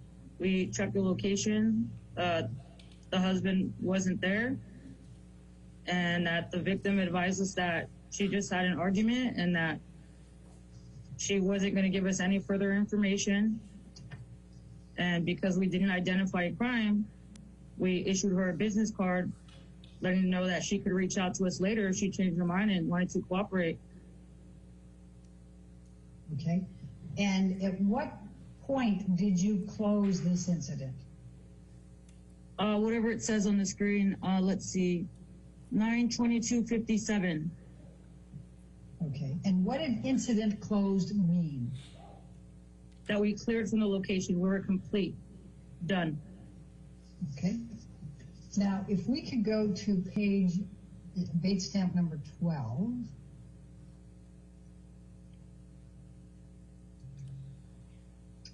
And do you recognize this document? I do. It's a summary of all of our calls from that day. All right, and I believe you testified earlier that you reviewed this document in preparation for this deposition. Is that correct? Yes, I did. Correct. Okay. And if we can go down to right here, that's 9/22, correct, at the end of that? Correct. All right. And it says 242D domestic violence. What is that? It's a code for domestic violence. And what does the 242D mean? That's battery. Officer Science, when we broke before the lunch break, I had just asked you about whether you had believed that you were at the penthouse on May 21st, 2016 for 30 to 60 minutes. Do you recall me asking that? Yes, I do. And do you recall testifying that that's what you thought was the time that you and Officer Haddon spent at the penthouse on May 21st, 2016? Yes, I recall. Okay. And in fact, it was significantly less, correct? Correct. Okay. And in fact, it was, you entered from the elevator at 9:04 p.m. and went back into the elevator at 9:19 for a total of 15 total minutes, correct? Correct. Okay. And we've seen the video clips of you getting on the elevator and getting off, and that's where those timestamps come from. Now, once you got off the elevator at 9:04 p.m., the first thing you did was listen for some noise, correct? Correct. All right. And then you went around and checked out the outdoor courtyard to see if anyone was outside. Do you recall that? Yes, I do. And you saw that there was a woman in the gym who was not related to the incident. Do you recall that? Correct. How did you know the woman was not related to the incident? Because she seemed unfazed. She was just working out. Did you speak with her? No, I didn't. Do you recall what she looked like? I don't. Now, did you take any notes during the entire 15 minutes from when you got off the elevator till when you got back on the elevator from the penthouse? I did not. Did Officer Haddon, to your knowledge? Not to my knowledge, no. Okay. Did you take pictures or record anything? I did not.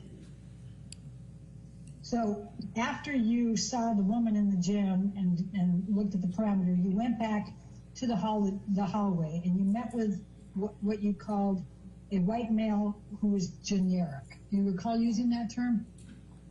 They asked me to describe him, yes. And you said generic, correct? And what do you mean by generic?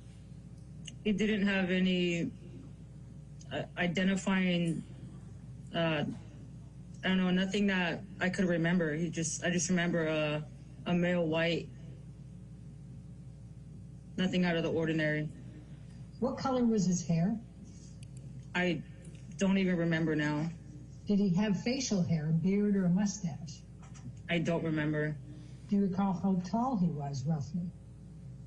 I don't remember anything about him. Did you ask him his name? I don't recall. Okay. Now, the generic white male talked with you. Do you recall that? Yes, I do. And when you first saw Amber Hurd, she was crying, red-eyed, and was not making eye contact with you, correct? Correct. And you asked her a few questions, and it was quite clear that she did not want to speak to the police. Is that correct? Correct. Now, Amber Hurd was visibly upset, so she would look down. Sometimes she would look up at you when she spoke, but was back and forth, correct? Correct. What was Amber Hurd wearing that night? I don't recall. What hairstyle did Amber Hurd have that night? I don't recall. Now, when was the first time you were asked to provide details of the events of May 21, 2016? I don't recall. Do you recall providing your testimony at a deposition in July of 2016? Correct. Is that the first time you were asked to provide any details of what your recollection was of the events of May 21, 2016? Correct. Okay. And that was roughly 2 months later, is that correct? Correct. And how many shifts had you worked in that 2-month period? I'm not aware. I don't know. How many calls had you answered in those 2 months? I don't know that number. How many of those calls were domestic violence calls in those 2 months? I don't know that number. And if you saw any signs of injury on Amber Hurd, or even just damage to property, would you have been duty bound to make a report? Correct. Now, your recollection is that there was no damage to the flat. You searched the entire flat and there was no damage, broken glass, or anything out of the ordinary. Would you agree? Correct. Did you see anything, did you observe anything out of the ordinary during this particular call that you answered at the penthouse on May 21, 2016? I did not. When you left that call, when you got back into that elevator, do you recall what you were thinking? I remember being impressed by the penthouse, how big and beautiful it was, yes. But anything else? No, nothing. And just so we can stay on that for a minute, you had not heard of Amber Hurd at the time of this report, right, on May 21st, 2016? Correct. But you did know that Johnny Depp was an actor, correct? Correct. Okay. And you didn't know that that was Johnny Depp's penthouse when you reported there, correct? Correct. But you, as you just said, were impressed with the penthouse. Would it be fair to say you thought probably somebody with some wealth lived there? Correct. Can you bring up plaintiff's exhibit number 23? Officer Science, do you recognize this elevator at all? Yes, I do. What do you recall? That's the elevator from the location. Okay. Alex, I'm going to ask you to go to 211940. And as you're moving that, Officer Science, I'm going to ask you to take a look at this and see if you can tell me what you are saying to Officer Haddon in this video clip. That's you, is that correct? Correct. And Officer Haddon, do you recognize? Correct. Officer Science, can you tell what you were saying to Officer Haddon? I cannot. Does it look like you might have said at the beginning that was crazy? I can't tell what I was saying. Would you agree, though, that you were quite animated in your discussion with Officer Haddon? No, I wouldn't agree. How would you describe your demeanor? Comfortably talking to my partner. All right, I'm going to ask you to take a look at plaintiff's exhibit number 17. And while Alex is bringing that up, so your best recollection is that you saw no injuries on Amber Hurd, correct? Correct. And your best recollection is you saw no property damage, nothing in disarray, nothing out of the ordinary, correct? Correct. And if you had seen either of those, you would have had to file a report, correct? Correct. Officer Sines, let me ask you this question. So we've established that you got off the elevator on the penthouse level at 9:04 p.m. Do you recall that? Yes, I do. Okay. Do you recognize the person here? Yes, I do.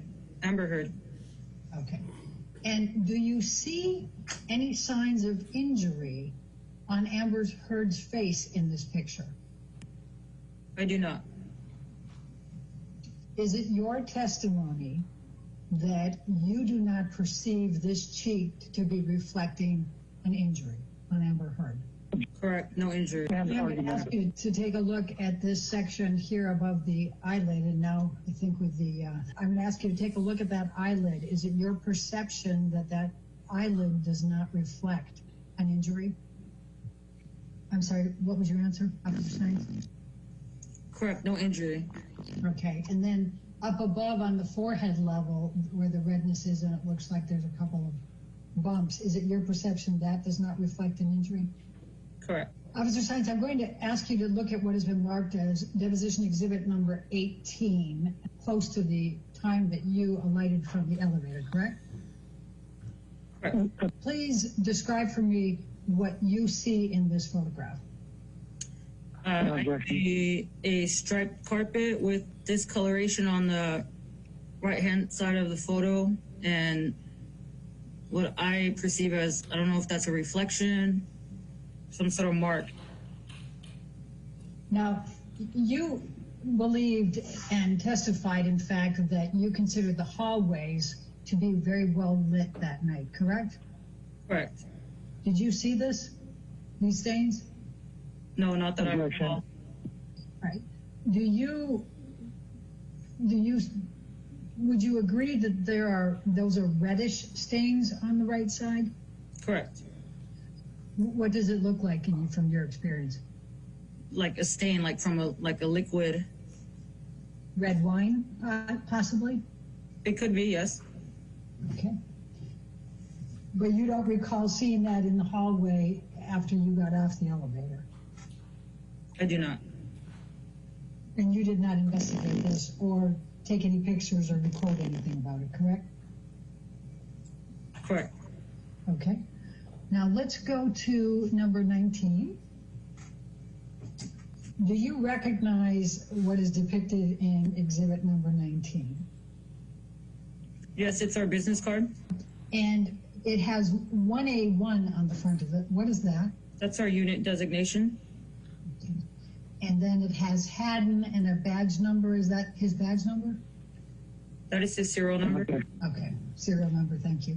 And it has your name, and is that your serial number? Correct.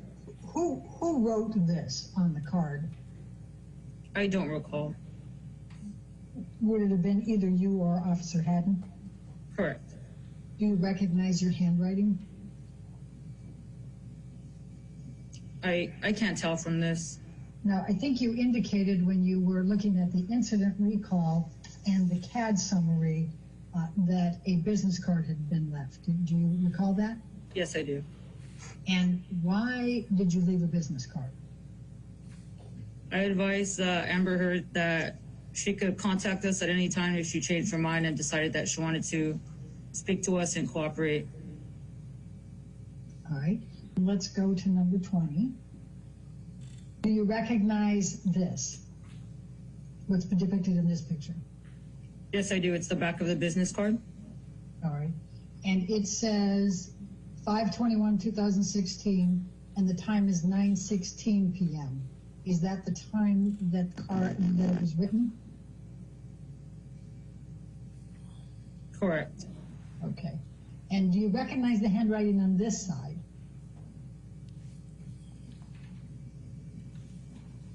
It looks like my handwriting. Okay. Now it says radio call of dispute. Do you see that? I do. Why didn't you put verbal dispute?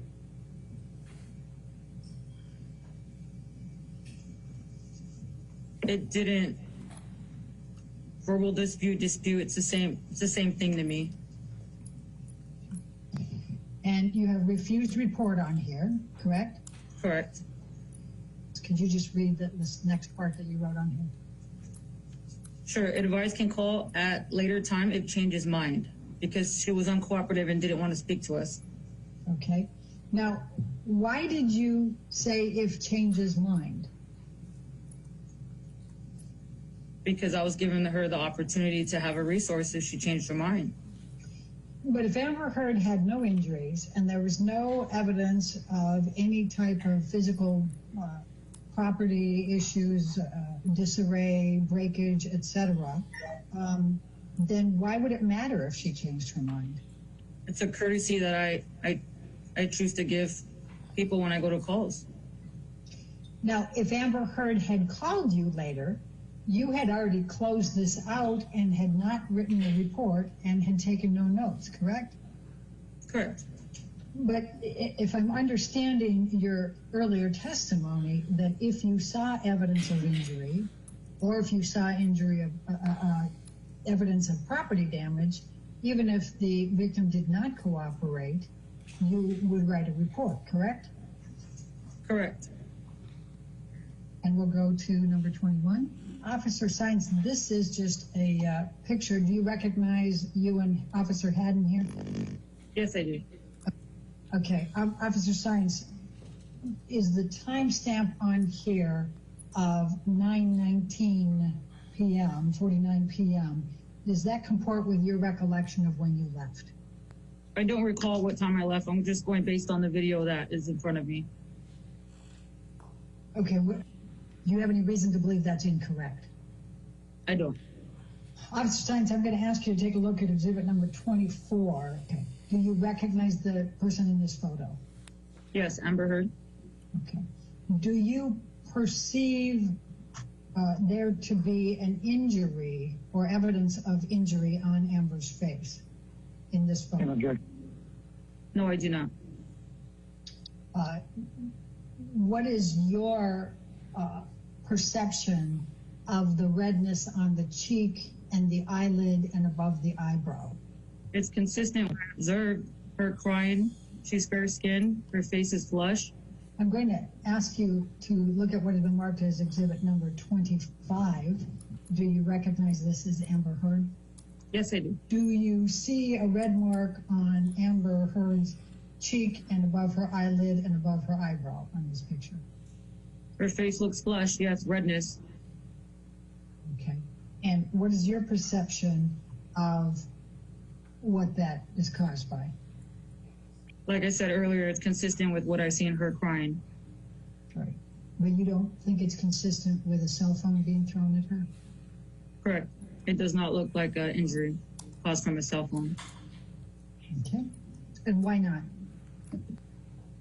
Because it's consistent with somebody crying. Her face is flushed. This was taken on May 21st. I'm going to ask you to look at what has been marked as exhibit number 26. Do you recognize this as Amber Hurd? Yes, I do. Officer Steins, do you see any redness on Amber Hurd's cheek and above her eyelid, and we'll go with those? I do. And what is your perception of what the cause of those is, those red marks? It's consistent with her crying. Her face is flushed. And is it fair to say that you do not believe that this reflects an injury? Correct. And would it also be fair to say that you would not consider it sufficient to investigate further? whether it's an injury? There's nothing that would stop me from investigating. I would continue to ask her questions, and it's up to the victim if they want to cooperate. But just so that we're clear here, even if the victim doesn't cooperate, if you see signs of injury, you still, and I believe you testified to this, believe yourself duty-bound to write a report, correct? Yes. Okay. But in your mind, you don't perceive this as to be reflective of an injury. Is that correct? Correct. And I'm going to ask you to take a look at exhibit number 27. Again, do you recognize this as Amber Hurd? Yes, I do. Okay. And do you see redness on the cheek of Amber Hurd on this one? Yes, I do. All right. And then you had testified on a number of these other pictures and on this one as well that this is consistent with crime. Do you see any redness on Amber's other cheek? Yes, I do. Is it the same or similar to the redness on the cheek, on the right cheek? Based on this photo, it looks like one cheek is redder than the other. But you also don't see any swelling with that? Correct. I'm going to ask you to take a look at what has been marked as exhibit number 28. Do you recognize this as Amber Hurd? Yes, I do. Okay. And do you see redness on the right cheek and above the eye? Yes, I do. Okay. And is it your perception that this reflects any type of, or could reflect any type of injury? No. Why not? Because my perception is it was consistent with her crying. All right, let's take this down, go to 29. I'm going to ask you the same questions. Do you recognize this as Amber Hurd? Yes. And do you see any redness in the right cheek and above the eyelid? Yes. Okay. And is it your perception that these are not indicative of injury? Yes. And what is your reasoning? It's consistent with her crying. Let's take this one down. Let's go to number 30. Now, you testified earlier that you thoroughly searched the penthouse. Do you recall that testimony? Yes, I do. Okay. And Josh Drew, the gentleman that you called the generic male, actually took you through, escorted you through the penthouse and the series of penthouses, correct? Correct. Officer Science, did you or did you not thoroughly search the penthouses on May 21st, 2016? We did search the penthouse. Okay. And you used the term thoroughly, did you not? I don't recall. Okay. Do you feel like you conducted a thorough search of the penthouses that night? Yes, I did. I did a sweep of the location for the suspect. Okay. And when you're talking about a sweep of the location, did you go through every room? Yes, every room. Okay. And was there anyone escorting you through those rooms? Yes, the same male that we were met with at the beginning of the call. That you called the generic male, correct? Correct. Now, you also testified a little earlier that this was a very nice series of penthouses, right? Yes. Did you interview the woman that was sitting with Amber Hurd? I attempted to. All parties were uncooperative. What did you say to the woman that was with Miss Hurd? I don't recall the exact words, but I introduced myself to everyone and asked if they seen what happened or know what happened, and they all refused to speak to me. Did you ask for their names? I recall, yes, I did ask for their names. Nobody would give me their names. Now, that's a little unusual, isn't it? No, it's not. A lot of people don't like us. Well, is it that they don't like you, or is it potentially that they don't want to, with a domestic violence situation, are reluctant to press charges? every situation's different. Based on my training experience where I work, it's usually that people do not like us. Do you have a recollection of what the woman who was with Amber Hurd looks like? No recollection. Do you know what color hair she had? I have zero recollection.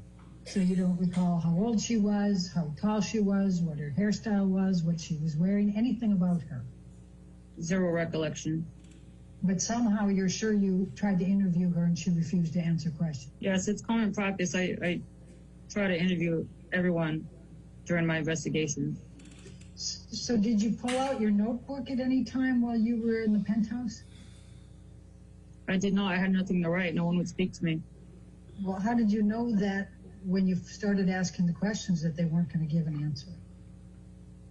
Because they just looked at me. But wouldn't you pull out your notebook first and then ask the questions? Then write down the answers as they're giving them to you? No, I don't put anything in my hand for officer safety issues until I'm sure that I have something to write. I'm sorry, officer. Can you repeat your answer? I don't put anything in my hands for officer safety reasons. If I'm not sure I'm going to write, I keep my hands free. When I ask the questions, I got no answers. Therefore, I didn't take out any notebooks or pens. Did you have any reason to fear for your safety at the time that you were talking with Amber Hurd and the woman with her? I always fear for my safety. A potential suspect could have been in the house. So yes, my guard was not down, if that's what you're asking. What did you do first? Did you look at throughout the house to ensure that the person wasn't there, or did you ask the questions first and then look at the house? I attempted to ask questions first. I can't just go into a house and start checking it without asking questions. So what questions did you ask first? I don't recall specific questions. Do you recall any of your questions? I don't. Do you recall any of the answers that you were given? I don't recall. Now, we went through the domestic violence supplemental report and some of the guidelines for officers on domestic violence. Do you recall that the crime scene, a number of the items reflected location ransacked, location vandalized, furniture in disarray, personal property damage? Do you remember those being items as the checklist for crime scene for domestic violence? As they pertain to domestic violence reports, yes, I do. Right. Now, did you ever speak with the two officers who answered the second call to the townhouse that night? I did not. Did you ever communicate in any manner with the two officers who answered the second call to the penthouse? I did not. Did you communicate through a third party to the second set of officers relating to the domestic violence call and your determination? I did not. Did you know the two officers who responded to the second call? Did not. Sorry. Do you know who they are to this day? I do not. Have you ever spoken to the other two officers about the responding to this call on May 21st, 2016? I have not. Have you ever spoken with anyone else about your response and their response to this call on May 21st, 2016? I have not. And just so everybody's aware, up until now, you've been listening to questioning from Ms. Hurd's counsel. At this point, I believe we're going to shift over to questioning from Mr. Depp's counsel. I want you to focus on the date of the incident that we have been talking about during this deposition, and that is May 21st, 2016. I'll refer to that as the date of the incident. Do you understand what I mean when I say date of the incident? Yes, I do. Okay. So as of the date of the incident, for how long had you been a training officer? Since, I believe, the end of November. of 2015. So between 6 to 8 months? Yes. Prior to the date of the incident, for how long had you been a training officer? 4 to 6 months. Okay. And as of the date of the incident, approximately how many incidents of domestic violence had you come across? I couldn't tell you. I believe you said hundreds. Yes, that's how I understood it from testimony I read in previous depositions of yours. So it's in the hundreds? Yes. Okay.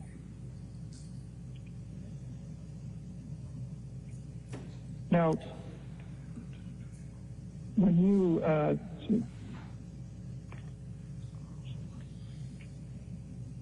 and you indicated that you proceeded to the incident at the Eastern Columbia building due to what you heard from dispatch, is that correct?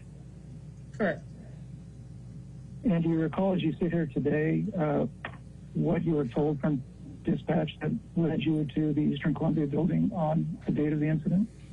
I don't have an independent recollection. Okay.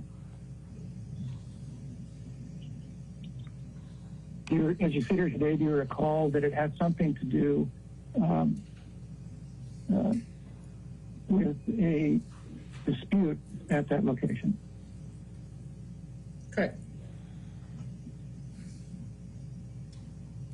And when you first arrived at the scene of the incident, what did you first do on entering the building?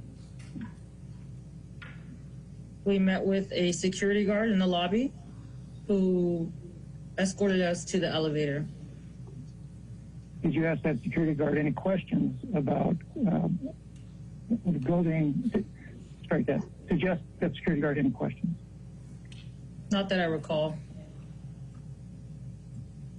Did the security guard escort you up to the penthouse? They gave us access through the elevator. I do not believe that they came up to the penthouse with us. I believe they just accessed the elevator. Okay. And when you arrived at the penthouse and exited the elevator, was it just you and your partner, Mr. Haddon, Officer Haddon? Yes. Okay. And what did you do next? We tried to listen for any kind of sounds of domestic violence. We checked the hallways. We didn't observe anyone. We went out to a courtyard, didn't observe anyone. And based on what I was just reminded of, there was a woman in the gym who didn't seem involved, was working out, looked fine, nothing out of the ordinary. And then we responded to a door in the hallway, and I knocked and was met by a male. Okay. Up until that point in time, from exiting the elevator to knocking on that door, did you see anything that indicated a crime? I did not. Up until the point where you knocked on that door, did you see or hear or witness anything indicating that there had been a domestic violence perpetrated? I did not. Up until you knocked on that door, did you see anything which you would have considered out of the ordinary? I did not. And I guess what I'm asking is, walking from the elevator to the gym and then to the door that you knocked on, were you in the hallway? Yes, I was in the hallway. Okay. And during that time period, from exiting the elevator through to knocking on the door, was there anything in the hallway that was unusual to you? Not that I observed, no. Did you see any stains on the floor? Not that I recall. Did you see any vandalism in that area? No, I did not. Did you see any broken glass in that area? I did not. Okay. And upon knocking on the door, what happened next? A male opened the door. I don't remember the exact questions and conversation we had, but I remember asking if they called for help, and he said that it was the neighbor and that she was inside of his house apartment with his girlfriend. And I asked him if they could step out, and he told me to wait, and he shut the door. And we waited. We waited for them to exit. I don't remember how much time passed by, and they came out, and that's when we were met with his girlfriend and who I know now as Miss Hurd in the hallway. And up until that point in time, did you hear anything that led you to believe that a crime had been committed? I did not. Up until that point in time, did you see anything that made you believe that a crime had been committed? I did not. Up until that point in time, did you hear anything that made you believe that there had been an act of domestic violence there? I did not. Up until that point in time, did you see anything that made you believe that there had been an act of domestic violence there? I did not. Okay. So you indicated that after you knocked on the door, you spoke with a gentleman. Is that correct? Correct. And you previously testified to someone as a generic white male. Is that the same person? Yes. So your previous testimony, when you were referring to a generic white male, that's the person who opened the door when you first knocked on it, correct? Yes, there was only one male at the location besides my partner. And there was only one male? Is that for the entire time you're at the location? Yes. So in the hall, you met with the generic white male, Miss Hurd, and the generic white male's girlfriend. Is that right? Correct. And it was just those three folks? Correct. And you were there with your partner, Officer Haddon? Correct. Okay. And in the hallway, how far were you standing from Miss Hurd? It was close, probably like 2 to 5 feet. Okay. And at that time, did you notice any injuries on Miss Hurd? I did not. Okay. Were you looking to see if she had any injuries at that time? Yes, I was. And so you were looking to see if Miss Hurd had any injuries, and you determined that she did not. Is that accurate? Correct. And was the lighting good enough in the hallway for you to make that determination? Yes, the hallways was well lit. Okay. And at the time, were you wearing any sort of corrective lenses? I was not.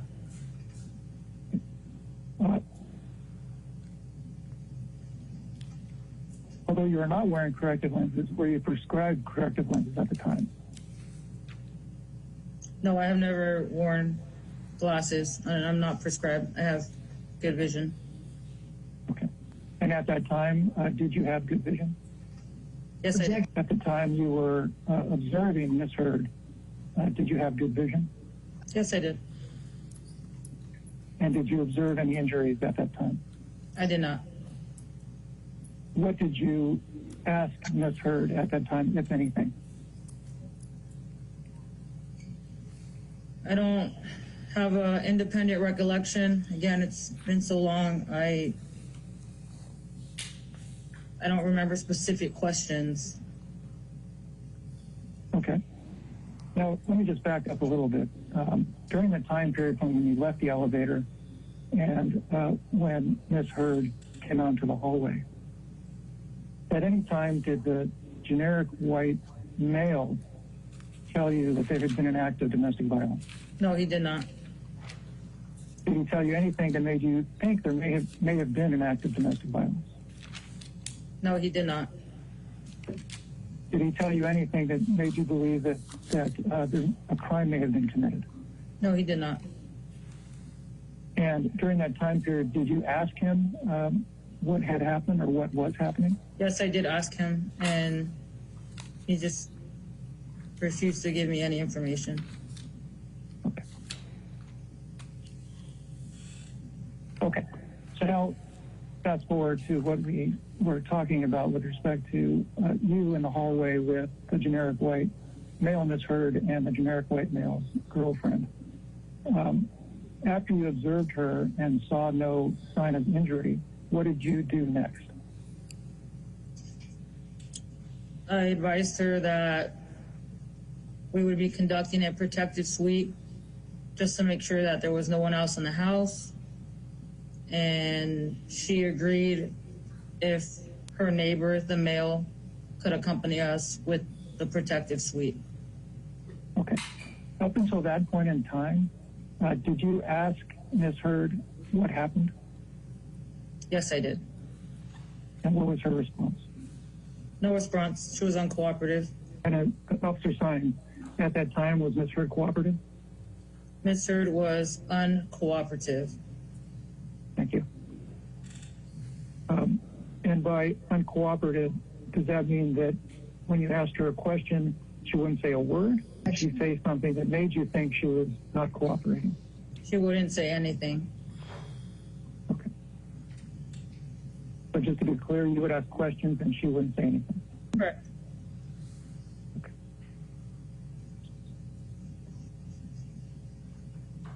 And what did you do at that point?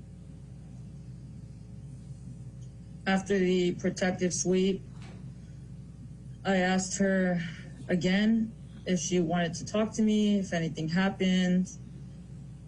Again, I don't remember the specific questions that I asked her, but I asked her questions to establish if there was some sort of crime, who was involved, and again, she wouldn't give me any information. I attempted to ask her friend, the other woman in the room.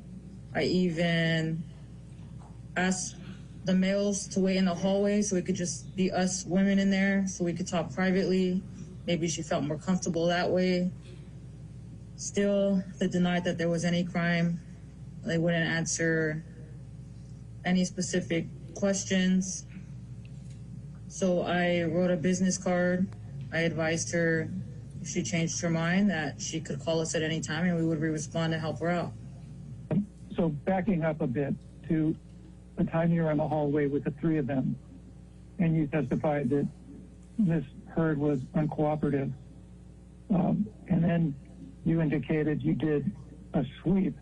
I want to start with from the point of time in the hallway where she was uncooperative, transitioning to the sweep. How did that occur? Did you ask her if you could look in the penthouses? How did you go from standing in the hallway to conducting a sweep? I don't recall. Now, before you swept the penthouses, did you ask if you could enter the penthouses? Yes, I did. Okay. And what was the response? I can't remember if she gave me a response or nodded her head. I can't remember. From what you observed or heard from Ms. Hurd, you took it that she was permitting you to enter the penthouses and look around. Is that accurate? Correct. Okay. Was it more than one penthouse? There was two. Okay. And this term sweep we've been using, is that a technical police officer term? Yes. What do you mean by conducting a sweep?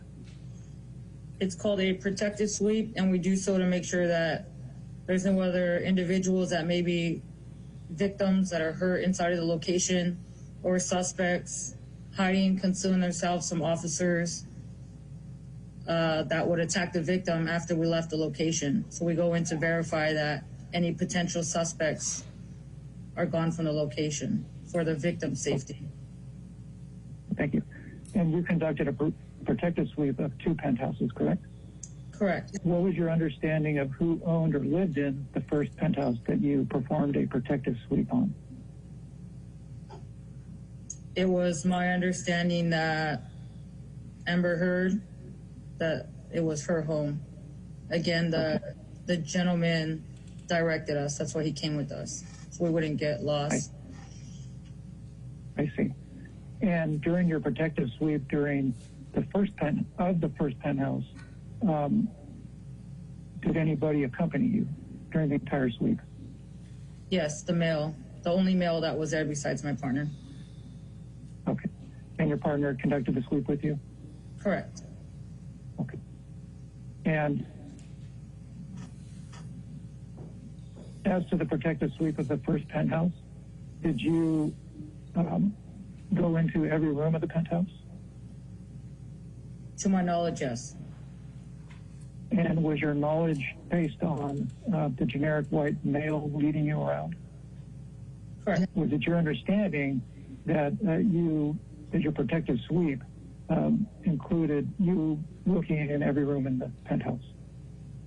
Correct. During the protective sweep of the first penthouse, did you see anything that led you to believe that a crime had been committed? I did not. During the protective sweep of the first penthouse, did you hear anything that made you think a crime had been committed? I did not. During the first protective sweep, did you see anything that made you think that an act of domestic violence had occurred? I did not. During the protective sweep of the first penthouse, did you hear or see anything? Did you hear or see anything that made you believe an act of domestic violence had occurred? I did not. Okay. Upon your completion of the protective sweep of the first penthouse, up until that point in time, from you exiting the elevator up until that point in time, did you hear or see anything that made you believe that a crime had been committed? I did not. Up until that point in time, did you hear or see anything that made you think an act of domestic violence had occurred? I did not. Now, I want to ask you, you testified to you viewing Ms. Hurd and not seeing any signs of injury. Did you view her again after that first viewing? During the interviews and throughout the entire investigation, I'm constantly scanning her and watching. So if I see any other observations that would indicate any injury or domestic violence. And did you see anything like that? I did not. And you didn't see, did you see anything like that during the entire time period you were on that call? And do you believe that you had enough time viewing Ms. Hurd to determine whether or not she had sustained any injuries? Yes, I do. And did you determine that she sustained any injuries? I determined that she did not sustain any injuries. So other than the conversation you had with her in the hallway when you first got there, did you have any other conversations with Ms. Hurd? I did. Inside of the loft or penthouse, sorry. Okay. Was that before or after the protective sweep? I believe both, before and after. I attempted. Okay. How many separate conversations did you have with Ms. Hurd? I don't recall. Okay. There was at least the one in the hallway, and there was one before or after the protective sweep, correct? I'm sorry, I missed that answer. Correct. Okay. And during the second conversation you had with her after the one in the hallway, how close were you to her? The same, 2 to 5 feet. She was right in front of me. Were you close enough to get a good view to determine whether or not she had any injuries? Yes, I was. Okay. And during that second conversation, did you determine whether or not she had any injuries? I determined that she did not have any injuries. At any point in time during the incident, during the date of the incident, did she complain of any injury? She did not. During the protective sweep of the penthouse, did you see anything in disarray? I did not. Okay. Now, you indicated, let me ask you, did you do a protective sweep of the second penthouse? Yes, I did. Okay. Did the generic white male accompany you on that sweep as well? Yes, he did. What was your understanding of who owned or resided in that second penthouse? I had no idea. Okay. Did you, during that second protective sweep, did you walk through every room in that penthouse? From my understanding, yes, we did. Okay. And during that second protective sweep, did you see anything that you would say was in disarray? I did not. During that second protective sweep, did you see anything that made you believe there had been a crime committed? I did not. During that second protective sweep, did you hear anything that made you think a crime had been committed? I did not. During your protective sweep of the second penthouse, did you see anything that made you believe an act of domestic violence had occurred? I did not. During the protective sweep of the second penthouse, did you hear or see anything that made you believe a crime had been committed? I did not. After you performed the protective sweep of the second penthouse, what did you do? I responded to where Amber Hurd was, and I again tried to see if I could get any information from her. I was unsuccessful, and then I issued her the business card and let her know that she could call us back if she wanted to talk. Did she answer any of your questions? No, she did not. At any point in time during the entirety of the incident, did Ms. Hurd answer any of your questions? No, she did not. During the entire time of the incident, did Ms. Hurd complain of any injuries? No, she did not. During the entirety of your time at the incident, did anybody say anything that made you believe a crime had been committed?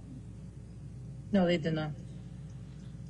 During the entirety of the time you were at the incident, did anybody say anything that made you believe an act of domestic violence had occurred? No, they did not. Okay. During the entirety of your time at the incident, did you see anything that made you believe a crime had occurred? I did not. During the entirety of your time at the incident, did you hear anything that made you believe a crime had been committed? I did not. During the entirety of your time at the incident, did you hear or see anything that made you believe an act of domestic violence had occurred? I did not. Had you heard of anybody by the name of Ms. Hurd at that time? Never. Amber Hurd? No, I have never heard of Amber Hurd before that time. Okay.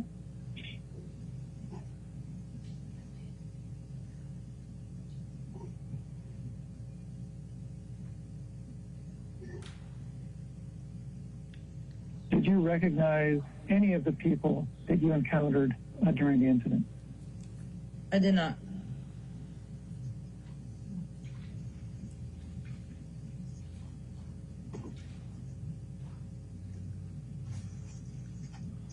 At the time of the incident, did you have any reason to believe that anybody you encountered at the incident was famous? I did not. Okay.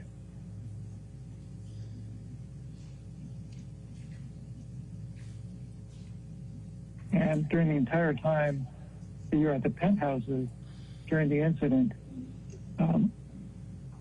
did you have any reason to believe that Mr. Depp was affiliated or involved in the incident? I did not. Madam Reporter, can you repeat my last question? I lost where I was. Sure.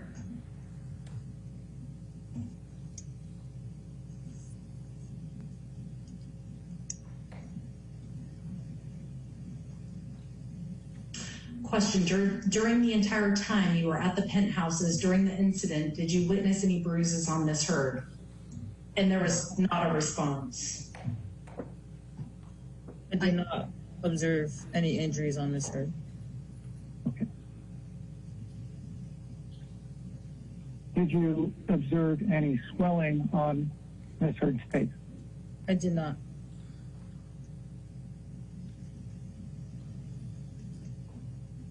Did you observe anything that led you to believe that she was a victim of domestic violence? I did not. Alex, if you can pull up Exhibit 2.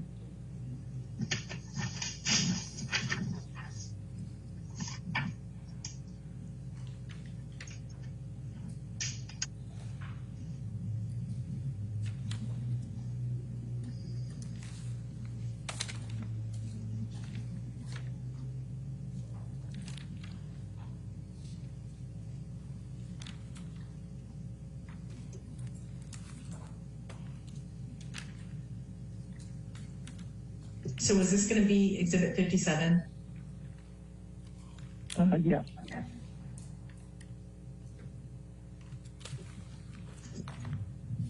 Officer Sines, do you recall having your deposition taken on July 18, 2016 in connection with Mr. Depp and Ms. Hurd? Yes. Okay.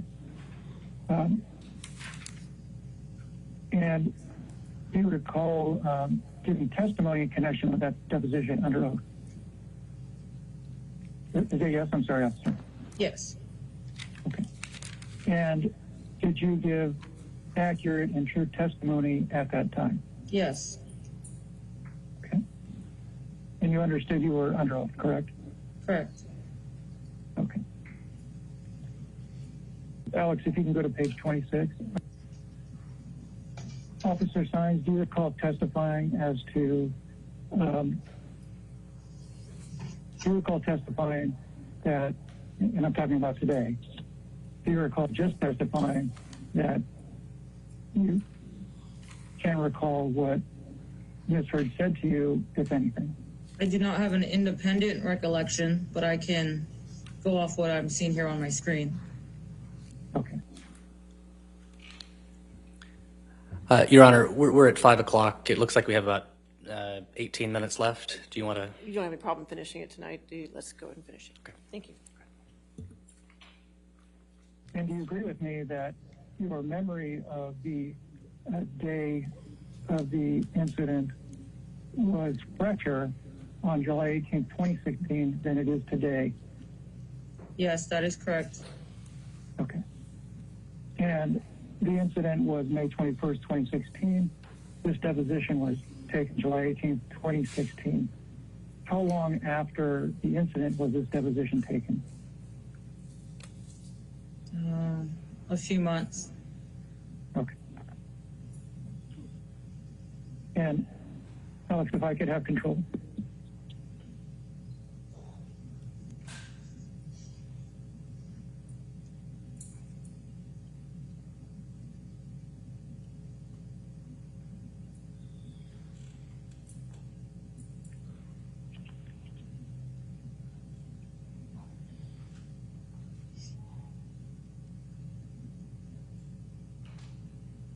A little delayed, Alex. Can that be fixed, or is that just the way it is? This is Alex speaking. Yeah, I'm afraid I can't help that. I'm sorry, Mr. Preciado. That's fine. Officer Sines, I'm going to start here. Do you see my cursor? Yes, I do. Okay. I'm going to start here at line 3. The question is, okay, so we'll get back to that. Before you did a sweep or a check of the rest of the penthouse, did you have an opportunity to speak with Ms. Hurd when you were in the apartment Answer, yes, I did. Okay, question. Okay, can you tell us about that conversation? Answer, sure. I asked her what happened. Opening question. She said nothing, and she continued to cry. I said, who do you live with? Who do you live here with? She shook her head as if she did not want to answer. I asked her, are you hurt? Do you need an ambulance?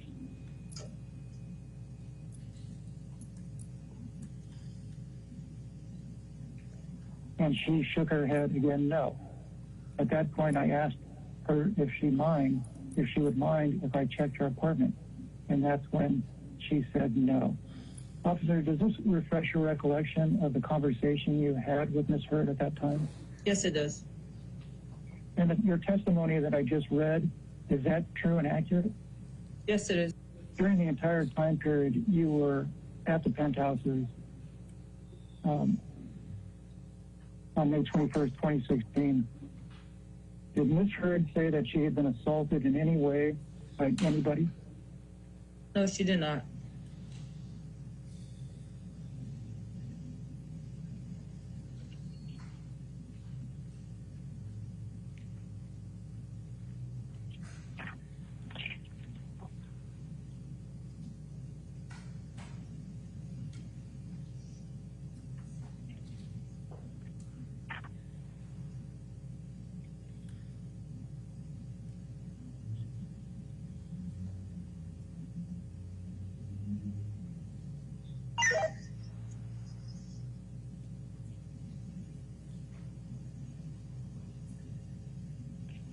During your protective sweep of the two penthouses, did you view anything that you would characterize as vandalism?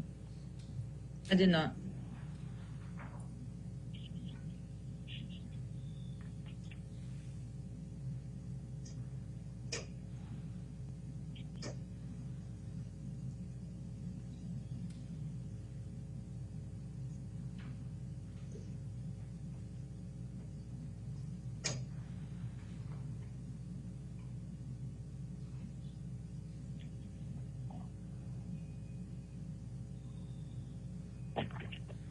During the entire time you were at the penthouses on May 21st, 2016, were you looking for any probable cause to believe that a crime had been committed? Yes, I was. And what did you determine? I determined there was no crime. What did you determine with respect to an assessment of probable cause? There was no probable cause of any sort of crime. Thank you.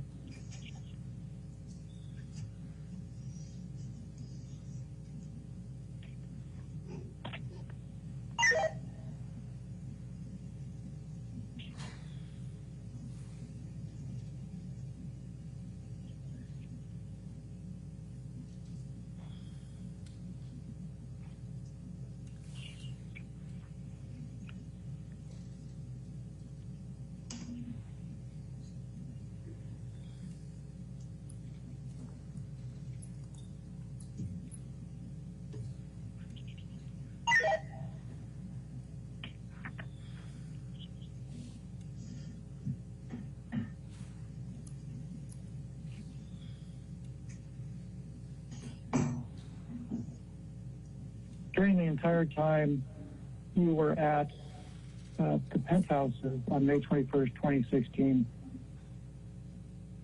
were you wearing any body-worn video cameras? I was not. Are you certain of that? I am certain. And how is it that you are certain of that? Because I didn't start using body-worn video until June of 2016.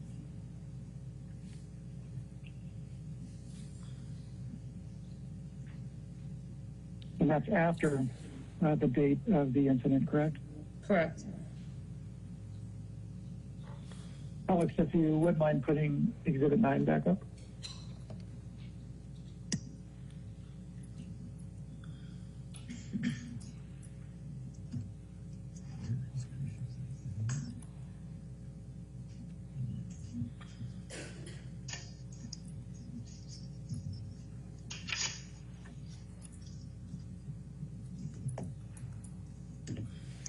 Officer Sines, you were shown this document earlier. What is this document? It is a domestic violence supplemental report. And do you recall counsel asked you about the victim column and the crime scene column? Yes, I do recall. Do you also see that there's a suspect column in the middle? Yes. Okay. And is there any difference between the victim column and the suspect column with respect to the box terms? No difference. Okay.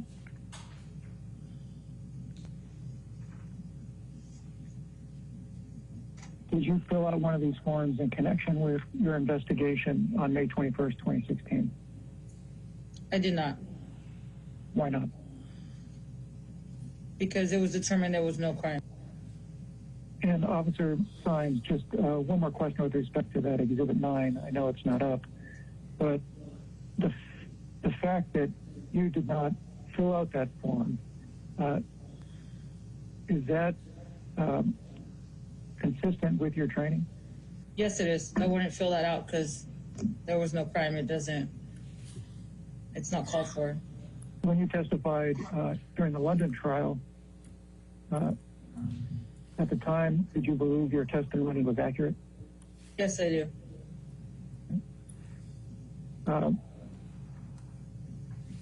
At all times, you've testified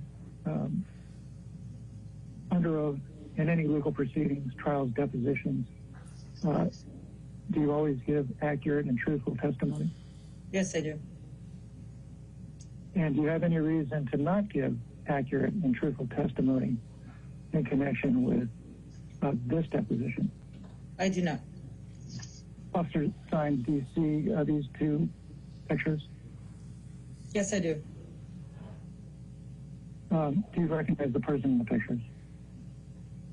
Yes, Amber Hurd? In both pictures? Yes. Do you see a difference in these two pictures, between these two pictures? Yes, I do, the lighting of the photos. Okay. Do you see any difference in connection with the redness on the cheeks of Ms. Hurd as between these two pictures? Yes, I do. The left side the photo's brighter. Okay. And other than that, would you agree with me that these two pictures are the same? In other words, Ms. Hurd's face, the position of her face, everything about her in these pictures is identical except for the differences that you indicated? Yes. Okay. And even though these are the same pictures, do you see any difference with respect to the redness on Ms. Hurd's face with respect to the two pictures? Yes, the photo on the left is brighter, causing the redness on the cheeks to what appears to be brighter or exaggerated. What does it say with respect to, let's concentrate on the picture on the left. Can you read for me what it says in the little box at the very top on the left under add a title? Do you see a date and a timestamp?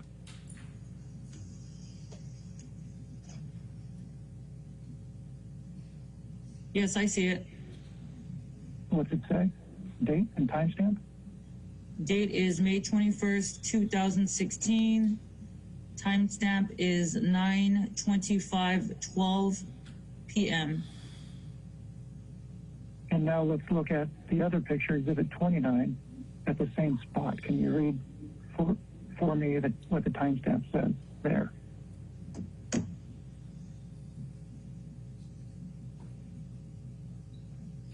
Yes, it says May 21st, 2016, 9/25/12 p.m. So both exhibits, both pictures have the same exact timestamp, correct? Correct.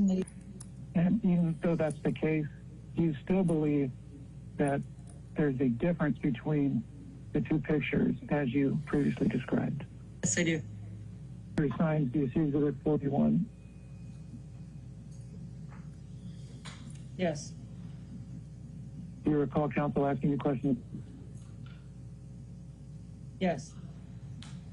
during your protective sweep of the two penthouses on May 21st, 2016? Did you see anything in disarray? No.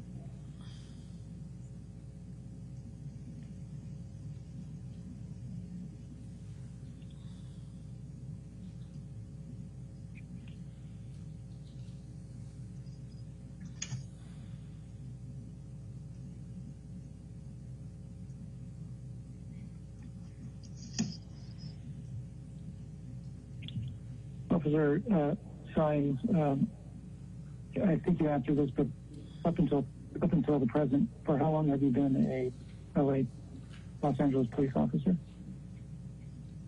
I will be going on 12 years. Officer Sines,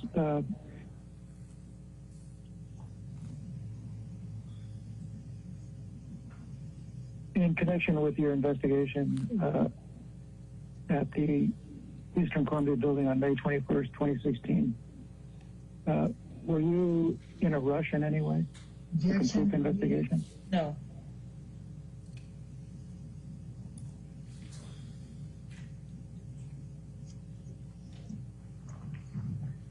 Were you willing to stay as long as necessary to determine if a crime had been committed?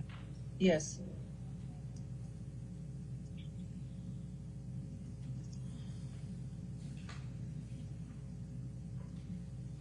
At any point in time during your investigation on May 21st, 2016 at the penthouses, did Ms. Hurd ask you to file a report? No. Did anybody that you spoke with or saw on May 21st, 2016 at the penthouses ask you to file a report? No. Did you have any cause to file a report? No. And was that determination in line with your training? Yes.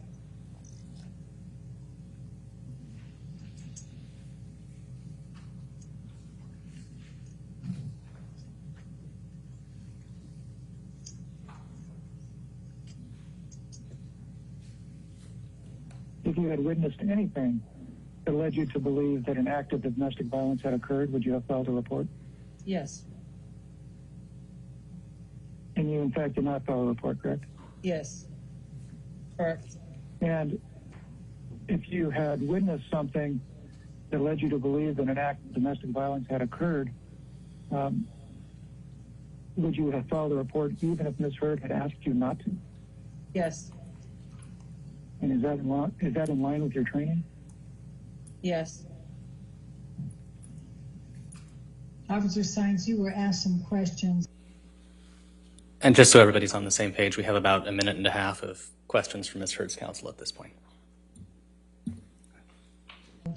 When you got off the elevator in the penthouse and when you got on, and how much time you spent at the penthouse level, I approached it in my earlier, but based on the cross-examination, I feel like we need to go back to that. So I'm going to ask you to take a look at what is exhibit number 6. And you recognize you and Officer Haddon in this picture? Yes. Okay. And what time does the timestamp on this picture say for the elevator? It says 21:04:43. Okay, that's 9:04:43. Would that be right, PM? Yes. And we looked at this earlier. I'm going to ask you to take a look at it again at 21. And so this one has what time? 21:19:49. All right, and allowing for, and Officer Sines, you said earlier that you weren't sure whether there were accuracies or inaccuracies in terms of the elevators, but allowing for that there may be any issues at all, would you agree that it still means that you were on and off that elevator in 15 minutes? Assuming the times are correct, yes. Okay. You were asked to look at a number of the pictures that I had shown you earlier that were taken on the night of May 21st, 2016, both before, during, and after the time that you and Officer Haddon had reported to to Ms. Hurd's penthouse. Do you recall seeing those again and being asked about them? Yes. You were asked by counsel for Mr. Depp to take a look at those again, correct? Correct. Okay. And he asked you if you had seen any of those photographs before, and you indicated that you had not, correct? Correct. So, other than what was placed in the CAD summary by either you or Officer Haddon, and then also went into the incident recall, are you aware of any documentation that either you or Officer Haddon collected relating in any manner to your visit to the penthouse on May 21, 2016? No. All right, thank you. All right, ladies and gentlemen, that concludes the testimony for today. Please do not do any outside research and don't talk to anybody about the case, and we'll see you tomorrow morning. Okay, thank you.